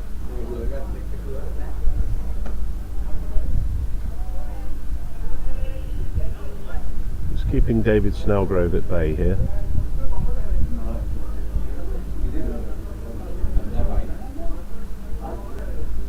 He's come down and he's been stumped. So David Snellgrove succumbed to the ball. Stuart Kashula, probably just reward for his efforts today with the ball, but unfortunately David's come down the track, missed it, and he's been smartly taken by Malcolm Jones, the wicket-keeper, for a very well-earned 48 as the drinks come on. It's lost a bit of, maybe lost a bit of patience there.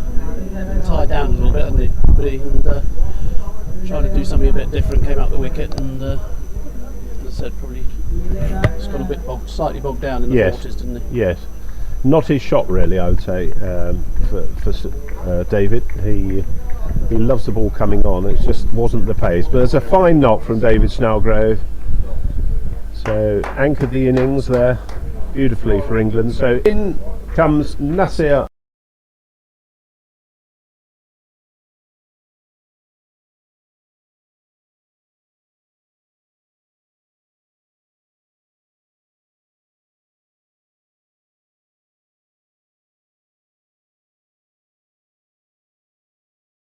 Yeah, that's super. Well played, David. Nice round of applause from the crowd here. Yeah, okay. I think we can let that go now, don't you, crowd? Thank you. Yeah. I hope you like the sound effects.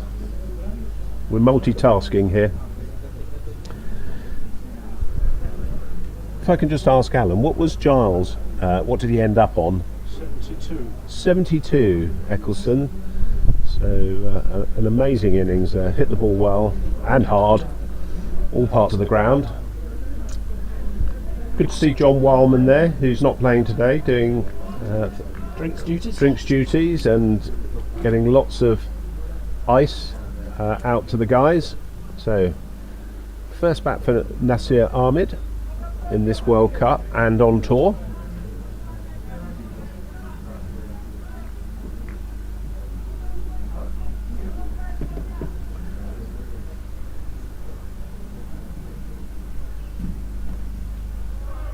England won't want to lose another wicket now, that's for sure. So you've got to keep chipping away at the Zimbabwe bowlers, who have bowled very well.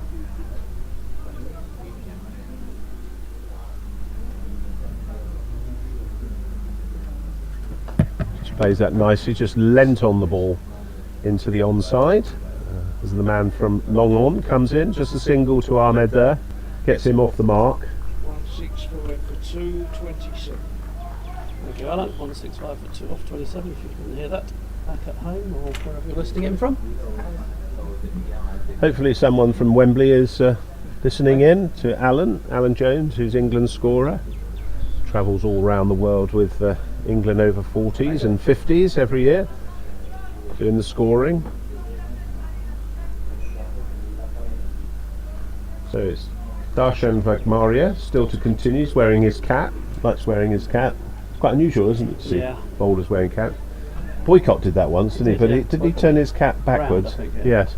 A bit like what Zulfikar Butt does. I noticed that he turned it round, although he did take his cap off today for a bit. He obviously got very hot. Yeah. He bowled well today, Zulfi. Little cut there, late cut, no run.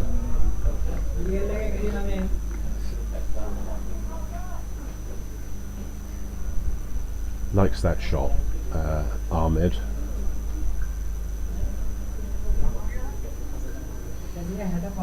I think it's a time for England to really concentrate now and use their experience not to lose wickets. That's it. Just singles if they can look for them. Well done, Gavin Lindsay, as he came in from the mid-wicket region there.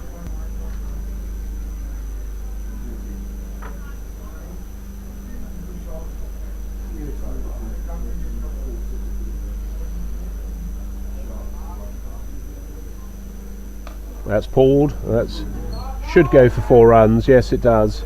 So 4 runs to Ahmed. 2 short from Vagmaria there.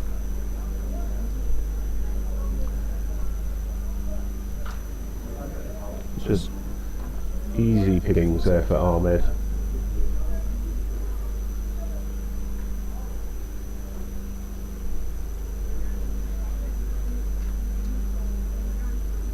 Now, as you probably may know, listeners and viewers, we had an island-wide electricity shutdown earlier in the day. I don't know if things have resumed, but we have a generator that's behind us working hard. Do we know if it's been resolved?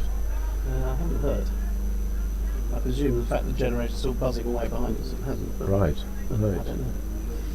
It must be quite a significant failure.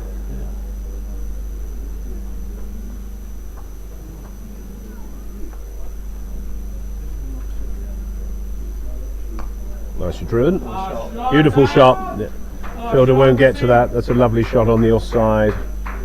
4 runs to Ahmed. Plenty of time there. Just a little bit of gardening he's doing down the wicket there.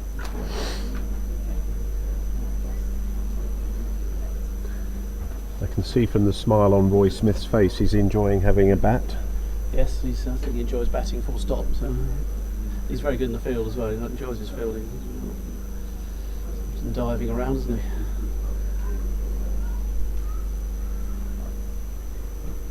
Adam, that's been cut, and that may well run away. I think that's Jim White who's chasing that. He's done very well to pull that inside the boundary. So superb fielding from the Zimbabwe player there. But excellent Probably excellent not the best work. running between the wickets. So it must No, just 2 runs. So I think they thought it'd gone for 4, didn't they? right. I was watching the fielder at the time. He did a sterling effort, sterling job there, pulling that in.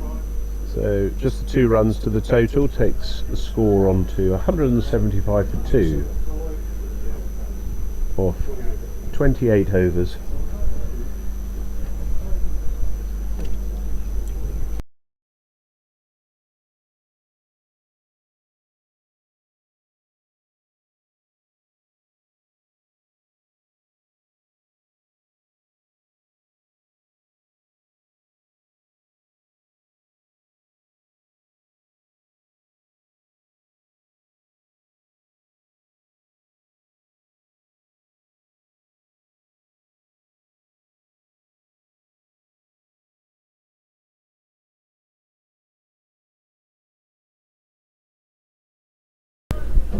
Stuart Kashula continues.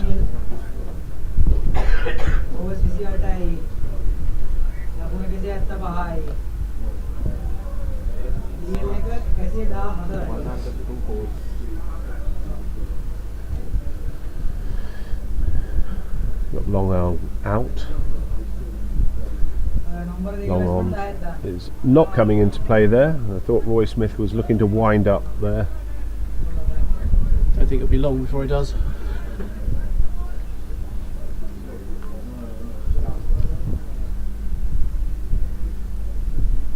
That's well played and well bowled as well. Just saw Smith coming down the wicket, bowled a little bit quicker, a little bit shorter.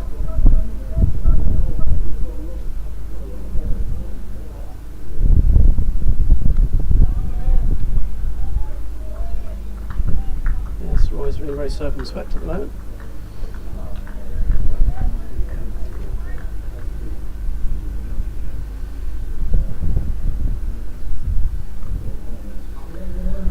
Yes, preserving his 32 at the moment, and rightly so.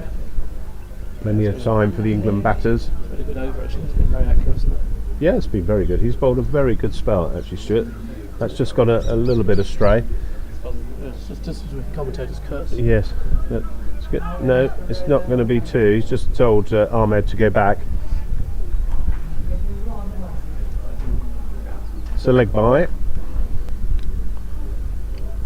And he's good at counting as well, because he's retained the strike. I think there were 2 there actually. Yes. So, yes, the old tricks are the best tricks. We'll have him for that later, I think. Yes, it could be a fine for Roy Smith. Does like his cricket bats as well. He's got, I think, 3 bats with him. He likes quite a heavy bat. I think he's worn out his grey nickels.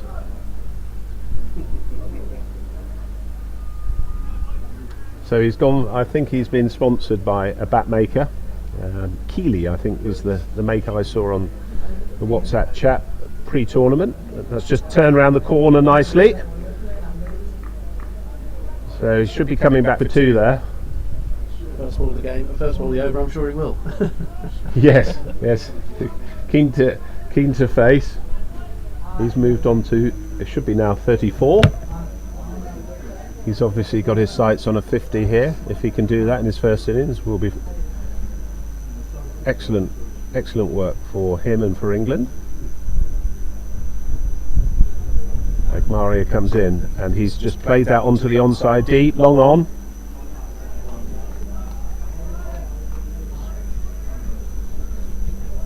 Just a single there.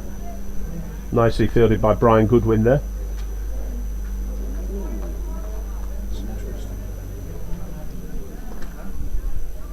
Ahmed to face. You're looking at some of the scores, Bob? It looks like some good games going ahead around Colombo today. Lovely sweep there, sorry to interrupt you. And a great piece of fielding there. Diving to his left. Sri Lanka look as if they're probably going to get over the line against USA. USA 209, Sri Lanka 145 for 3. West Indies 199 for 8. South Africa 111 for 3. India 191 for 7. They crept up today because they lost 3 early wickets. Australia struggling 87 for 5. Nicely cut. That could run away for 4 there. The player is coming round from the deep point area. He's picked it up with one hand and he's going to throw it in. Yep, he's done that. So that's 2 more to the total, and 2 more to Ahmed. Pakistan 261, big score against Wales, but Wales fighting a little bit. 90 for 1 of 20, so.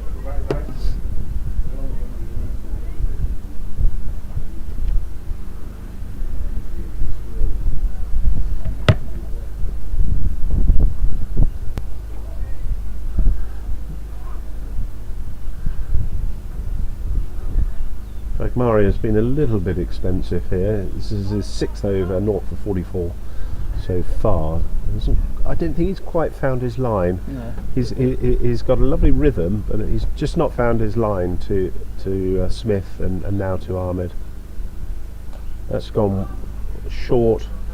It's been pulled away. It's chased by the outfielder, but he's not going to get there. Forlorn. Mark Warhurst couldn't get there, so 4 more runs to the total. And 4 more to Ahmed, who moves very swiftly on to 17, I believe, of 12.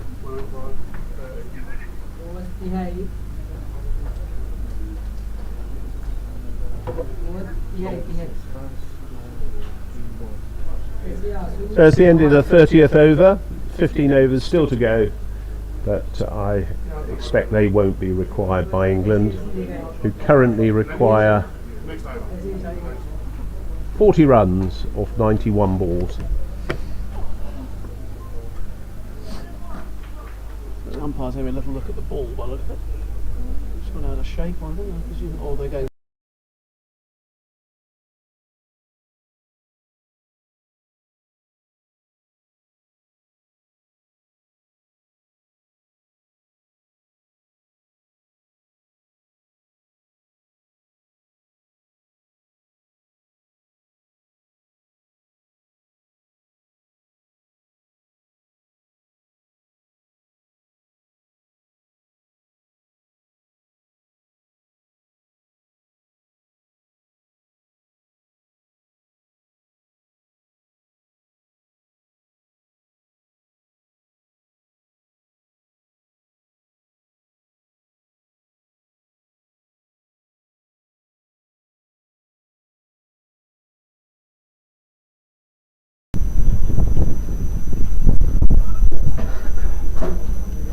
So his first bowl in the World Cup.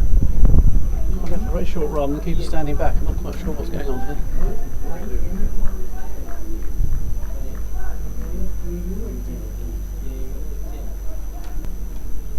As he gets set to bowl.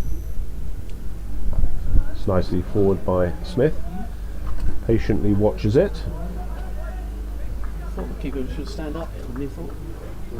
I think it's of that pace, isn't it? Yes. That you're able to. It's got a little bit of a Mike Proctor action there, of a variation. Yeah, the keeper's decided that Yes. gets the helmet out, off he comes. And that's obligatory, isn't it, for keepers, I believe, to have to wear a helmet when they're standing up, but not for batters Not for batters, no. who are batting.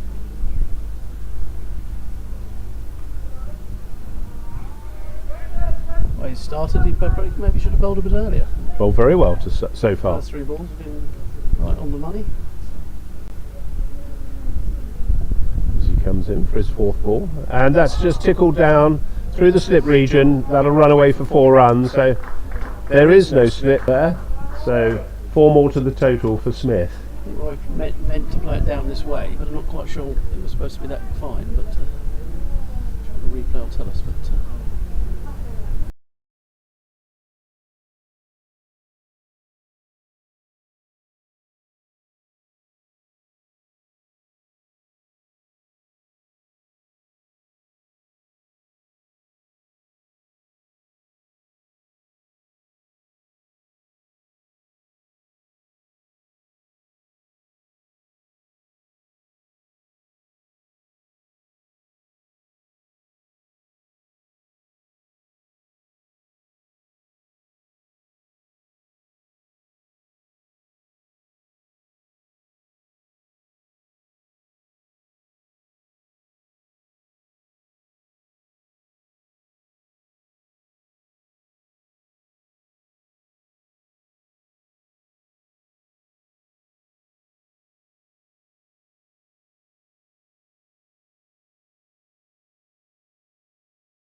very, very hot, just how we like it, and the people are very, very friendly.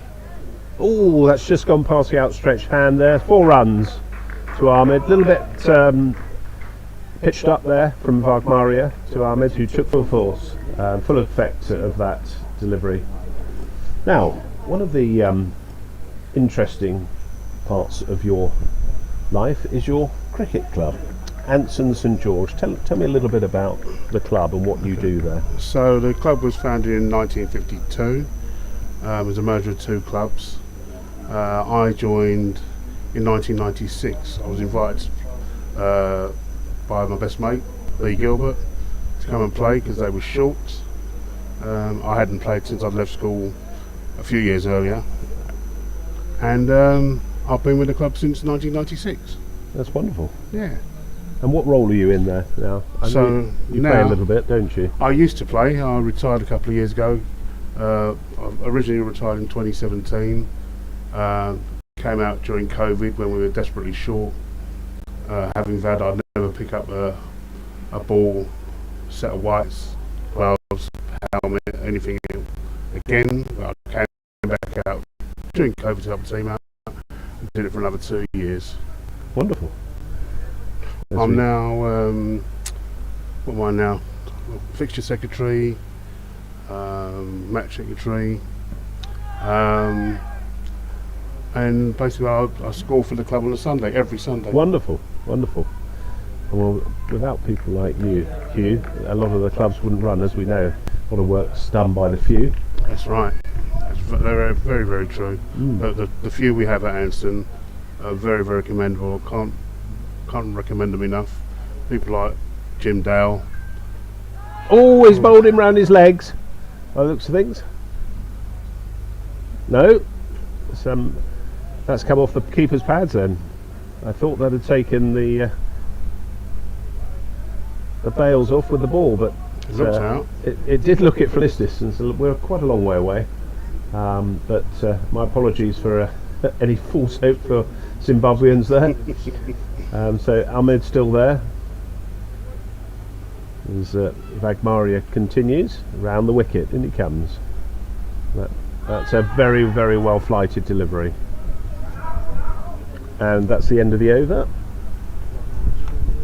Scores moved on to 193 for 2 of 32 overs. So, apart from all your work that you do, you've obviously been a cricketer as well. I have. And what do you do? What would you say are your strengths? My strength is turning up. Yes. Well, we all need players. Exactly. Most teams. So when I came back to the club,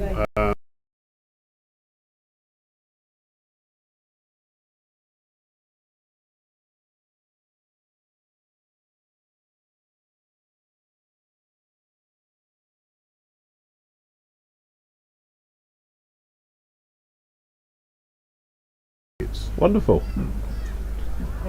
Just played by Smith there, out, no run there. It's good opportunity for Smith just to have a little bit of a knock here and a little bit more subtle in his approach, working the ball around. And you know Roy Smith, don't you? Through I know Roy well. cricket. I met Roy about 15 years ago when he was still playing for Ardley Green in Essex. We've been good friends ever since. He's always been very encouraging when he plays other sides, suppresses Sunday friendly sides, which is what my team is. Yes. And he's always encouraging. He always tries to make a game of it always tried to make a game of it on a Sunday, because he knew that a lot of the guys that was there on a Sunday were just there for a bit of a run around and a few drinks afterwards. And some camaraderie. So Exactly. a single there to Smith. He's just tucked it round the corner as England approach the total set by Zimbabwe.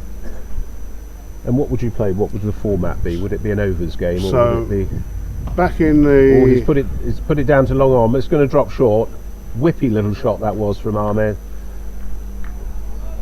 Sorry, I interrupted That's you. quite right. When we first started, when I first started, it was time games.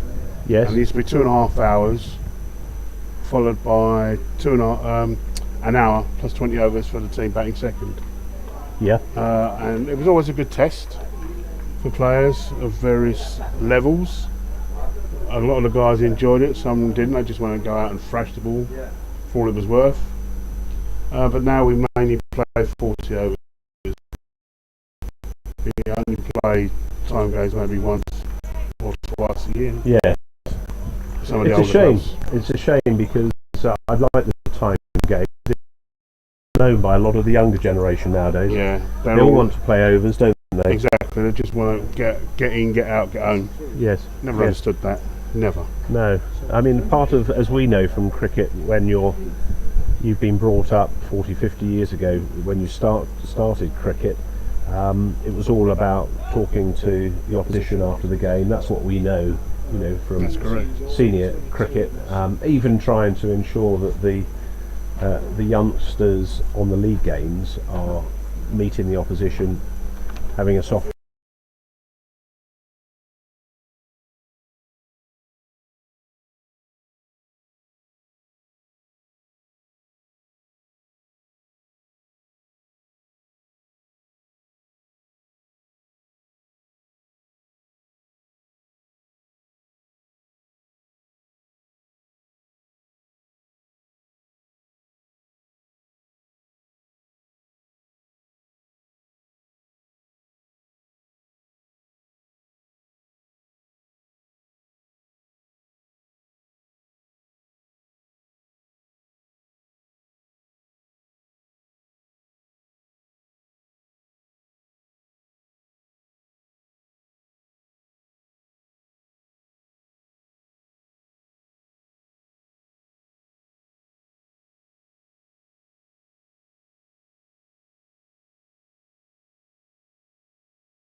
We've got lots of friends over the years, and lots of clubs that ask us for regular fixtures because they like the way we play. They like the fact that it's serious to a certain extent, Of course, but not. yes.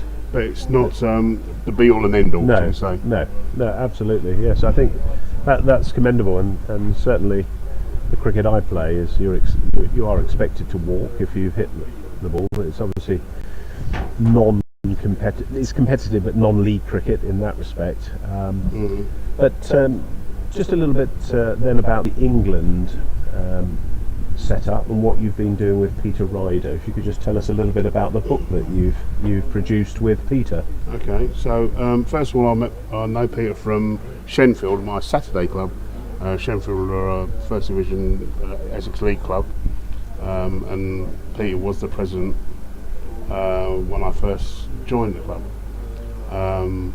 He then left, and through Roy Smith, I've met Peter a couple of times. Obviously, I've done a couple of games for England previously, but Roy Smith said to me one day that Peter was looking for someone to help him with his administration. Yes. Because he felt that he had far too much to do and he needed to offload some of it. And Roy felt that I'd be the ideal candidate. So I spoke to Peter. Peter then offered me the job, which I accepted. And then 2 weeks later he told me it was all voluntary. But I'm still here. And you produced a booklet. That's correct. It's called the 50-50s Journal. It's about the England Over-50s first 50 games, starting with its inception in 2016, right through until the current season, pre-World Cup. It's a good read. I enjoyed writing it. There's lots of facts that I found out about the team, the history, the players. It wasn't. I wouldn't say it was stressful. It was therapeutic in some ways. Just sitting there and reading stuff I didn't know about. Wonderful. And putting pen to paper. As Zimbabwe continues, a little bit more flight. Just taken an inside edge, there's no run there. Yes, I would imagine it is, and you've actually been able to sell a few copies, which have gone into the coffers for the World Cup. This is all self-funded, of course, by you're here, self-funded, as are all the volunteers who are helping England with this, the players, the management. Don't forget people to buy a copy, because it does help the England team. You can buy it online. Just look up the 50-50s Journal, and you should get it from all reputable booksellers, and a few bad ones as well. Excellent. No, just the single there for Ahmed as he played that to long on, as England slowly chased down the 221 required. A little bit of a hush around the ground now as we're in the sort of final phase of the game here, I suspect. Just cut away from Smith. Not a lot of pace on the ball there to do that. He normally hits through the line of the ball, but there is a long on, long off, deep mid wicket, deep extra. So just the four fielders out. We're in obviously the and that's got just been tapped, so that's 4 to Smith, who moves on to 40. 44. So he's moved on to 44. Sorry, the internet's just taking a little bit of time to catch up on the play cricket being used here. We're grateful to Papare, who are live streaming the game to you with 3 cameras here. Got 2 on the towers, 1 behind the sight screen, rather precariously perched. I have to say, health and safety in the UK might not allow that, but he's under the umbrella, and there's a fixed camera under an umbrella at the other end, and then a fixed camera, or roving camera I should say, at the commentary box end. So great coverage here from the organisers and the host nation, Sri Lanka. Now Hugh, I know you're busy doing the book as well, which is commendable, and trying to think and speak. Do you have and I'm going to ask you a couple of questions here as we go towards the end. A cricketing idol from when you were young, that you would be able to Vivian let us Richards, know. without a shadow of a doubt. Sorry? Isaac Vivian Richards. Yep. Not a bad player. Absolutely wonderful. And why? I first saw him in '75 in the World Cup at Lords. Manchester Wangler ticket in those days. That's cut by Ahmed. That's going to go to the boundary. So certainly I think Richard Jarvis was looking to catch that, but it just raced away. It's very quick on the outfield here. It's another 4 to the total now. It takes them, England, on to 200, and a good missing line. Laws, yes. And also Clyde, Yes. but probably another West Indian, Gordon Greenwich. Oh yes. I remember Oh, it's first gone up seeing in the air. him. This looks as though it could be safe. Sorry. I thought Zimbabwe had a wicket there, but no, that's just find the gap between 3 players. 2 more to the score whilst you're doing your book. So Gordon Greenwich, Gordon Greenwich, yes. and when he started playing with Barry Richards. Oh yes, yes. I remember that in the early '70s At Hampshire. at Hampshire. Although I was born in London and live in Essex, 4 runs there to Ahmed as he's cut that off the back foot. Beautiful shot there through the extra cover region.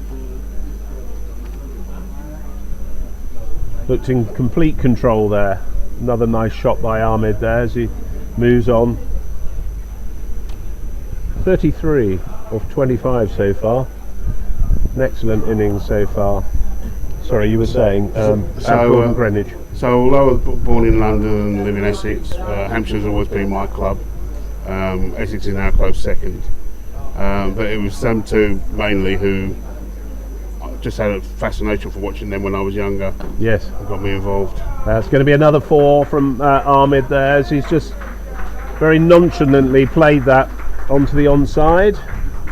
And that's another 4 to the total, takes him up to 214. So not far off the Zimbabwe total now.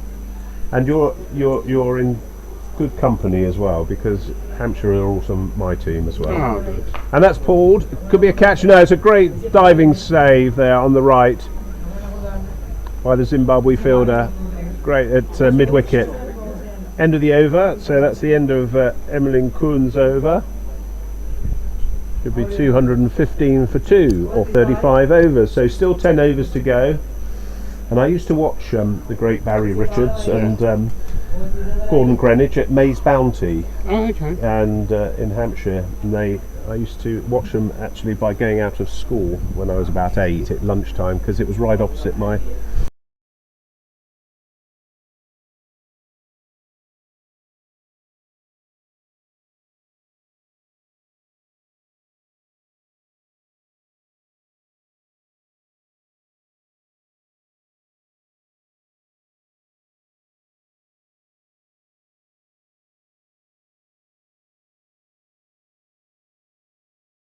But it looks as though it's going to be safe, so it's just a single there to Ahmed.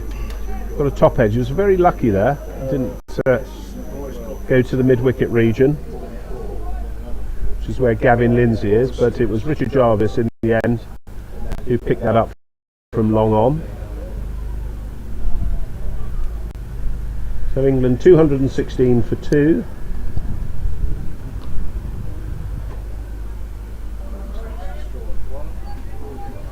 One more to Roy Smith's total, takes him on to 45 of 61 balls.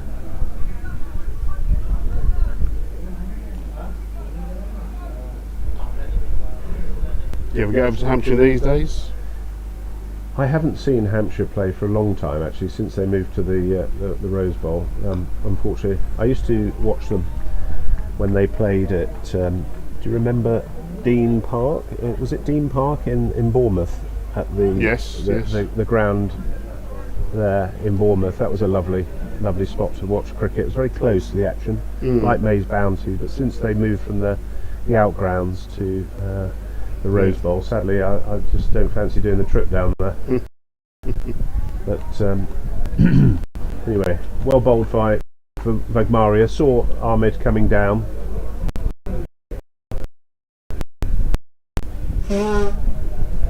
But I don't know what your thoughts are, Hugh, on county cricket, and particular Hampshire, your county. But there's lots of question marks, aren't there, about whether it will survive the 4-day game in England. Yeah, Oh, and he's bowled him. So he's got his first wicket, Darshan Vagmaria. Ahmed's bowled for a very good innings of, was it 39 off 30 balls? So very good innings from Nasir Ahmed there, just acknowledging the bowler bowled a very good ball, which was lovely to see. So England lose their third wicket, 217 for 2. 221 is the score that they require. Was it 223? 221. I'm getting hand gestures here. 217 for 3.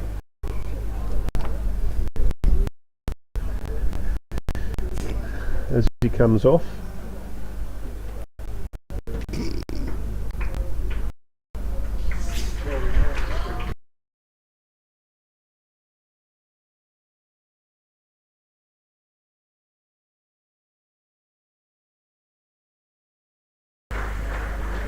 From the crowd here.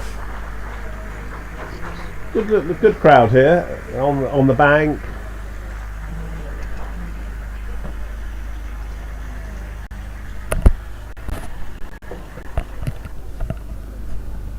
And the new batsman coming in is Charlie Knightley.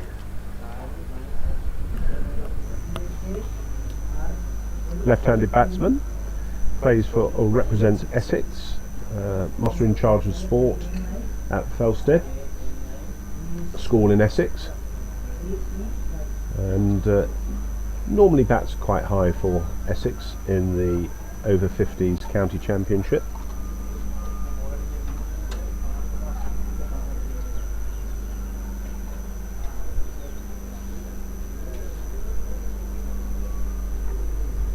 And how have you found doing the scoring, Hugh?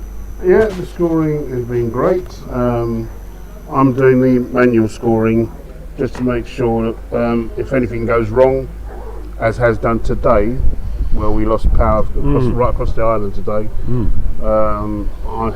I've actually got a physical record of what's going on. Yes.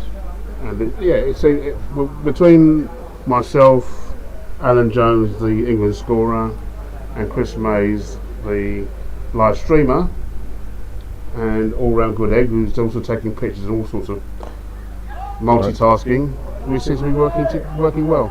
Knightley's off the mark there, just pushed that nicely to the offside for 1 run. Yes, so we seem to have an abundance of excellent scorers. 1 run to Knightley, and that is the end of the over.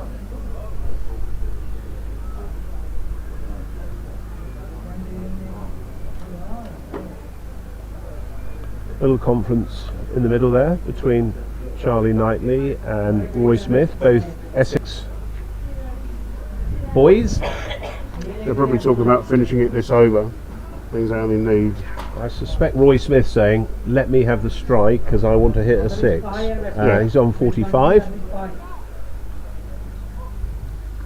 Charlie Knightley is on strike. No, he's not that sort of player, Roy Smith. He's very astute and aware of the situation. So England just need to do the job here.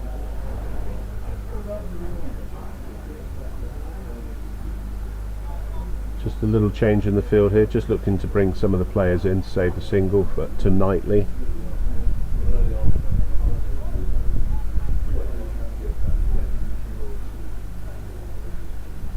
Here we go. A little tap there from Knightley. Just eyeing up the bowler there. Looking around the field, seeing where he might try and finish the game.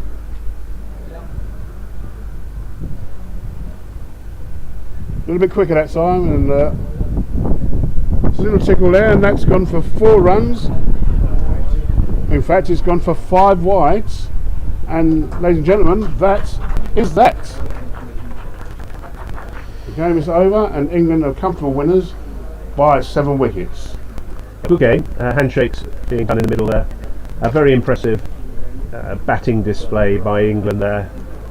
No false alarms, and players got some minutes in the middle, but an equally excellent performance by Zimbabwe, who batted and set a good total of 220, but England run out the winner by 7 wickets. So Hugh, it's been a pleasure having you on, and hopefully we'll hear a little bit more from you, and we can continue the conversation of Hampshire and club cricket in England. Yeah, we missed out on the county championship. We'll talk about that next time. We'll talk about that next time.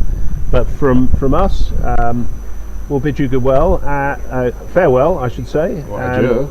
Adieu, and we'll see you at the next game if you can tune in. Thanks very much for having us. Well done, mate.